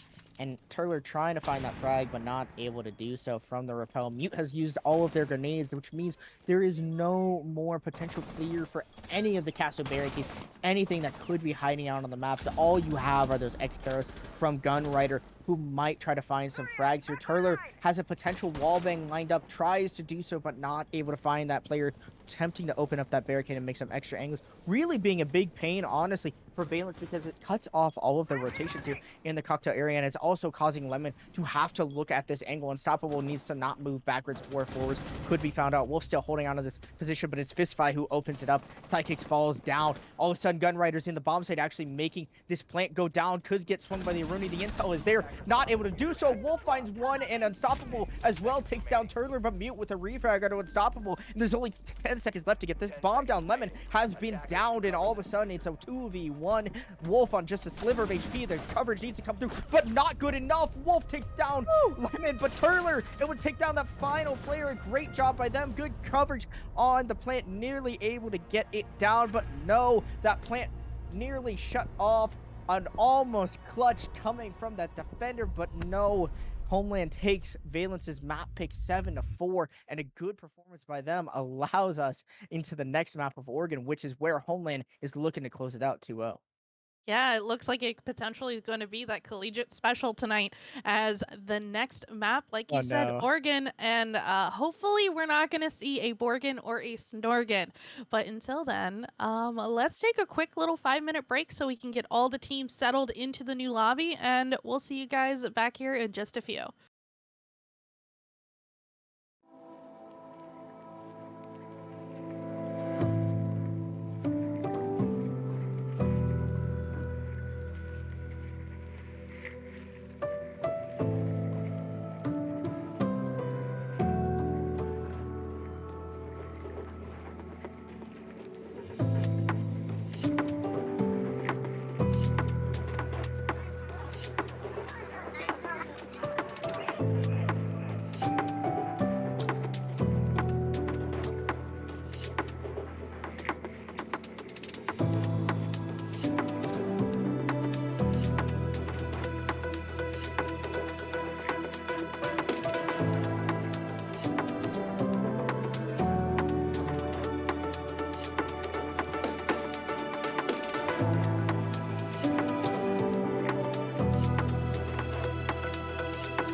baby. If you text me, say you need me. Even if it ain't real, you're just missing me. I'll be on the way, we'll spin and get it free. I'll be here. Spending time on the right sheets. We ain't tired, but act like we need to sleep. Then I think about your body, feel your fantasies. We don't sleep, we can't sleep. Split highs with you. In the bed, in the pool. Moods on too. Tell me what you need, cause I need you, baby. I'll set the cards to red. Temperature 68. A bed made for two. Say what you need, cause I need you, baby. I can make it like a dream for you. Like a fantasy that just came true. Right night feeling when you say ooh. La la la la la la la la la la. I'm a label you from the left side. Keep you close, cuddle for the whole night. No, you know because it feels like ooh. La la la la la la la la la. Got this mood. I'm so mesmerized. You take me somewhere new. Can you pause the night and postpone the sunrise? Cause every time I feel your kiss, the dose of your lips increase. Split highs with you. In the bed, in the pool. Ooh, it's all in tune. Tell me what you need, cause I need you, baby. Set the color to red. Temperature 68. Bed made for two. Say what you need, cause I need you, baby. I can make it like a dream for you. Like a fantasy that just came true. Right night feeling when you say ooh. La la la la la la la la la la. I'm a label you from the left side. Keep you close, cuddle for the whole night. No, you know because it feels like ooh. La la la la la la la la la la. I can make it like a dream for you. Like a fantasy that just came true. Right night feeling when you say ooh. La la la la la la la la la la. I'm a label you from the left side. Keep you close, cuddle for the whole night. No, you know because it feels like ooh. La la la la la la la la la la. When I think about it, ooh.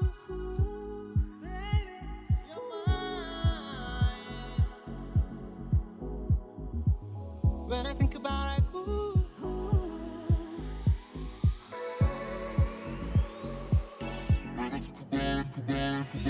I can make it like a dream for you. Like a fantasy that just came true. Right night feeling when you say ooh. La la la la la la la la la la. I'm a label you from the left side. Keep you close, cuddle for the whole night. No, you know because it feels like ooh. La la la la la la la la la la. When I think about it, ooh. When I think about it, ooh. Right night feeling when you say ooh. La la la la la la la la la la. When I think about it, ooh. When I think about you. My baby, my baby.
Well, welcome back, everybody. We're back here.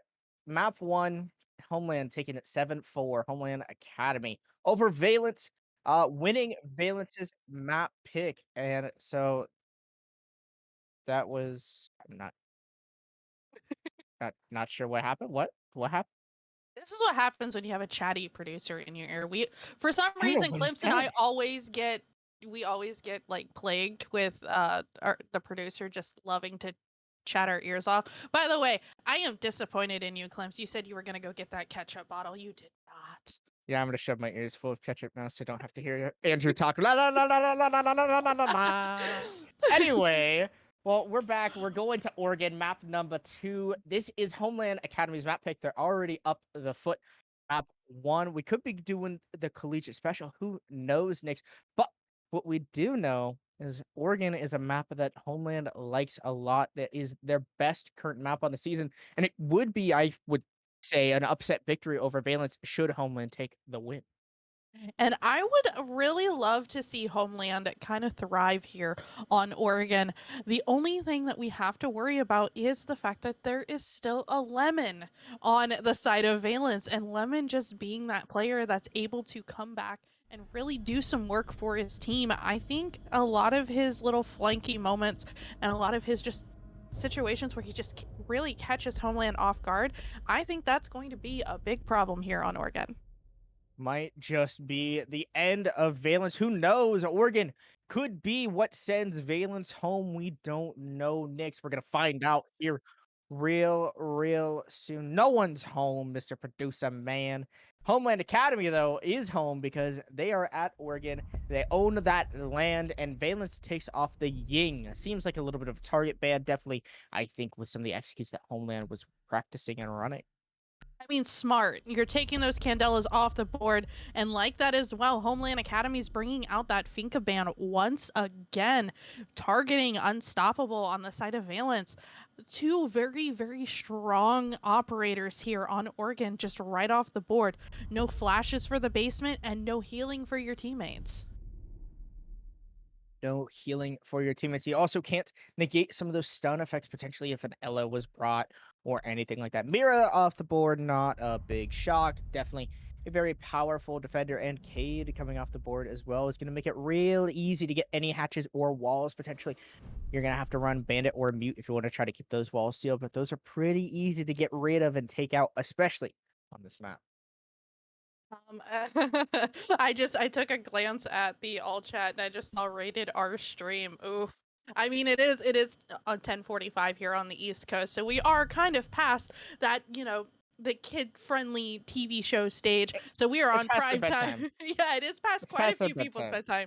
And it is, and a lot of these players that are like the 16, 17-year-old range, they probably went to back to school last week too. So ouch. Probably some of these players are probably just like, I want to go to bed, or they've got their parents like yelling at their ears like, you should be in bed. I know my parents. One more round, Mom. You One gotta go to more bed. Yeah. round. One more round, we'll win. We'll go to the next round of playoffs. We're going for that prize pool, that big Yama prize pool. Was it $800? $800 prize pool here in Xenon Gaming Series. That's what these teams are fighting for today. 500 to first place, 300 to second, and 100 to third. Definitely, each team wants to have a little bit of a chunk out of there, maybe a cookie, maybe a little bit of ketchup out of their prize pool. And sorry, I can't avoid it. I gotta try to throw it in there and just throw you off, Nick. I would say I feel like you're trying to one up the ketchup kitchen comment because it was a dang good one. Come on, I rarely have good dad jokes. Maybe there's a ketchup sand on the laundry machine. I mean, I don't know if they would have gone. Trying to wash them. If they would have gone kitchen this first round, I probably would have just lost it. Got up from my chair and just been like, you know what, I'm done. But all the way downstairs to basement, probably the most active and interesting sight to watch, just because so many crazy things can happen. Now, the Finca and the Yink specifically being off the board is a detriment to a site like basement. You can't open up those hatches and flash dump unless you have multiple operators bringing a ton of flashes, which we only have on Gunrider on that Habana, as well as Mute with the flashes, but Mute's gonna go down to Wolf. Wolf is just being absolutely insane with this shotgun, taking 2 players off the board almost immediately. This roam by Mute Insecurity has been extremely effective, and Defrect's able to take down the Diffuse holder. That's Gunrider down. The Habana no more hardly on the board as Fistify elected to bring Flame Wars, but they have also been erased from the board, and all of a sudden it's left down to Turtler, who's actually made their way into the bomb site, Nick. No one to be found, as well, I'm choking, especially Homeland that round. Definitely choked that one out. I mean, Wolf on a couple great frags with that shotgun. huge gameplay by them, able to shut down a lot of players. Turler does find them from the rear, so able to avenge a couple of their teammates, but still looking to find 4 more. A 1v5 is definitely something that is possible, but takes a lot of effort and a lot of energy, especially the first round of Oregon to get flawless would have really been unfortunate. Turler obviously looks to avoid that and finds their way into the meeting hall, trying to eliminate some of these roamers and potentially recover this diffuser, which effectively the basement bomb site has now become the upstairs bomb site, with all of the defenders being up there holding that diffuser, which has been dropped on the top of the white stairs. Now, you did mention the 1v4. This is something doable on a, on a map like Oregon, because you do have the ability to use those tight angles and those different little, sneaky spaces to do it. But unfortunately, that's not going to happen in this round, as Psychics is going to go ahead and take down Turler. That's going to be the first round in the favor of Valence, I believe. I keep forgetting who's on what team because, unbiased here. But Team Valence is going to take the first round, as we did see them, I believe, take the first round on Cafe. Well, good round by Valence, a good start. Very, very strongly done by them. Definitely highlight Wolf on the shotgun. Finding a lot of frags there in the security hallway, and a great roam effort by Valence. Definitely susceptible to a rush, and you may see Homeland do that, as we saw them do a lot of aggressive takes on Cafe, and they may just like to do that the next time around in the basement. But that doesn't matter, because now we're in the kids' bedroom and main bedroom, and that is a potential place where Homeland may be able to find their first round, especially depending on how Valence sets up this defense, which you see a quick shotgun rotate has been made in the attic area, which is potential for some late round flanks, late round gameplay, but also may just be the detriment to you, because look at Fistify, who's bringing the Maverick, Lucas on the Zofia, most likely electing to go for an attic and master split take is Homeland, and I think that's exactly what they're picturing to do. But if that wall's already been open, then it may just aid them in their take a little bit more than we think. Yeah, I have to say the attic and master take is a very, very typical and default thing that we do see happen on Oregon. Now, one thing I would like to see from Homeland Academy is for them to kind of mix this up just a little bit. If you send an additional player out to essentially create a distraction, maybe make some noise over by Armory, have somebody repelled over by there, that would be a great way to create just a little bit of nuisance, which I actually think we're going to be seeing Mute play that. Mute's going to have that Yana and already into Armory as we speak. So I think he's going to go and start getting some early intel for his team to see if site is ready to go. But as we're looking at it right now, our dorm side of things, that site's almost completely open. So if they rotate out to those double windows, they could potentially flood and do a really quick plant. Bomb site's definitely susceptible to a very large rush, but Deflexer is shutting down this attempt at an attic take. This fight trying to find a player, and instead Turler actually is the one who's able to find that player sitting in T3. Deflex falls down, the Nitro goes with it, but those black eye cameras are still around on the board, on the map, all over the place, feeding great intel for these defenders. Wolf now tries to find their way out of attic as the wall starts to be stripped behind them, but Wolf is in a precarious position with that trophy wall being opened up, takes a little bit of damage, and Lemon has also taken a little bit of damage, which is really a big problem for the side of Valence. Yeah, not being able to get these really quick picks off onto Valence is going to be the problem for Homeland. Granted, they do have the numbers, but as soon as these players have the ability to repurpose and essentially go into different areas, they create really interesting situations. Just like we're seeing right here, Gun Riders being able to take down Lemon just by standing his ground and getting them with that amazing gun that he had equipped. But Wolf immediately going down right behind him. Honestly, Homeland just has Valence's number at this point. There's a minute left here in the round. It's a 5v2 situation, not an ideal thing that Valence wants to have to go up against, especially on Oregon. Unstoppable taking a little bit of damage here as we see Mute get the kill on the Psychics. Gun Rider is going to start living on this F key, even though he really doesn't have to, and the first round we see for Homeland Academy is going to be flawless. Valence had a great first round for themselves, but Homeland immediately responding, losing no bodies at all. Great attack by them to show their dominance on their map choice of Oregon. A great attack by them on the upstairs bomb site. And I think that really fell down to some aggressive plays by Valence, which were not refragged and unfortunately just did not pan out exactly how they wanted. Lemon definitely being one of the notable plays right there, where they were very aggressive as that breach opened up, but just missed their shots. And that, I think, is something that costed a little bit of that round. Yeah, that was just a very unfortunate thing that we had to watch there, because one of the things that Valence really needs to kind of figure out how to do, they have great players, they have great ideas. We just watched Wolf get, almost kill almost two players on the side of Homeland Academy just by being that, that force and that aggressive player that needs to be played. Unfortunately, just wasn't able to get the kill, but the most important thing here is the defense needs to really stand their ground. That is the point of being on defense, is you're securing these sites, you have to hold them down, you have to prevent these attackers from trying to get in. That's Siege 101. You don't ever have to question that. But the thing is a lot of these players sometimes get more into that, hey, I want to kill people mode, that they forget that what their purpose is. And I feel like that's what we did see Valence kind of slack on in that last round.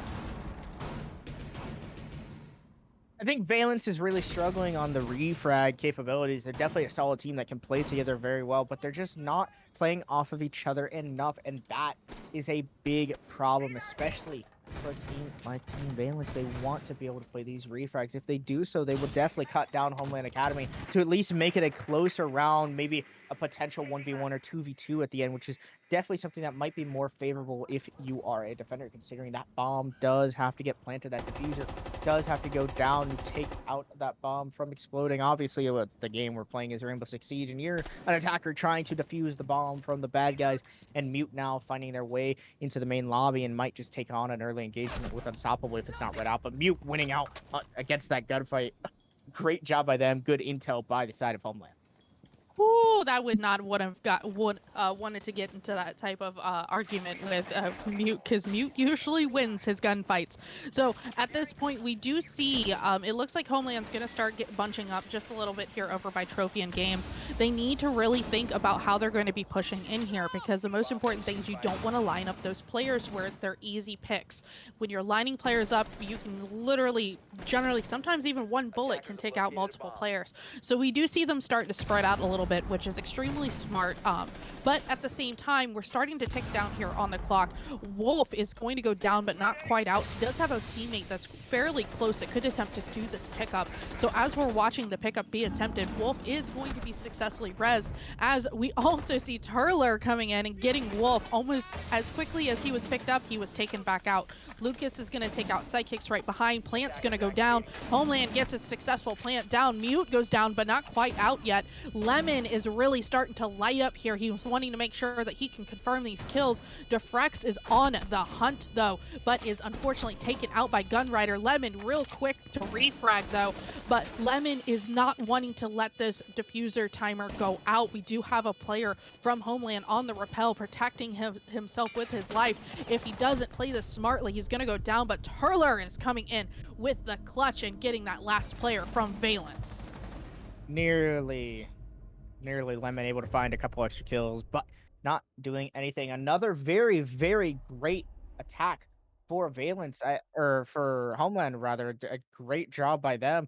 I mean, clearly showing their dominance on the attacking side, Nix. And we're gonna head into a little bit of a pause here. Just waiting to see when a player having a little bit of issues with their frames. Gonna hit the restart button on their game, but Nix, let's talk about these first couple rounds. They've been very dominant, one side or the other. Valence starting off very strong on their first defense, but quickly responded to by Homeland, winning two very, very good rounds, nearly two flawless rounds, almost near flawless rounds on every single round we've seen so far, three of them, and nearly three flawless rounds. A couple late frags to come through at the end by a couple players, but other than that, Next, it's been pretty one-sided on both sides. Yeah, and that's what we were hoping to see, because this is Homeland Academy's pick. So you would want to see the team that picks the map do well on the map. So fortunately, we do get to see that. However, I have to point out, we do see Defrex and Lemon really. I actually know. I'm take that back.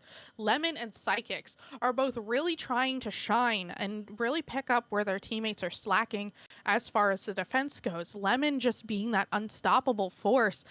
Even though they do have a player on their team called Unstoppable, I really feel like we need to swap some names. But Lemon's just this incredible player on the side of Valence that just really knows how to get the job done when it needs to get done. So that's unfortunate that the entire team really isn't kind of like, meaning that energy. Yeah, it's unfortunate. Definitely, to the two players that I highlighted earlier in our pre-show, Lemon and Psychics, both of the higher rated players on the side of Valence, and they've been showing out pretty decently. But we definitely need some better support from the other players if Valence wants to stay in this game. We're back in the lobby as we've started out our kitchen and meeting hall defense. Let's see if there's any ketchup stains left over. I don't know, but I think they may be creating some here because this is one of the sites that can turn into a bloodbath very quickly. Because when you see those players come in through small tower and just start trying to flood in through kitchen, you see a lot of ring around the rosy and a lot of blood being splattered on the walls. However, if you're smart, you're going to want to go in through meeting because you have that double vault. Bring in, some type of hard breacher so that way they can open it up. You can flood in with a bunch of smokes and flashes and just call it a day. Well, we'll see if Homeland elects to go out with an all-out food fight, or maybe they just want to sit down and have a nice little meeting, sit down on the couch and just talk with the defense and see what Valence is up to. Because currently Valence is not feeling very up right now. They could have potentially gone back to that downstairs site, electing instead to go to the meeting kitchen bomb site, the tertiary bomb site, after 2 failed dorm defenses. Maybe isn't the play, but who knows? Valence is trying to pull anything out of the bag right now because we are in playoff 6. They are on possibly what may be their final map of Xenon Gaming Series Season 3, and that could be what sends them home. So I do see a little bit of an interesting situation. However, smart. We do have 2 players from Valence playing up in attic. This can be a little but it also, just with the way that Homeland Academy is pushing, this actually makes it very smart because you have one that's going to be focusing obviously on that attack that's coming through double window, but you also have the other player that's kind of hovering over that meeting hatch and making sure that that's taken care of. And as I said, that Defrex is going to take down Mute, but Defrex is quickly going to be taken right back out by Lucas. So really great refrags here.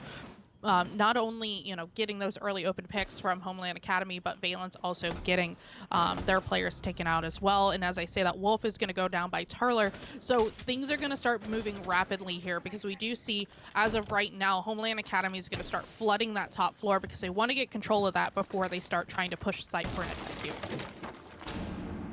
Wolf's flank shut down on the main stairs, definitely a big problem here for Valence, as now they have to vacate the bomb site, avoid all of this vertical play and pressure control that's been gained by Homeland. They have all the map control in the world they could ask for, and they're going to be playing real aggressive here, trying to open up this meeting wall potentially, but instead electing to rotate upstairs. And I think that the bomb site plant is going to go in kitchen, where we will see an all-out food fight. Unstoppable, though, holding on to the dining room, will need to be cleared out. Or, I'm sorry, Psychics, rather, holding onto the dining room. It is barricaded out, but it looks like that Homeland is going to elect to go for this clear, as Lucas, with good drone intel, is trying to find out where this one might be hiding, tries to peek into the fight, but not able to win it out. Instead, Lucas now just holding the angle and elects to go back upstairs, completely avoid that player, and Gunrider just drops on into the bomb site and starts to get this plant down. Yeah, I'm going to point out real quickly, as we see this bomb starting to get diffused, one thing that we do see Homeland Academy being very good at is actually setting up for refrags. We see a lot of players playing right off each other. But as Gunrider goes down, Plant does also go down as well. So 2v2, we are down to just seconds here at this point. Unstoppable trying to take down the player on the hatch, but unfortunately, Turler is just an absolute menace here. And Turler's going to get that double kill, which secures the round for Homeland Academy. 2 headshots to the hatch control just alleviates the pressure for the attack, rather, as they get the bomb down. Able to hold out that hatch control is great for Homeland. The air job set up, so no potential retake upstairs was imminent. Instead, they lost their gunfight on that hatch player. Turler able to get those last 2 frags. A great attack by Homeland, winning their 3rd round overall, as Valence has elected to go back to the good old tried and true of Laundry and try to find something to get out of this game. I mean, you do realize that Valence essentially castled themselves off the entire site. That was probably the biggest no-no. You want to be able to have access to site and rotate back in order to do those last-minute, denials. That's fundamentals. That's something even a casual player knows. Unless you're specifically going in to troll, you know that you have to have access to site. Now, if you're locking a player in on site, that's one thing, but locking yourself out is not smart. But we're all the way back downstairs into basement. This is where we did see Valence actually take this first round. So this is a very good potential for them to win this round, because they did previously in that first round that we saw of this map. Valence had this really big, extensive roam on their first defense, and I think that's exactly what they're going for as well. But look at Homeland's lineup. They're electing to go for an aggressive dirt take. As you see, Elbow Wall has actually been reinforced off, and instead attempt at holding meeting potentially from the hatch to stop any players pushing through blue. Exactly what Psychics is doing there. As I was saying, Mute getting thrown down the main stairs now, as a great intel is being elected. Defrex has opened up an angle to which will force the attack to have to clear them out, and if they're not ready for the fight, Lucas might be able to just win it out. But no, the pre-fire does not come through. Defrex able to run away with their life and able to waste just a little bit more time of this attack. Yeah, and honestly, as we're kind of like tossing things back and forth, Mute's gonna take down Lemon. Lemon being that critical player on the side of Valence, which unfortunately isn't performing very well. Things are going back and forth. It seems like Valence is finally starting to wake up, because they're getting these kills back, like one right after the other. Lucas, unfortunately, just being that last and lonely little player once again, he is not going to stay alive much longer, as he's going to start pushing up these stairs, and unfortunately is going to be met with bullets. It's just a matter of when and by who being Defrex. So another round goes into the favor of Valence, and this is the 2nd time that they have won this basement site. Well, Homeland was nearly able to explode on the bomb site. They took out Lemon, that hard support player. The smoke was gone and off the board, and if Valence had exploded right then, they might have had a chance, but instead they waited for a little bit more reinforcement and backup to come help them down into Laundry. But it allowed Homeland to Valence rather, to rotate back into Laundry, and that's exactly what fell to Homeland's demise, as the players just simply won out their gunfights. The castle, obviously, with the coverage from the rotate and the Mute and Freezer, really shut down the attackers from getting deeper into the bomb site, just as they were trying to do. Great collapse back to the bomb site from Valence, as now they elect to go back to dorms, which they've lost twice. Hopefully they've learned their lesson. Now, one of the things that caused them to lose this, however, was not having that proper, team synergy and knowing really when to kind of rotate and just really hold their positions. So that's what we need to see Valence do here, because this was a flawless round for Homeland Academy. So for them to go back here, they have to play this equally as flawless as the round they lost. So putting things together, making sure that everything's in a perfect position, but at the same time communicating with your teammates and making sure that every single little thing is in line is what you need to do here, because Homeland knows how to counter whatever strat that they're playing here. So it's going to come down to, did Valence learn their lesson, or are they honestly just giving up at this point? Valence are trying to figure out what is wrong with their defense. Instead of opening those trophy head holes, rather, they're gonna have Defrex play into the armory area here. No ADSs to help them out, and Mute may be potentially looking to actually net a nade kill from below. Starts to cook that grenade, and it might just find the Jaeger player, who's sitting right there where it's targeted to go. But no, Mute pulls off of the grenade, instead elects to not go for it and goes for the extra intel. A bad decision, which could cost them a free kill now, as Mute thinks better of throwing that nade at potentially a blind kill, instead attempting to find the Jaeger. And now it's going to come in too late, as Defrex has already relocated themselves into another position, and Mute still thinking about what they want to do with the grenades. It's finally able to get that kill. Mute eventually cooks that grenade just long enough for Defrex, who tries to run out of armory, not able to do so, and that's the first pick off the board for Homeland. I mean, honestly, if you can't get it done right, I mean, try with the, try with an additional grenade, right? But Mute getting that was a great opportunity. However, that is the operator who already has all of the utility that he can put out just out. So essentially, you're just sending a player to a camera, which can be very beneficial if those cameras are up. But we do see this double wall go ahead and being opened, and once again, Wolf is going to swing, but he's going to connect his shots this time onto Gunrider, so that is Diffuser. So Lucas is going to have to play very, very slowly, as he's going to have to pick up this Diffuser and start moving in. He is going to be surrounded by a couple players from Valent, so very slowly is what he needs to do. Fistify is going to take some damage here. 3v3 as Lemon takes down Turler. Turler being that absolute force to be reckoned with. Unfortunately, off the board, we do see some damage going back and forth between these players.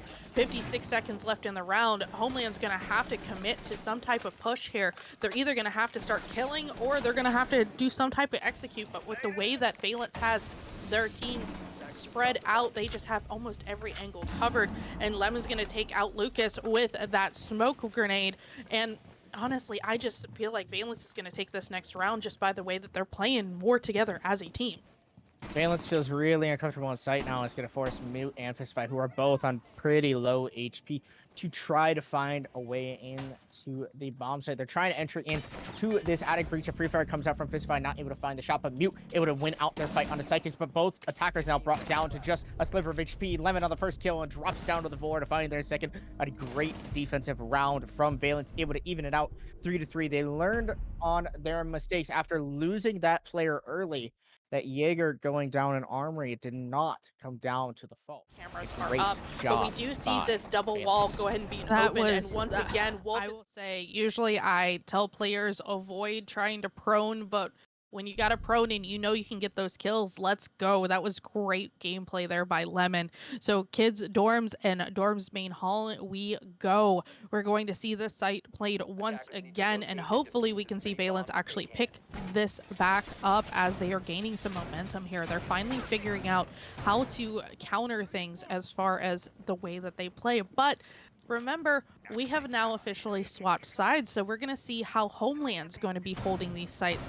So honestly, it goes back to the question, is Valence a better attacking team, or are they a better defender team?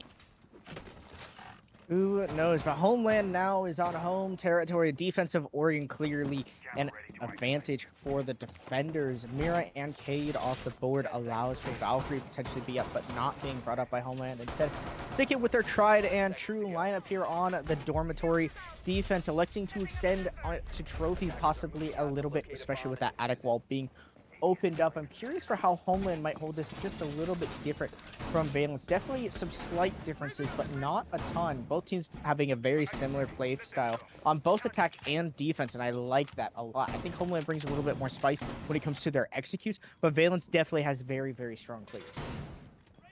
And that's honestly, they're bringing that to the table here on Oregon that they didn't have on Cafe. Their big issue was their flanks, not protecting their flanks, not doing their flanks properly. So that's something that they're going to have to make sure that they're doing here now on attack. They were doing it great on defense, but attack is a whole different ball game.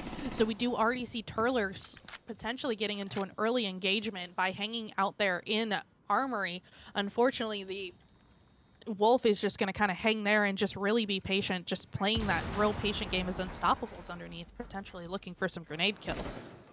Turler has no way out. They've been completely shut out by the attack. There's no leaving here, Turler. You can't drop the hatch. You can't run out the door. And you can't hide in Armory forever because Unstoppable was trying to get you out of there with the grenades. Turler nearly able to win the fight onto that player, still upside down on the Armory window. But look at how much time that Turler is actually able to deny just by sitting in this position, and now forces Wolf off the window, which allows for Turler to still stand here strong and tried and true, staying alive. Gunrider as well here with the support from the trophy area as the attack starts to rotate over to Attic, potentially trying to find their way in. The pre-fire comes from Turler, nearly takes down Lemon through the wall, but not able to do so. Yeah, Lemon honestly just being lucky with his life, but Defrex is going to take down Lucas. Lucas being usually that player that kind of hangs out there all the way to the end, but Wolf once again is going to take out the force to be reckoned with. Turler kills are going back and forth here, immediately going to a 2v2 situation. We now in a 2v1. This is going to end very quickly here as Lemon is out for blood. Fistify being the last player alive.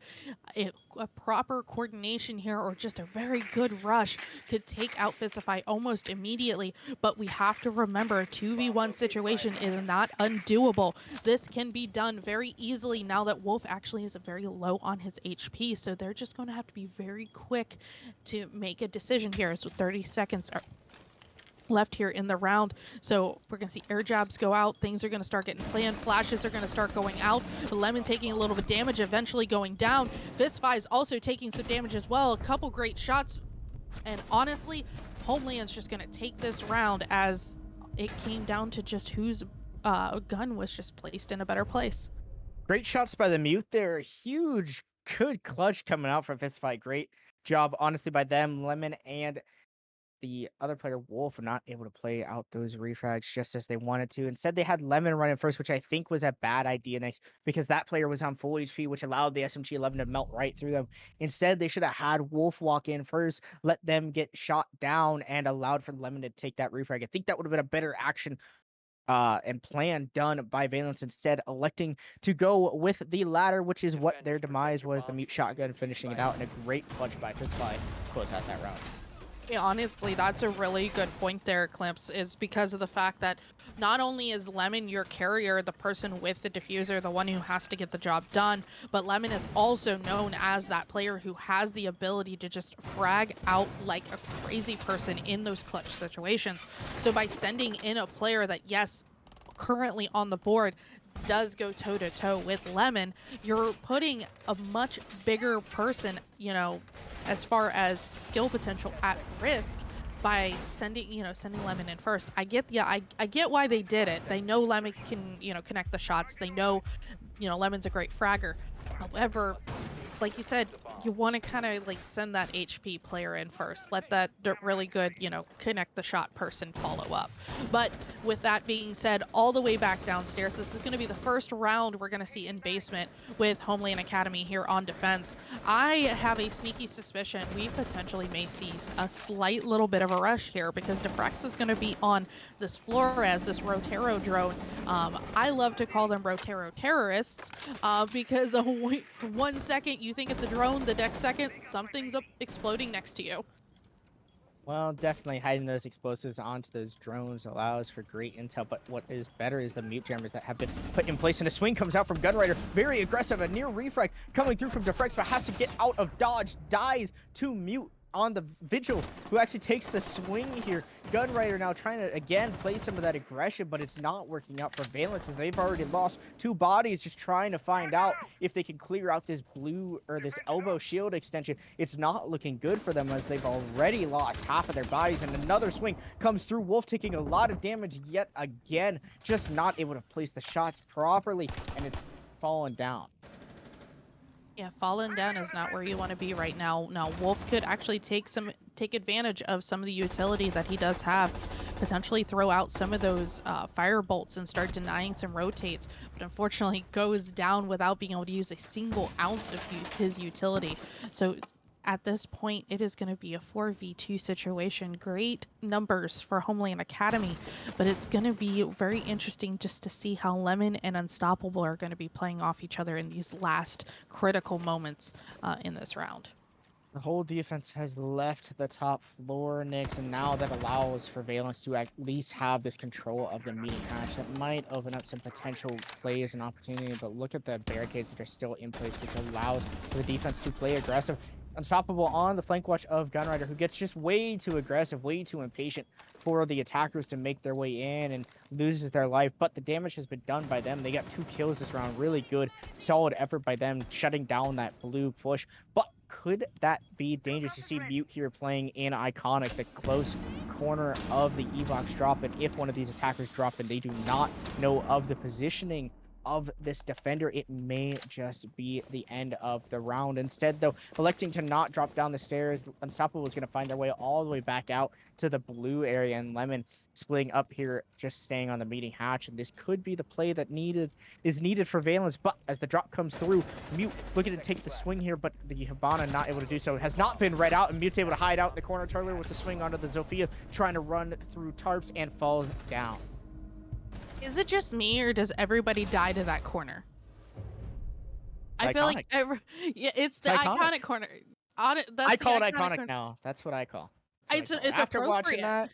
that, I think it's okay to call it the iconic corner because what he did was very, very iconic. And it's just like it's one of those things in those last few seconds of a round, you just don't look at that corner and everybody dies from that corner.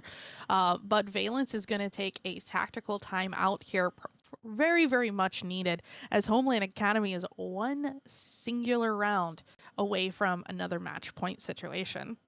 It's not looking good for Valence, especially if you're a fan of them.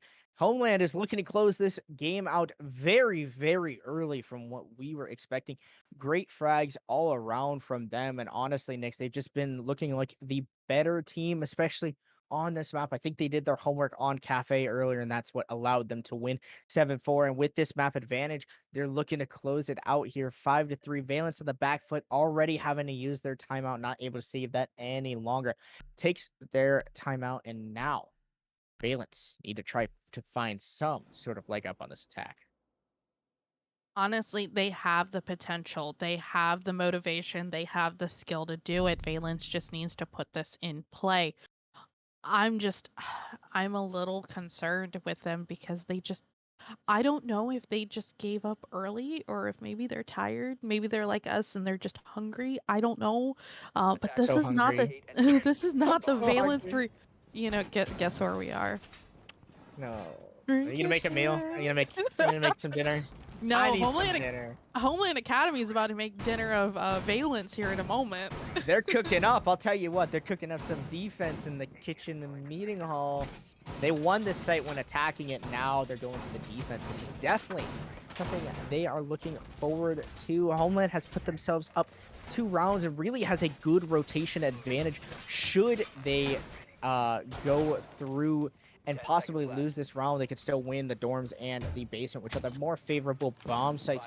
Due to them winning 3 attacks, that allows for Homeland to have that flexibility to maybe throw around 2 Valence or 2 of this defense. But it could just spell disaster, especially if they get this round and Ryder nearly trying to take that spawn peak with the SMG-11 of all guns to do it with. Ryder feeling real confident in their abilities, not even setting down all their mute jammers, instead trying to find some of these Valence attackers who have found their way into the big tower already. I am shaking my head a little bit at Ryder right now. Of all weapons, the SMG-11. No, just no. If it would have worked, I definitely would have been very impressed. But that rarely is going to work out in your favor. But we do see Defrex. He's downstairs all the way into construction, starting to set up kind of what looks like almost a reverse push up. He wants to get some great intel for his team, but typical thing we're gonna see here's the attic stairs is gonna go and get opened wide up, but Mute just knows exactly where one of the Valence guys are, and it's smart enough to actually rotate before losing his own life. But Turler hanging out in the back, Diffuser's already down. So this is going to be interesting because Lemon doesn't even have the Diffuser in hand at this point. A huge kill for the defense. Losing that Osa loses any flank watch opportunity on the attic, which is usually what you're using that shield for, placing it down on tower stairs or T2 and trying to hold any players from being able to play that attic position. Instead, Unstoppable is able to find a frag, and Lemon as well on the Thermite, able to take down a Ryder, and now Turler and Ryder have both fallen. The defense is on the back foot as Unstoppable is looking to try to take a little bit more of an engagement with Lucas here, who's hiding in the attic area. Unstoppable able to flick down and get that headshot on Lucas as they overswing that position, and now all of a sudden Valence is on the back foot in this round. Or Homeland is on the back foot. See, not good to have 3 players off the board when you're only a minute left here in the round. You're going to want to play this smartly. Fistify, unfortunately, not playing it as smart as he could, goes down to Lemon. Lemon's ready to go ahead and take on the additional player of Mute. And just like that, Lemon's just the refrag king of this match. And honestly, I think that tactical timeout did Valence some good. Great job by Lemon to win out those couple engagements, and that's exactly what we need to see if Valence wants to try to push themselves to map number 3. Lemon, definitely a big gunner on that hard support IGL role, and that is very, very important, obviously. Homeland not looking too hot on that defense, but they were forced to go there. Now they're allowed to go right back to where they started off their defensive half on kids' dorms and dorms main hall, and that is exactly what you want to see if you're a Homeland fan, because Valence struggled a lot in this attack. Now, the thing that Homeland's going to need to do is they don't need to get too, how do I say, aggressive just yet, because, yes, they are up on one round, but one wrong mistake, and this can tie it up 5-5 and push us ever closer to overtime.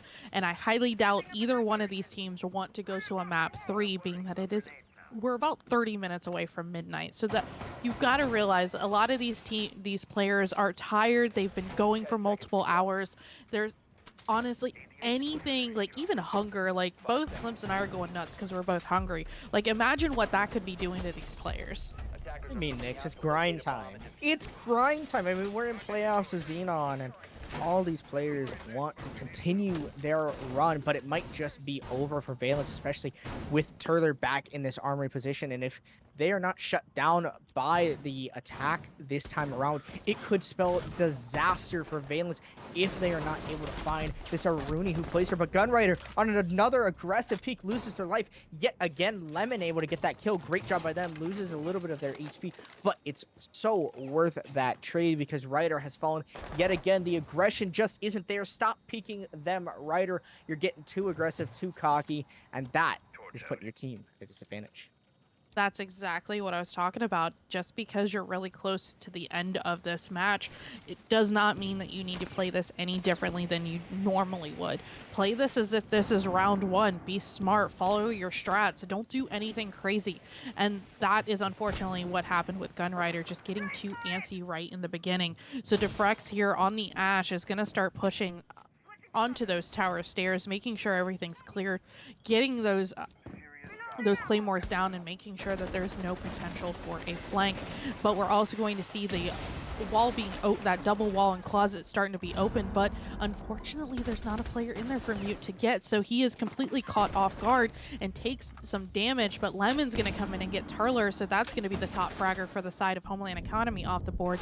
5v3 situation, now a 5v2, things are heating up, and now it's going to start moving extremely quickly here.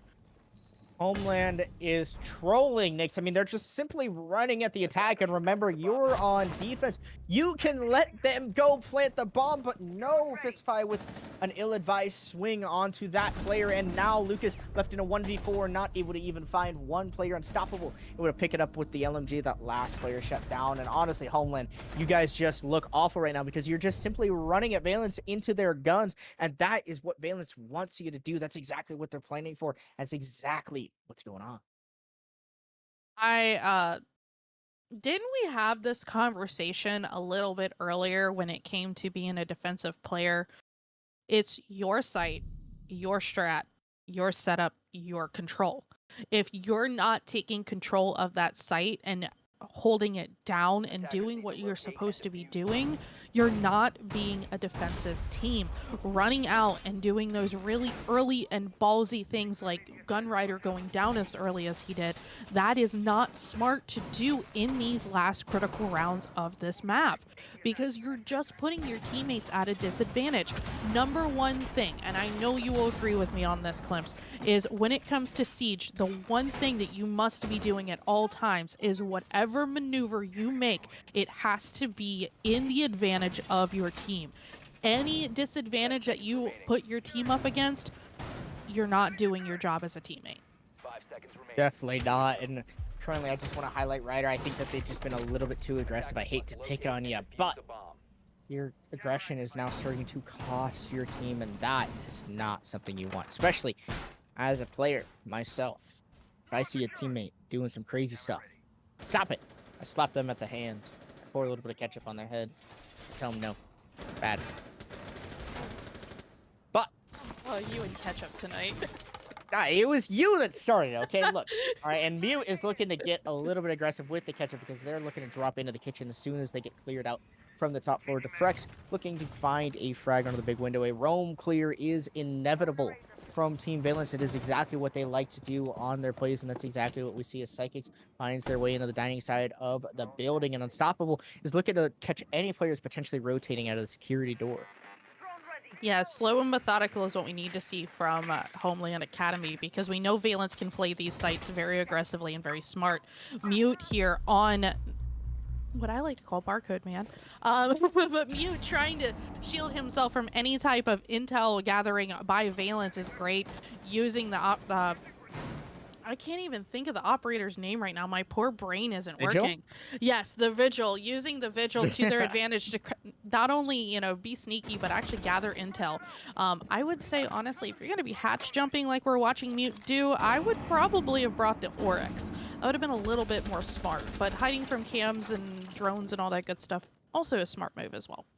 Well, this roam clear has gone through beautifully for Valence, that they forced almost every single defender back to the bomb site. Homeland now trying to defend their territories. Valence has found their way into security, which is what was being held on to so strongly. You saw that hatch already open. Most of the hatches are already open, which makes Lemon's job a lot easier and allows them to be able to frag out, potentially open more walls, more lines of sight into the objective, which is exactly what Valence needs to take this attack. Yeah, and one thing with Homeland is they are being smart by holding site as tightly as they are. If they can stop, waste some time of Valence and make them clear off even more space, make them think that they're even further out from site, but they all hold that site, is just extremely smart. But Lemon almost going down, was down but not quite out. Oh my goodness, that stairs, that freezer stairs, we just watched a bloodbath right there. But 3v4 situation, Defrex is down but not quite out. 4v2, ooh, things are going quite insane here. Valence are starting to lose out their bodies. And Turler with an aggressive swing, but not able to win it onto Unstoppable. And effectively, it's a 3v2. Defrex gets down, and Unstoppable is on for a second kill as Ryder throws their life away. And all of a sudden, the Mute Vigil hiding out as the flank comes through from Lucas, able to get a frag, but Wolf all on their lonesome on just a sliver of HP. Unstoppable has been down in a 1v1, trying to find this last defender. Mute able to land the shots and able to take out Wolf, the Zofia on just, or Capital rather, on just a sliver of HP, and does get dropped on down. Unfortunately, Nyx, for Valence, that really should have been a round that they walked away with. I mean, they were on the back foot, but they started to fight their way in, and great frags from the Zofia of Unstoppable finding their way through, but gets shut down instead. Homeland take their chance at match point. We could see overtime if Valence wants to win their upstairs attack. They won it last time we were here, but Homeland has also won this bomb site, and they're trying to send Valence home, send them out of the playoffs near airport, potentially, just like all of NA at the SI. I'm a little shocked. I just watched Turler go into freezer and actually swing on someone's head, and that person didn't go down. I'm a little shocked. I'm a little shook too. But thankfully, the rest of the team was able to bring it back and get this round in their favor, moving us now into match point. So we are all the way back upstairs. We're in kids as well as main dorms. This is where things are going to go pretty much, you know, we're either going to end it here or Valence is going to send us to overtime. So things are going to have to be played once again very smartly, very slowly. Gun Rider, I'm watching you. If you play this too aggressive, we're going to have some words on Twitter after this, because any coach knows you need to slow down, play this right, don't get aggressive, because at the end of the day, this is potentially your last round. Homeland, you guys got 2.5 minutes just about. Try to set yourselves into the lower bracket semifinals, where they will meet another opponent other than Team Valence, if they do so choose to play this round the best that they can and take the win. They're electing to do this trophy hold yet again. Their player in the armory of Turler trying to waste as much time as possible, be a real pain in the neck for these attackers.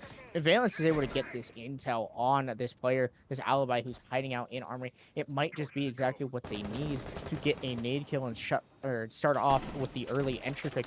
But instead, Turler still lurking out in the armory. A couple holes have been made in the garage, and now the window begins to get cracked open on them. Ooh, smart movement by Turler prevents Turler from getting a nice little crispy headshot from Homeland Academy. But unfortunately, Unstoppable just knew that Turler was still lurking, so takes them out with a vengeance. Team Valence isn't quite ready to just give up here yet, so Unstoppable's trying to bring it back, because from what I heard, the chat was kind of roasting him a bit. So he's got some ground to make up for his performance without the Finka tonight. So we'll have to see exactly how things are going to start playing out, because we're moving ever so closely to the end of this round. I'd have to disagree with the chat, because I think Unstoppable's really made a big impact on this map so far. Psychic's trying to get that proxy alarm, trying to, you know, maybe doesn't want to have the dance party, but Mute here on or Lucas rather, on a great, no, wait, Lucas gets a kill on the Psychics. I'm so sorry, I didn't know exactly who got that kill. Instead, it was the Aruni with a long angle able to shut down that Maverick player, and now all of a sudden it's been evened out. But Gunraider, a really aggressive position here, tough on that cabinet on the left side, may just get shut down by Defrex, who's able to win out that pre-fire, and all of a sudden the defense is on the back foot. Mute here trying to hold the angles and prevent Valence from finding their way into the bomb site. Doesn't execute, is nearly going to come out. There's no gas grenades to shut them down, and Lemon finds their way deep into a potential plant spot, begins to start to plant that diffuser, and Wolf with 2 frags on the coverage, Unstoppable with a 3rd, and great coverage from Valence sends us to overtime. Overtime for the first time in this matchup between Valence and Homeland Academy. This is where things get very interesting, because Homeland is kind of breaking down at this point. It's like they had this great motivation and this great foot forward, but when they started losing these rounds, it's almost like some of these players are slowly starting to throw because of very honest to God, stupid fundamental mistakes, like being too aggressive, not communicating with your team, not knowing where your body needs to be. You've got 2 rounds to get it done. So Homeland, Valence, whoever wants it more, you're gonna have to show it to us in these next 2 rounds. Well, Nix, it might not just be 2 rounds. We're in infinite overtime. We just gotta win by 2. So we could be on Oregon for the rest of the night, potentially. Who knows what's gonna happen? It's been back and forth on this map. Homeland with the defensive advantage, because this was their map pick, so that means they get to choose the side. What makes that is going to be huge for them, especially because I feel like that they were feeling more successful on the defense. Obviously, Oregon is a defender-sided map, we could say. And look at the very aggressive rush that's going to come out from Valence. I mean, you have Defrex on the blitz, Lemon on the ace. This is clearly an elbow rush that's going to take place. 5 seconds left before insertion. Yep, 100%. Defrex is going to be bringing out that blitz, and when you bring out a blitz, we all know it's a rush for sure. So we're going to probably see them start pushing towards construction as we're watching right now. And what's going to happen is they're going to pop the Lion, try to get some either quick intel or quick distraction to make everybody stand, not move. And then you're going to have that blitz open up that double door, and he's going to push in as the team essentially just go in guns a-blazing. But it does look like Homeland Academy is a little bit smarter than Valence. They're starting to pull their players back, so that way when that blitz rush comes into play, he can't really do much. Well, Homeland hasn't heard any sort of roam clear going through, and Defrex has quietly walked all the way up to the doorway. They've alt-walked all the way from their spawn, and now they're close on the door as the drone starts to come through. Blue, and there's the Gauntlet 6. It pops through, and the Blitz rushes their way into Elbow. Mute here trying to find one player, does so. Lemon with the frag, and Lucas with the frag as well. Seconds with the TK and 11, and that's completely shut down this Valence attack. All of a sudden, it's just the Blitz and the Twitch left alive. A shock drone still in the pocket, potentially, as a smoke grenade comes through to try to cover out the E-Box head holes. But this has been a great collapse by the side of Homeland. They've fallen back all the way as Defrex takes a little bit of damage from the C4 of the Mute, and all of a sudden, Valence looks to be on the back foot of this round as an attack goes very, very poorly. Yeah, that's the one thing that you don't want to do is you want to make sure that if you're performing these rushes, that it's played properly. But like that we do see now, it's officially a 4v1 situation. Unfortunately for Team Valence, things just not go in their favor. Psychics is the last one alive, and unfortunately the one who kind of threw that rush. So Psychics it is all up to him to either get the plant down or to kill 4 players from the side of Homeland Academy, something that's not going to work in his favor with a minute left here in the round. Just 1 HP, well, a little bit more than that. About 40 HP to play with, but really not too much. The F2, a very, very formidable weapon, and I mean, Psychics already has a frag on the round. Obviously, it's their own teammate, but quickly shot in the back by Lucas as they overexpose themselves, not able to check all the possible angles that could get shot. The yellow ping comes through from the camera. Great play by the dead defender there, and all of a sudden, we are potentially, again, match point, Homeland. If they can get crafty and come up with a great attack, they could just end it. But Nix, we haven't seen any rounds further than infinite so far, at least. I have not from casting. So that would lead me to believe that Homeland should be closing it out 8-6, just as a normal game. But if Valence finds themselves around, which they are going to the laundry defense where they've been very, very successful, it might just spell disaster. And Homeland all of a sudden could be going more rounds. I mean, we're going to the exact same site, but we're flipping sides. So Valence is going to be defending here. Here's the problem with this. Didn't Homeland win all the way downstairs multiple times? No, I think that actually Valence had a really, really good defense. Okay, so I'm pretty sure. But I know that Homeland has done pretty solid on the upstairs attacks. It was the upstairs attacks that Valence struggled on very early in the map, and they only won 1, but they lost 2 of them in a row. Did not succeed on the meeting hall, but the basement, they've been pretty solid and strong to hold. But that's given Homeland a lot of times to potentially learn from their mistakes and go for some sort of aggressive take, some IGLing. We've definitely seen some solid IGLing from Homeland to get an aggressive take to try to counter out the Valence push, or defense rather, but instead, we're trying to see, should Valence get this defensive round, should they collapse back to the bomb site if Homeland goes for a rush, we'll find ourselves in another 2 rounds of overtime. Well, here's one of the good things that Homeland is deciding to do is they're bringing in the Zero. The Zero is going to be great to get additional intel or potentially doing some burns. I don't think they're going to be using it too much for burns because of the lineup that Valence has chosen. However, if they're playing it a little bit slower just because of the fact that they want to make sure that they actually secure this win. We want to see that 8-6 scoreline. So Valence, you can already see just by the way that they're playing, they're almost getting twitchy and kind of jittery.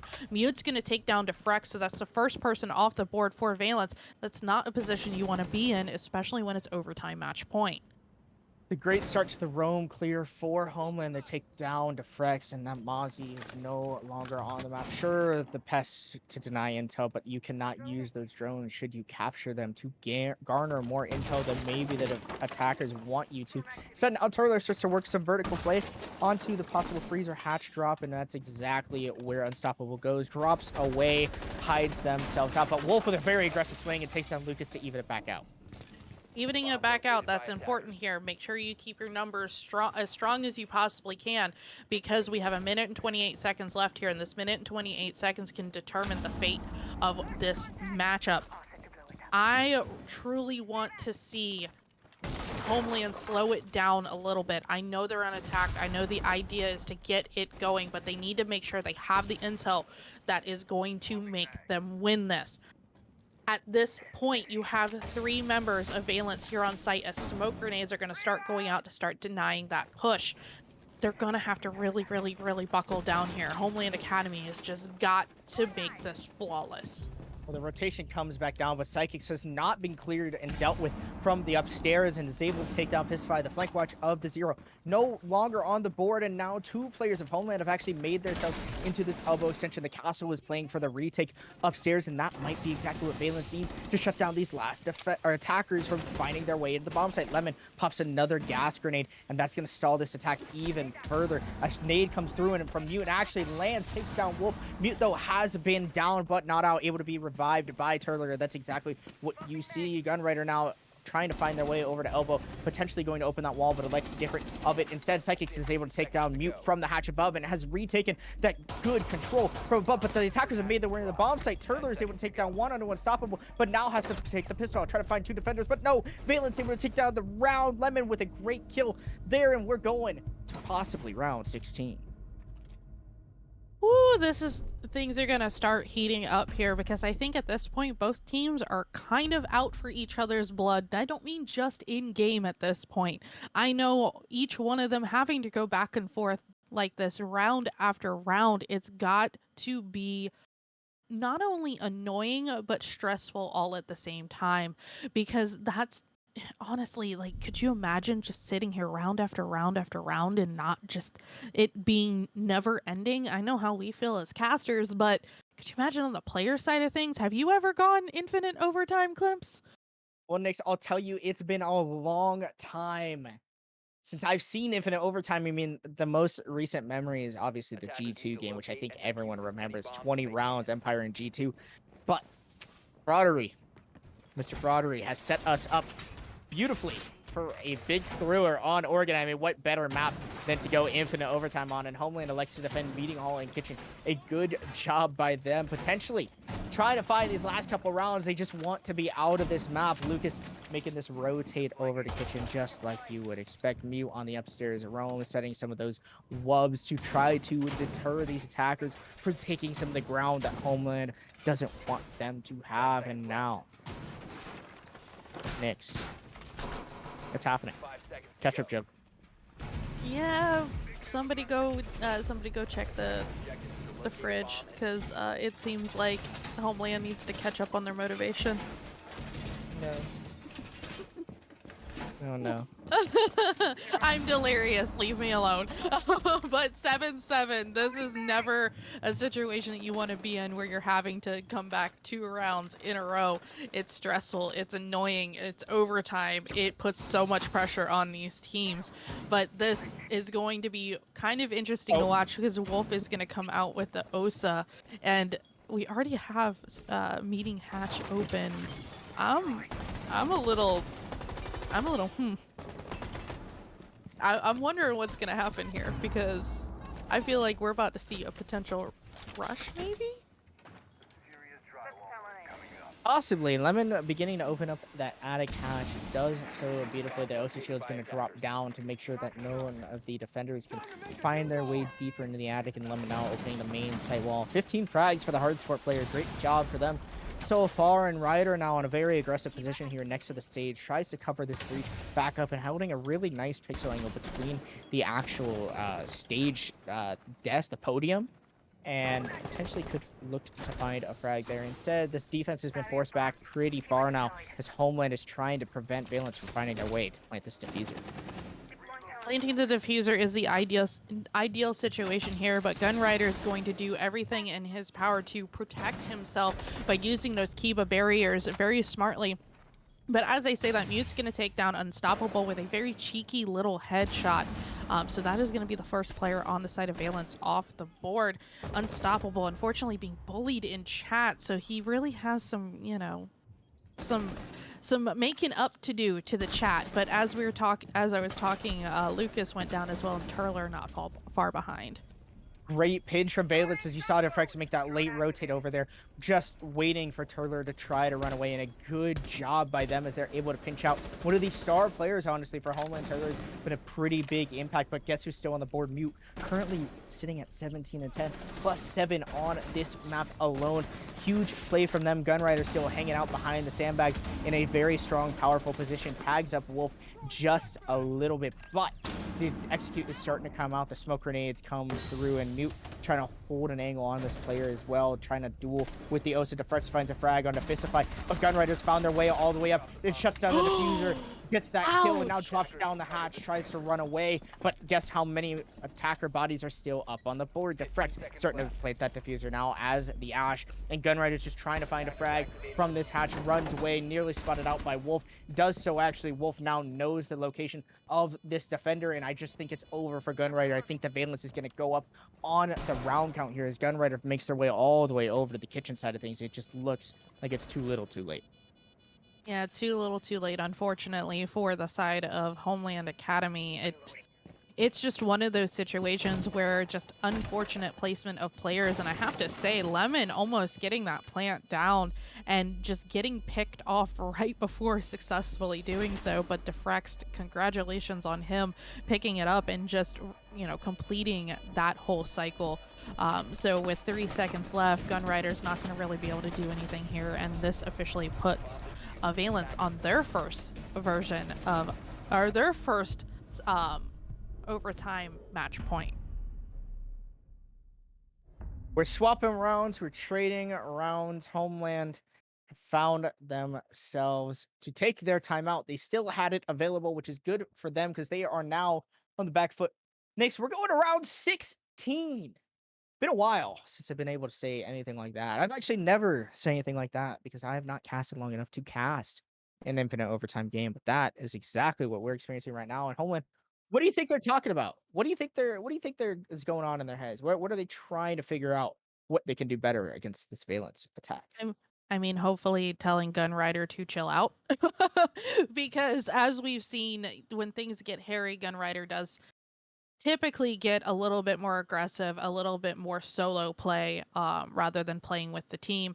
This is going to get to the point where you have to remember Homeland's going to have to win this next round as well as a consecutive one. Actually, no, technically 2 immediately right after. So they have to win essentially 3 rounds here and take us all the way up to a potential 20 round game. So a lot of pressure on Homeland. They have to bring it back. They have to get it together. It's do or die in this round.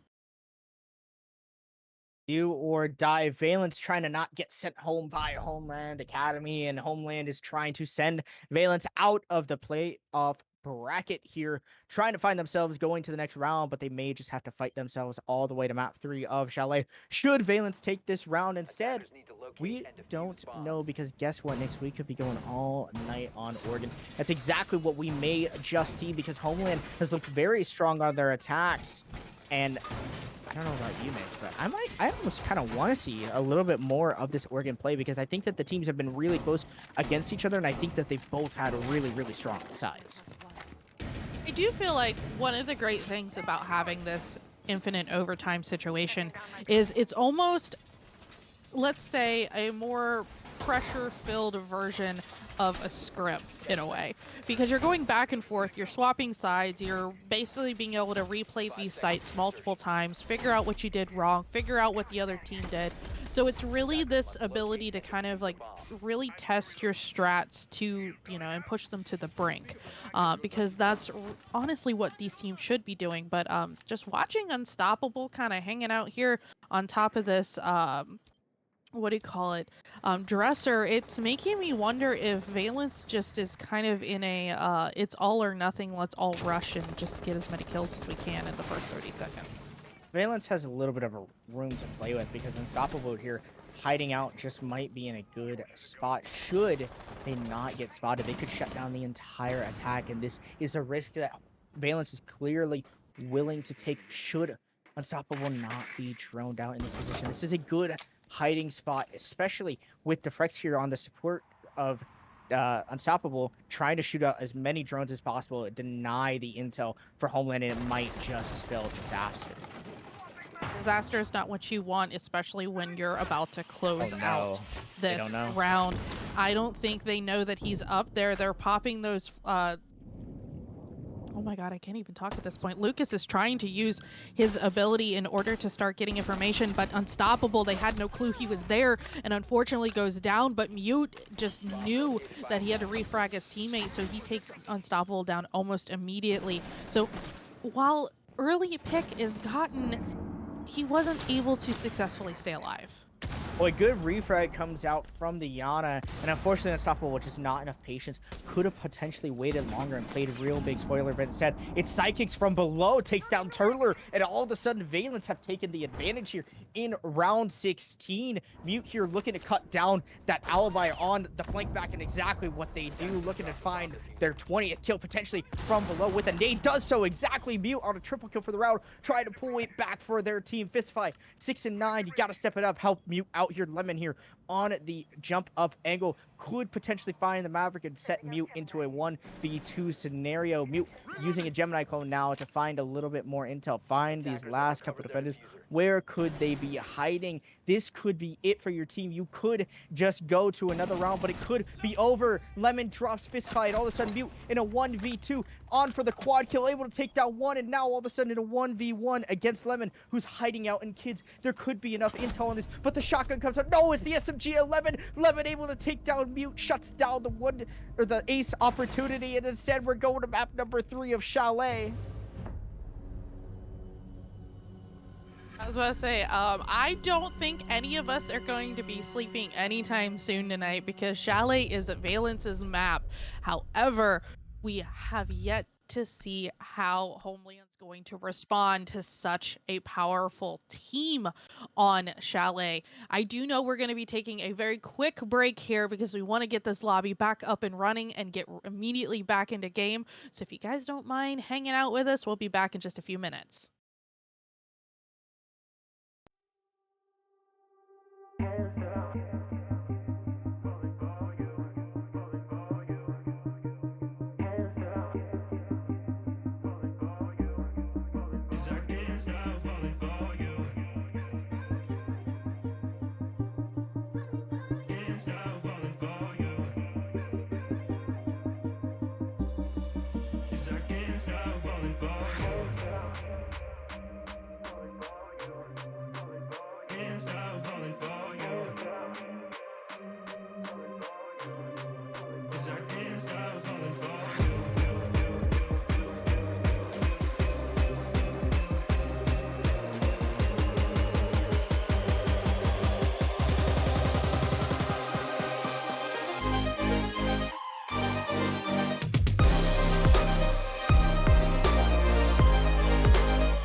Let's go, send all of your friends to the restroom and let's go. Hey, nah, don't touch on my bottles if you ain't coming home. I seen you put the lipstick in the Prada, you moving on the floor. Nice, young, and the vibe is electric, the bank roll at my door. My senses overload, wildin' cause I broke the mold. Really in this business of investing where I win the most. Cruising when it's 2 a.m. Bodies hanging at the banks. Drive me to the nearest liquor store to celebrate again. Oh, it's on my mind.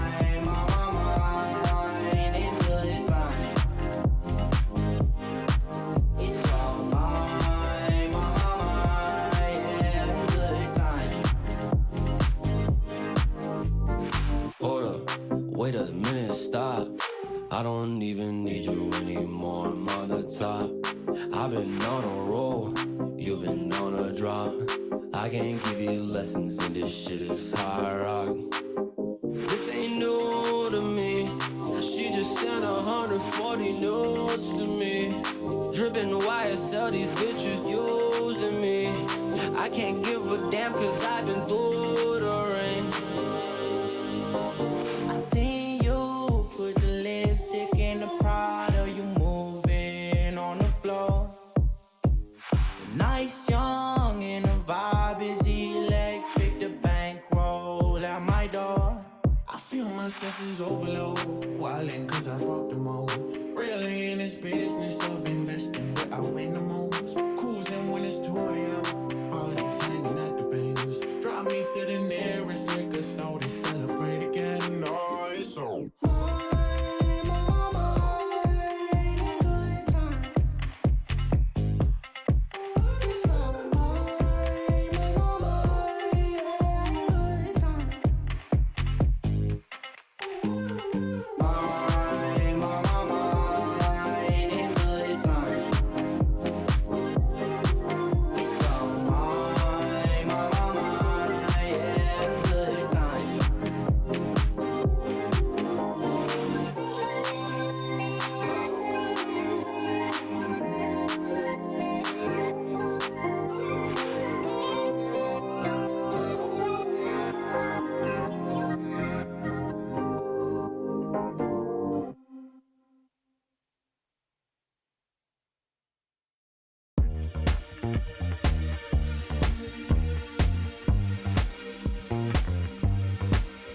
Just another sunny day in Southern California.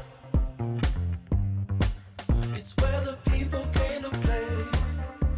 Don't let them transform you. Oh, come and see what you've been missing on a little slice of heaven. It's the only place we're living. It's that West Coast point of view. Easy when it's always summertime fun for you and I. Carefree attitude. Who cares what the people think? It's been turning kinda gray in Southern California, but I'm allergic to the rain. What happened to euphoria?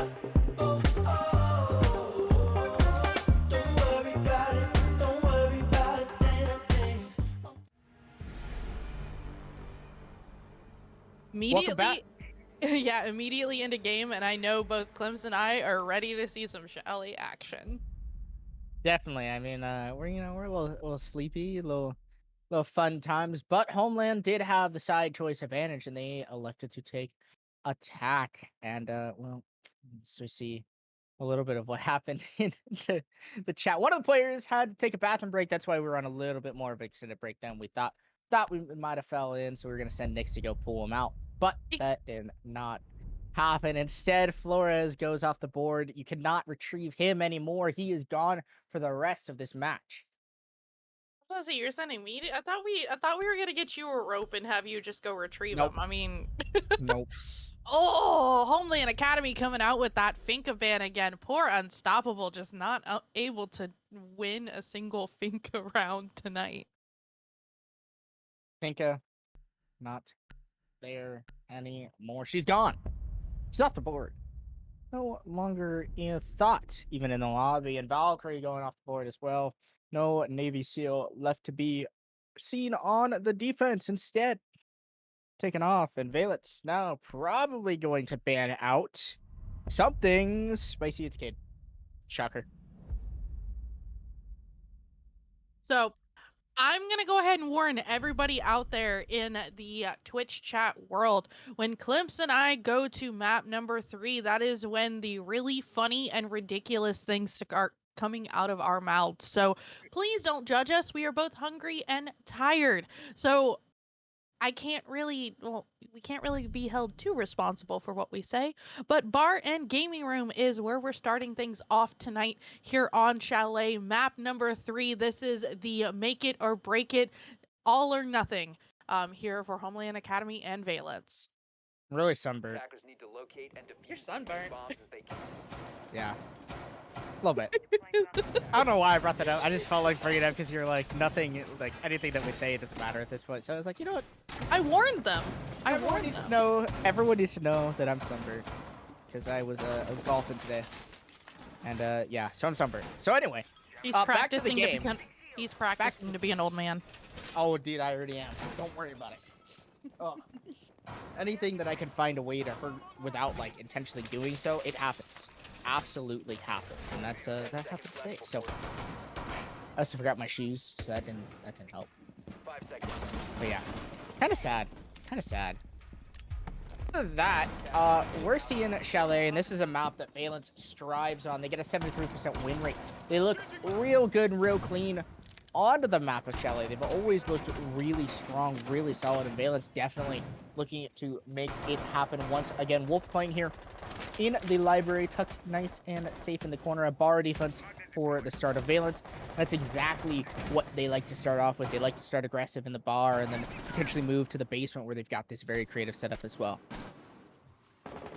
Creative setups is one of the things you really don't see on these more, regularly played maps. Chalet slowly starting to become kind of the Oregon, the clubhouse, that normal rotation kind of map. So we definitely want to see some very unique gameplay out of both of these teams. So seeing typical things like, Wolf taking out Mute immediately off the rip. I'm not quite sure where that kill came from, but good on Valence getting those early kills. Those are going to be very important here because you want to make sure that you shut down Homeland Academy early so you can take this map as soon as possible. Well, nice long angle being held by the Iranian. That DMR just tap away and tap at the defender or attacker's head rather and take a little bit of HP. But instead, it's actually Wolf who loses a little bit of HP as they've fallen off the angle and now given the advantage of this long angle to Lucas, who is currently spraying down a rain of bullets at Wolf, who's now trapped themselves in the library corner, attempting to help Psychics hold out this top floor location. Turler also going to take a little bit of damage, but actually ends up taking out Wolf. That's the player in library gone, and now as Homeland starts to work on this blue shield, Psychics here still holding on as much as possible, but the flank has come through, but called out beautifully. The zero Argus camera held by Mute. Good job by them. Unstoppable falls. Honestly, I have to say, Psychics taking out Lucas here on our favorite place, Lemon. If those of you who have not actually participated in a stream with Clemson and I before while casting Valence, Ivy Wall has been dubbed Lemon because Lemon is not a person you want to encounter on those Ivy stairs. So with that being said, things are evened out here. 43 seconds here left in the round. This is where things have to turn into a rush situation. We want to see Homeland Academy start pulling things out and getting ready for this plant. Unfortunately, they have a player outside stopped by that Aruni gate. They need to coordinate some type of burn, which it looks like they already have. Fisify just slowly watching that area because Gunrider's got to push in order to put this plant down. 16 seconds. The time is on Valence's side. So Gunrider jumps in, starts putting down a plant, fakes it out, doesn't quite put it down, but being the last one on the board is not what you want to be when you're the planter, because just like that, the round ends and goes in the favor of Valence.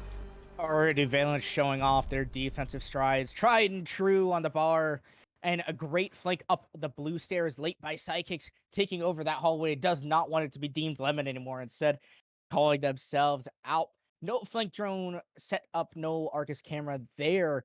It did find one earlier in the round onto Unstoppable, but not able to find all of the flankers. And Psychics takes that round pretty solidly for Valence. I would say that they were the impact player of that round, holding the blue stairs for a long time, and then getting those last couple kills on that flank. So great job by them to win out that first round for Valence.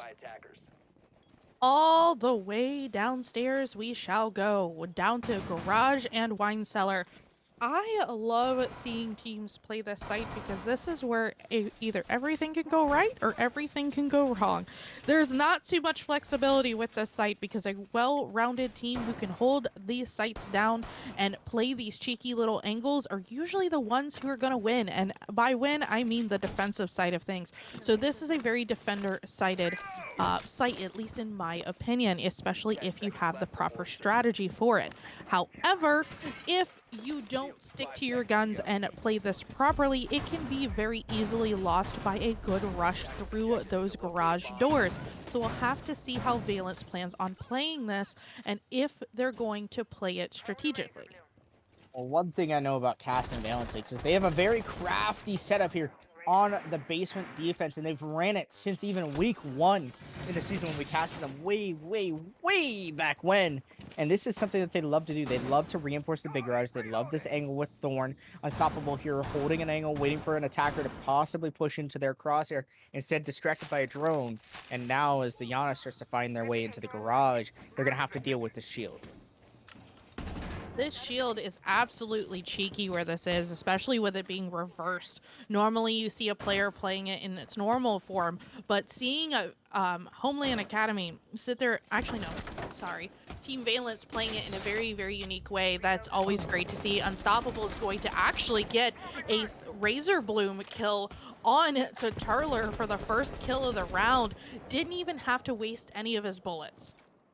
2 rounds, 2 opening frags for Team Valence. Good job by them. One of them even being by the gadget, the Pinecone, the Razor Bloom shell. Goes through, knocks out Turler, a very big impact player on the side of Homeland.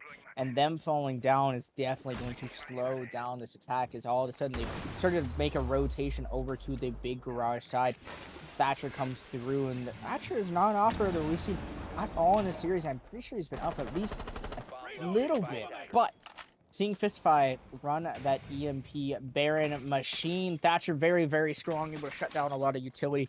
Good gun in the LA always, of course.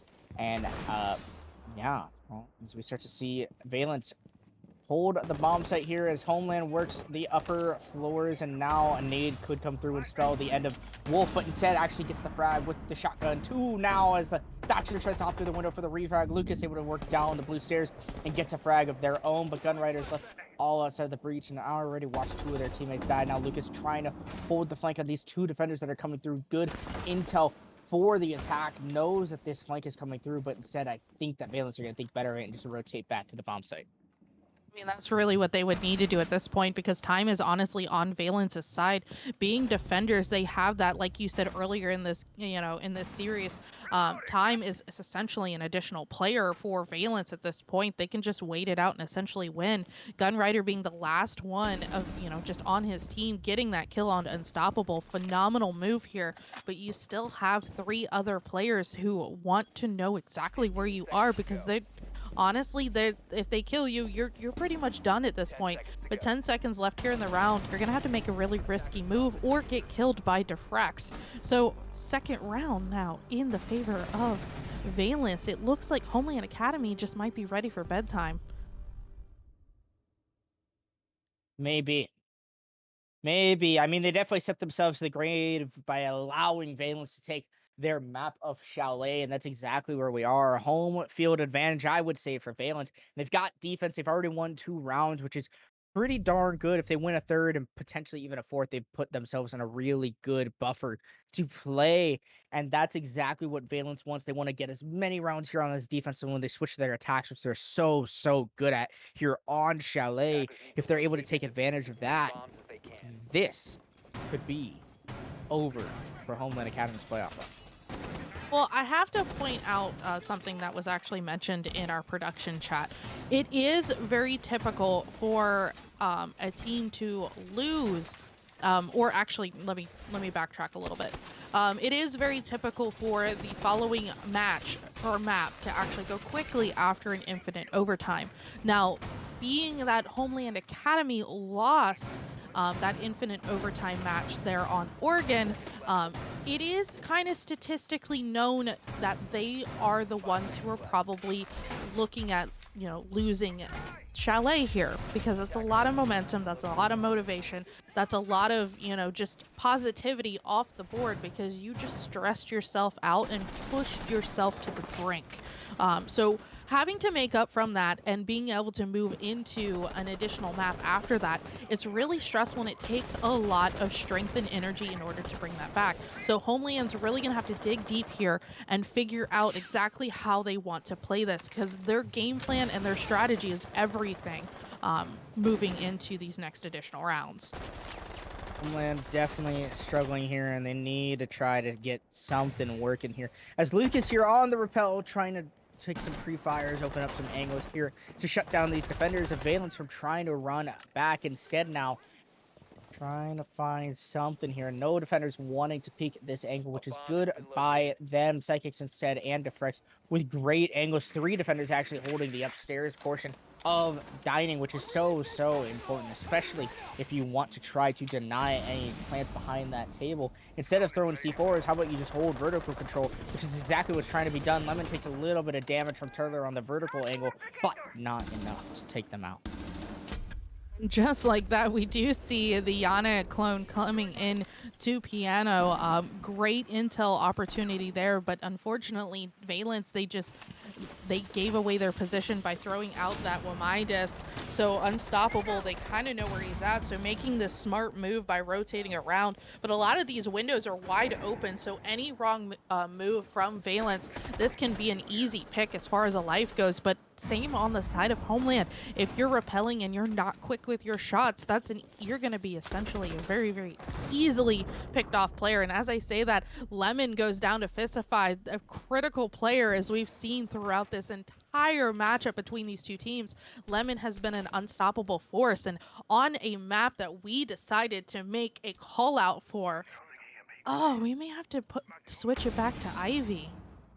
Maybe Lemon may be losing their title, but Psychics may be a dead man in the Quasi Unstoppable, looking for yet another flank. But if drones have been properly delegated out across the map, then Homeland Academy might just be able to read into that and potentially take this round. They've already got the opening pick, which is great for them, as opening picks lead to round wins, and Defrex with an aggressive swing now, losing control of the actual bomb site itself. Unstoppable with the flank up the blue stairs. Wolf trying to find the player in that short hallway, does so, but the diffuser is going down. The damage has been done. Unstoppable not sure what angles to check. Flicks onto the Zofia, nearly onto the player on the mezzanine stairs, but shut down by the man who planted the diffuser themselves. Great job by the Thermite there to close out the round, and Homeland take their first attack.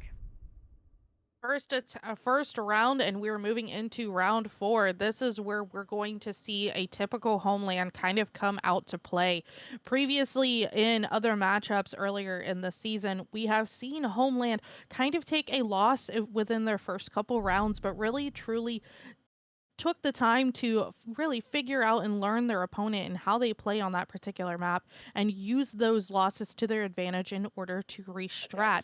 So that's what we may see here, as these next couple rounds may actually go in the favor of Homeland, because they learned a thing or two from losing those early rounds.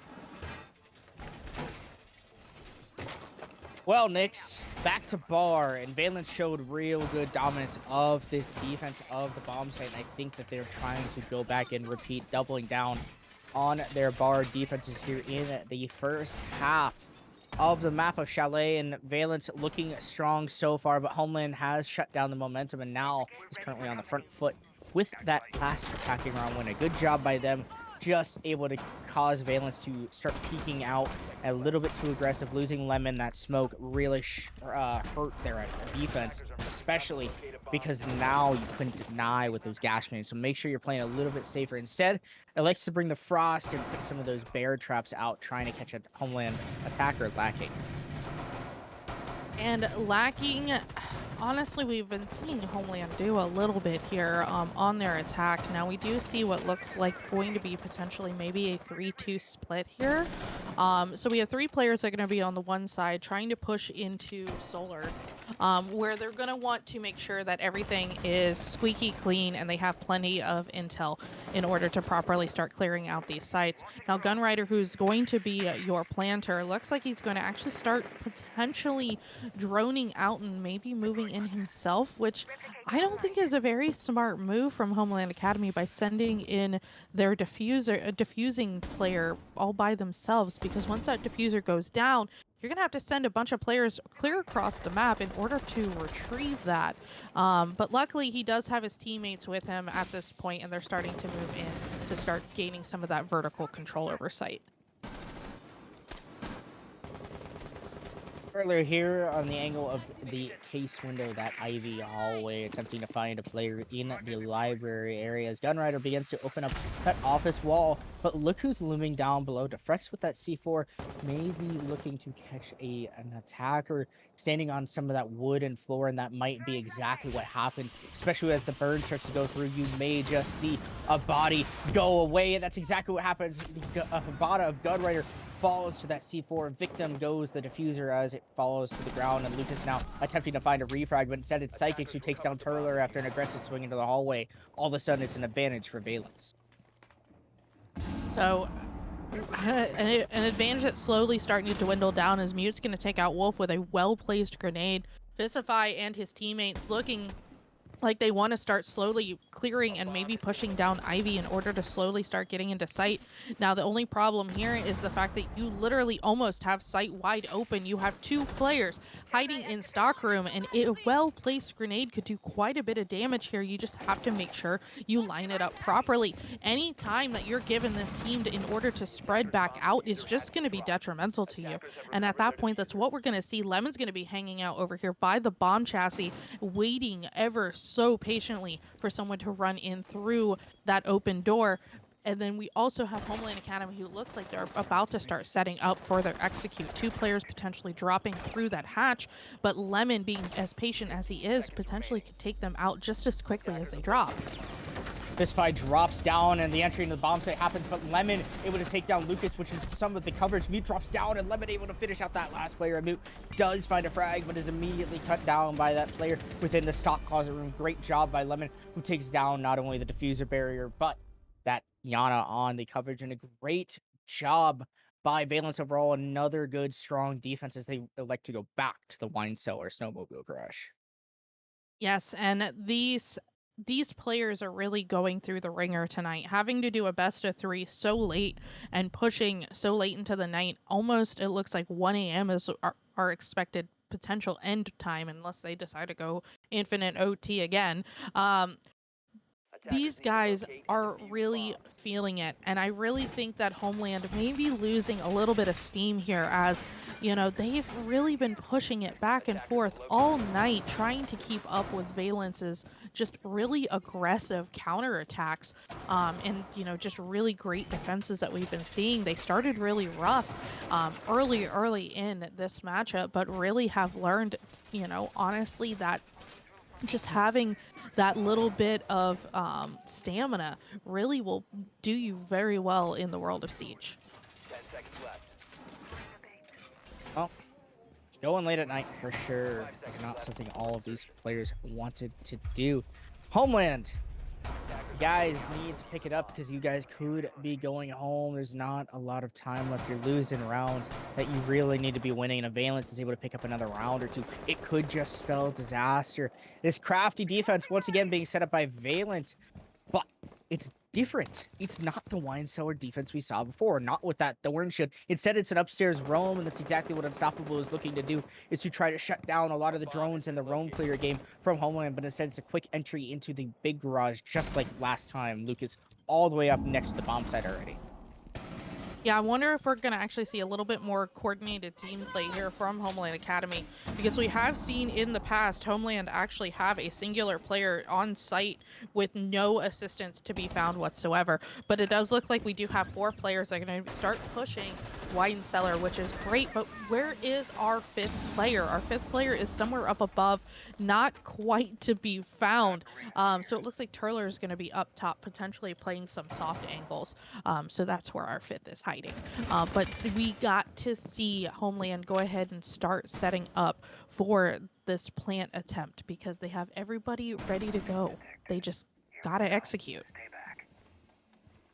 Execute could come through, and exactly what happens. Turler able to take down Defrex, and Defrex falls early.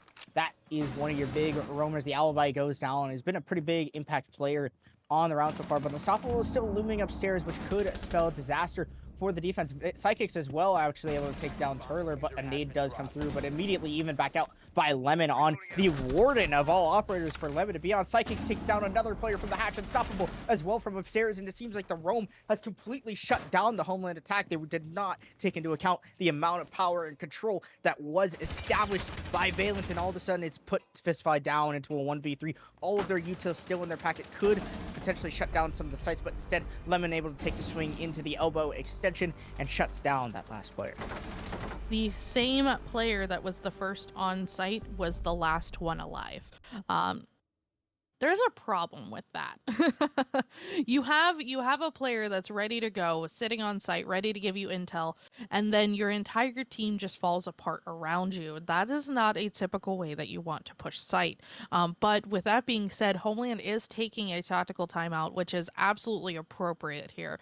They really got to dig deep. They got to find that motivation and that energy in order to push forward, or this is going to be over fairly quickly. Well, Valence on their map, and I mean, it looks just like what you would expect for Valence to be. Everyone with kills spread evenly across the board. No players are even negative on the scoreboard. Valence look really strong right now, and on the other end, Homeland taking their time out because look at them. Their guns are cold. Their minds are cold. Their bodies are cold. They're trying to find out what can they do. Valence has taken 4 defensive rounds on Chalet, which on an attacker-sided map per se is not too good if you are a fan of Homeland. Unfortunately, it could be the end for them, but they are trying to fight for their playoffs. They could have ended it on an Oregon. Unfortunately, we had the collegiate special for them, and each team won each other's map pick, and now Valence looks strong. They look like they're bounced off the momentum of Oregon, and Homeland just doesn't look like they're looking to catch up anytime soon. It's going to take a lot of work. It's going to take a lot of stamina, a lot of mental fortitude in order for Homeland to come back from a 3-round deficit. It's something that can be done. We have seen it. This is nothing new for Siege. We've seen plenty of underdog stories here, so Homeland Academy can very well do it, but they have to coordinate this properly because any additional rounds lost, literally, we're talking 2 rounds and we're on match point. That's not any, you barely have any wiggle room with that, so they have to get it together and play this smarter than they ever have before. Well, Homeland did win this attack here last time they attacked the kitchen dining room. Looking for more catch-up potentially is Homeland, trying to splatter as much blood of the defenders all over the walls, and you're going to probably see the same type of attack where you see Lucas trying to get some cutoffs onto the bathroom window and then rotating to the solar window. That was a really good job by them to establish cutoffs and force Homeland to just basically walk their way all the way in, and Valence was just kind of stuck in a rock and a hard place. An aggressive spawn peek coming from Unstoppable actually lights Turler up to 50 HP. No Finka on the board. It's been banned by Homeland every single map, so Turler will remain at least 50 HP for the rest of the round. Yeah, honestly, I'm starting to think that maybe the Finko wasn't as smart as everybody thought it would be. Wow. But Lucas spraying and praying and getting his wishes answered by getting that nice little shot onto Psychics. That's when you can kind of know a team is really tired, is when they just start kind of shooting everything all at once. Well, Lucas has let the LMG sing, and that's exactly what you see from the 150 and Defrex in a really aggressive swing. Trying to challenge, Gunna actually wins it out. Lucas, too tired from that first gunfight, not able to do so, and Defrex evens it back out. Man-to-man, HP advantage goes in the favor of Homeland, but just barely, as Unstoppable has taken just a sliver of HP off. Yeah, and that's honestly, that's luck. That is pure luck right there. Being able to even things up that quickly, that is always a great thing to see. Now, Defrex taking some of that damage does, you know, isn't always the greatest thing in the world. Unstoppable also being a little bit low on health as well.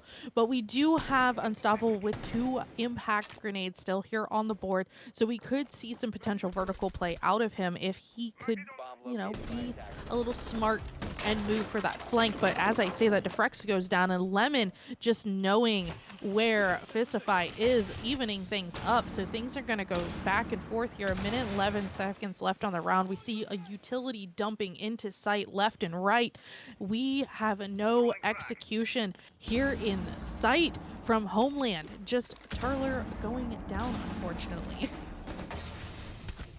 Wow. Bodies are dropping like flies as Gunrider loses their life as well, and Mute is left down into a 1v3. Echo with some great shots, but Lemon gets a little bit too aggressive and drops down. Wolf now trying to swing out and find this player. Mute, good intel by the defenders. They know exactly where this player is, and Wolf is just looking for this last player, but Mute here does have an opportunity, takes the swing, does actually win their gunfight onto Wolf, and all of a sudden, it's been leveled out to a 1v1. The Yokai drones still are in sight, and there are default cams up, which these defenders are utilizing to try to find where this last attacker may go for a plant. A plant near the rotate hole is being attempted, and Mute will stick out that diffuser, but Unstoppable actually drops down. Mute gets off the plant, and all of a sudden, he wins the 1v3.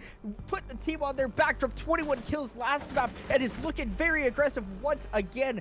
Mute, you're an operator in the game, and not only that, but you're acting like it because you're going crazy right now on the Yada. Great play by Mute. Good job by them, and they even it out, at least being able to get 2 rounds for Homeland Academy, which really should have been a Valence round. Yeah, I agree with you wholeheartedly. That was a very, very lucky bullet, essentially. A very well-placed shot that caused Homeland Academy to win that, because typically, if Valence just had one sliver of intel to know to turn left instead of facing that right side through that rotate hole, that would have been immediately in the favor of Valence. So they got absolutely lucky there. So round 7, it is a 4-2 split. We are switching sides officially. Homeland is going to... Actually, are we switching? Yeah, we are switching sides. So Homeland is officially going here on the defense. This is where things are going to change, because we do know Homeland is a little bit of a better defensive team. They know how to hold it together and really communicate a little bit better here. So countering the Valence on their attack is totally doable here. So 2 rounds separate them from evening things up on the round count. Attackers are moving out to locate a bomb and defuse it. Knicks looking grim for Homeland Academy. Only netting 2 rounds on attack. The Valence actually elected to defend on this map since they were the higher seed throughout the main season. They chose to defend here on Chile, and I think it was the right choice for them, starting off very, very strong, and now Homeland are forced to fight for their lives. They've got this library extension, and on the top floor, a site we did not see Valence actually choose to defend. So definitely some interesting side gameplay, at least between both the teams, on who rather defend what site. Obviously, each team has a different theory of what site may or may not be better on this map, and that's exactly what we're seeing as drones start to flurry around through the library. Unstoppable looking to try to find one of these players, potentially in the mezzanine or within the closet. I'm a little concerned about this mezzanine castle. He has absolutely no protection whatsoever. It could easily go down. And as I'm talking about a player going down, Psychic is going to take down Mute. So that is the Jaeger off the board. Lucas, that vulnerable castle, as I was just mentioning, goes down immediately behind him. Unstoppable just being the force that he needs to be for his team.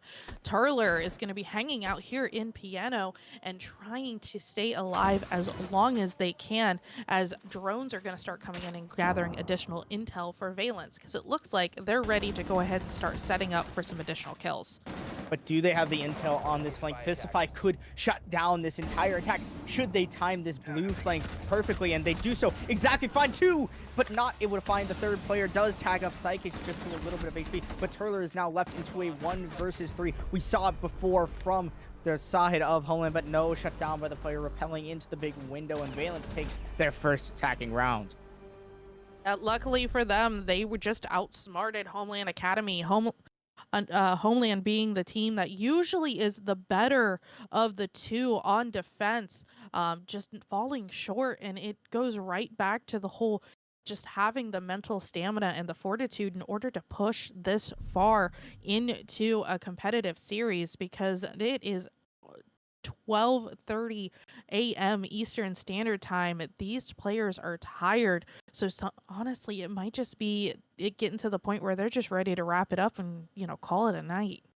Valence look like they're exploding right now, and Homeland is just out of gas. They've already used their timeout, so that means there's nothing else left to aid them. They've got to start pulling through and grinding out these last few rounds. They don't have a lot of mistakes to be able to make. They're down 5-2. Only 2 rounds are left for Valence to potentially throw a Homeland out of the bracket of the lower side of the playoffs, and that could potentially send Valence to the next round, in which they are looking to bring home some of this lovely prize what we have here at Xenon. But they still got a couple rounds to go through, Knicks, and Homeland have elected to change up their defensive strategy, going to the bar, which I think is a smart move considering how poor their upstairs defense was. Have to say, there is one operator that we're not going to be seeing played here on the attack side that I would really like to see played here on Chalet. He's extremely strong, but nobody seems to go there. So the Capitao, I have to bring it out. There's so many rooms that are perfect sizes for those fire bolts, for them to be able to shoot them from a long angle outside and flush players out. Library being one of them. Yes, there is that rotate hatch, but if you place that properly, you can really do some damage to that defensive setup. Also, as we were just watching, Lucas was peeking through that master window. A properly placed bolt through that as well could flush any type of rotate ability out as well, if you have those, those top held sites. Or honestly, you can do quite a bit. Smoke bolts as well. So I really feel like Valence, even though they're doing a fantastic job here and they have literally 2 rounds away from a win, I feel like they could benefit by mixing it up a little bit and closing out these rounds a little quicker by funneling these Homeland players into positions that they want them to be in, not ones that their strats tell them to be in. They've already got some pretty solid control and starting to open up this wall, avoiding that potential area where you could get C4 from below, but there's no one there for that. It's just Turler hanging out with the alibi shotgun pistol. At least no C4s on the board for the side of Homeland at all, which means there's no freebie potential picks to be brought there. I love the use of the EMPs of the Thatcher to deny the ADSs, and that means that only the Womidis have to be burnt, which is exactly what's going to happen. But Lemon is looking to possibly approach this hallway, which is exactly what they own. Yes, and we all know that is the Lemon stairwell. If anybody's going to get the job done, it's going to be him. But unfortunately, the smoke canisters are going to start going out. Unstoppable is going to take down Gunrider. So that is one player finally off the board. 56 seconds left here in the round. Things are going to have to move very, very quickly. We're going to have to see Valence use their aggression the way that they know how and the best that they know how. Defrex is going to take down Mute. Unstoppable is going to take down Lucas. Things are going to go back and forth. Turler is going to go down to Sidekicks.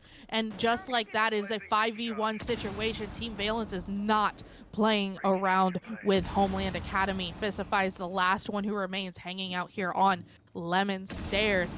Lemon is, I'm not quite sure where he is, but I know if he could, he's going to go get this plant down as I'm speaking.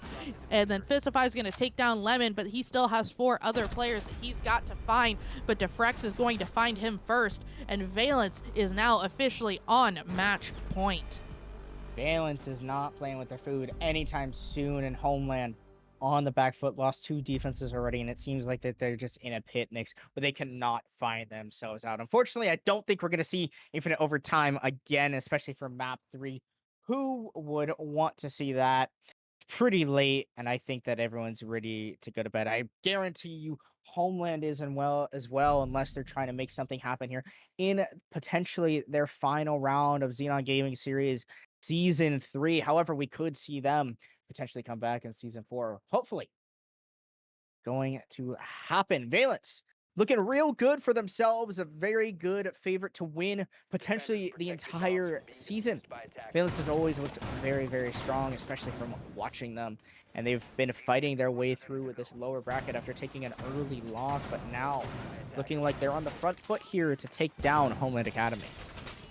Yeah, Homeland Academy is, honestly, it's going to be very difficult for them to come back from this 4-round differential here because of the fact that even though they did take that tactical timeout and they had an immediate round win right afterwards, does not mean that they can go the distance. That just means they figured it out for that moment in time. So Valence just really honestly showing their strength on their best map here. This is a map that we've seen them play time and time again. There's plenty of intel out there. There's plenty of VODs to watch. So Homeland either didn't do their homework or they didn't do it well enough. And unfortunately, it's just not panning out very well for them tonight.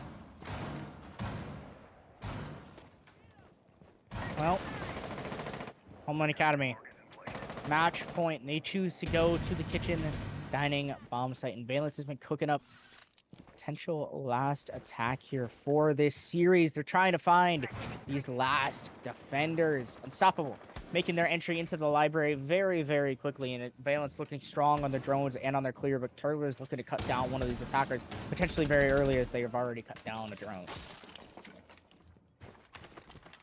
Yeah, and honestly, like at this point, it's match point. Valence is going to either play this smart or it's aggressive. There's really no it could go really either way. Aggressive, it looks like it's going to be because Wolf is going to take down Turler with an unfortunate rotate and just getting caught just completely unaware of where that Repel player was. The Mute, the Azami, is going to be sitting here on those mirror windows because you want to see if they can get those cheeky little angles by also keeping themselves safe. But it's very, very weird to actually see a roaming Mira. Usually your Mira is on the mirrors. So that's kind of an interesting new thing that I haven't quite seen before. Well, the mirror upstairs is here to help defend just a little bit more control potentially. And Psychics now is actually using the Kiba barrier against the defense, able to sit here safely and just drone away at these defenders, try to find where they are. Right now, there's currently 3 of them hiding out in the master bomb site, or rather at the master bedroom area, as the bomb site is below. A C4 comes through, does a little bit of damage to Wolf, but yet to find anything crazy. But look at Valence, they've already got themselves in a position where they could actually go for this execute right here, and that's going to cause Homeland to go for a real big retake upstairs. Lemon here taking out some shots, and a gas grenade comes through as the flashbangs begin to start going into the bomb site, and an execute is imminent. Another gas grenade comes through, trying to deny the entry, and Valence, Wolf getting another frag onto Lucas, this time shutting down the mirror, or the castle player rather, upstairs. All of a sudden, Fistfight has found themselves back downstairs, is able to get a good pre-fire onto Defrex, but still, this 0 is causing huge problems for any player attempting to retake upstairs. Lemon attempting to find a player in kitchen. Mute drops downstairs, and now trying to barrier up this breach so that the attackers cannot find their way into the bomb site. Still trying to find an entry. Lemon has found their way in and gets a kill onto Gunrider. The plant begins to go down. It seems like it's all over for Homeland as they're fighting for their lives here, fighting for their playoff bracket. Unstoppable takes down Mute, and all of a sudden Fistfight in 1v4. The Valence players are getting really aggressive here, trying to cut down this last player. And Lemon takes it down, places the diffuser, feels real confident on this last defender. Mira shut down, and Valence take Homeland Academy down 7-2 on map 3. What originally started off as a very, very dominating assumption that Homeland Academy was going to run away with this matchup tonight. Honestly, we all thought it was going to be a 2-0 right out the gate. It looks like Valence was not ready to give up just yet, as they were able to win it out tonight. That was very exciting to watch. Definitely, Next. I mean, Valence fought their heart out throughout all 3 maps. Definitely losing their first map was rough, but on Oregon, they battled so long, all the way through infinite overtime. Round 16 is where we saw that map end. And as soon as it got to Chalet, I was pretty confident in Valence taking the win. I mean, to lose a map in round 16 is definitely just a mental breaker for Homeland. And now to go to what is probably Valence's best map. Actually, not probably, definitely Valence's best map. A map that we see them play and practice all the time. Something that they really, really are strong with. Teams should start taking notice of this. They need to start banning Shelly because it's a dangerous map to allow Valence to go to because they've rehearsed it so well. So to see them go through and close out on their final map is not a surprise to me by any means.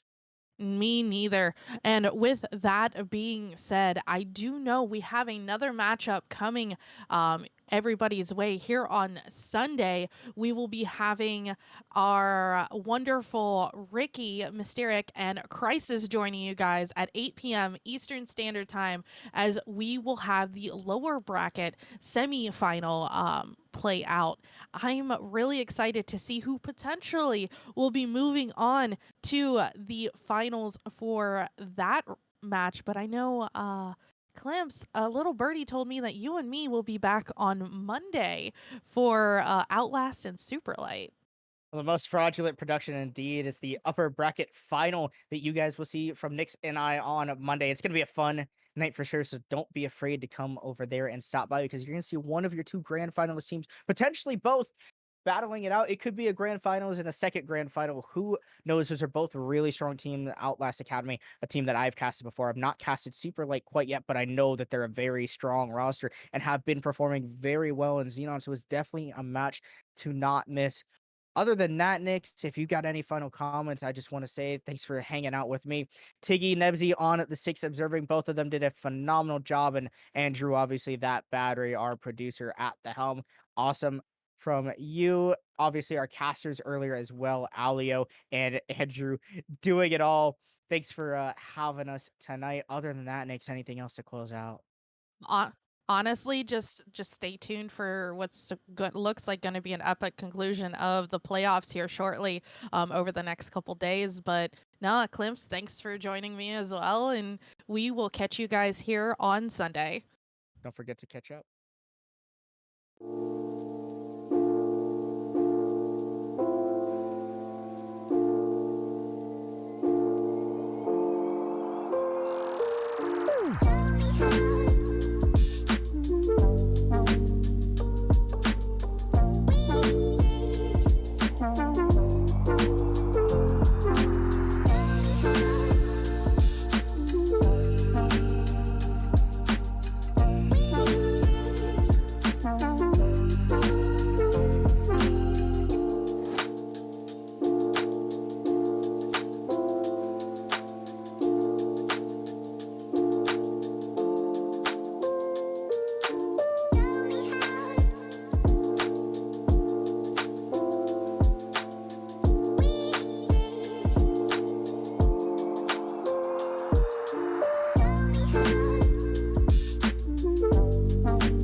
So now you're here again, knocking at my door.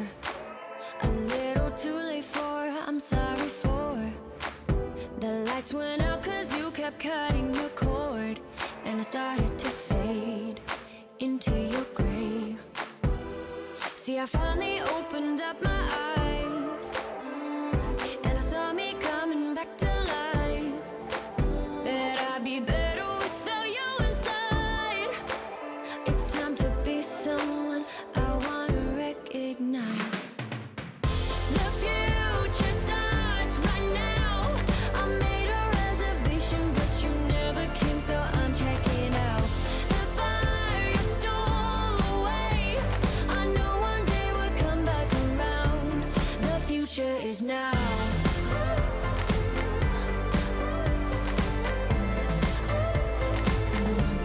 The future is now.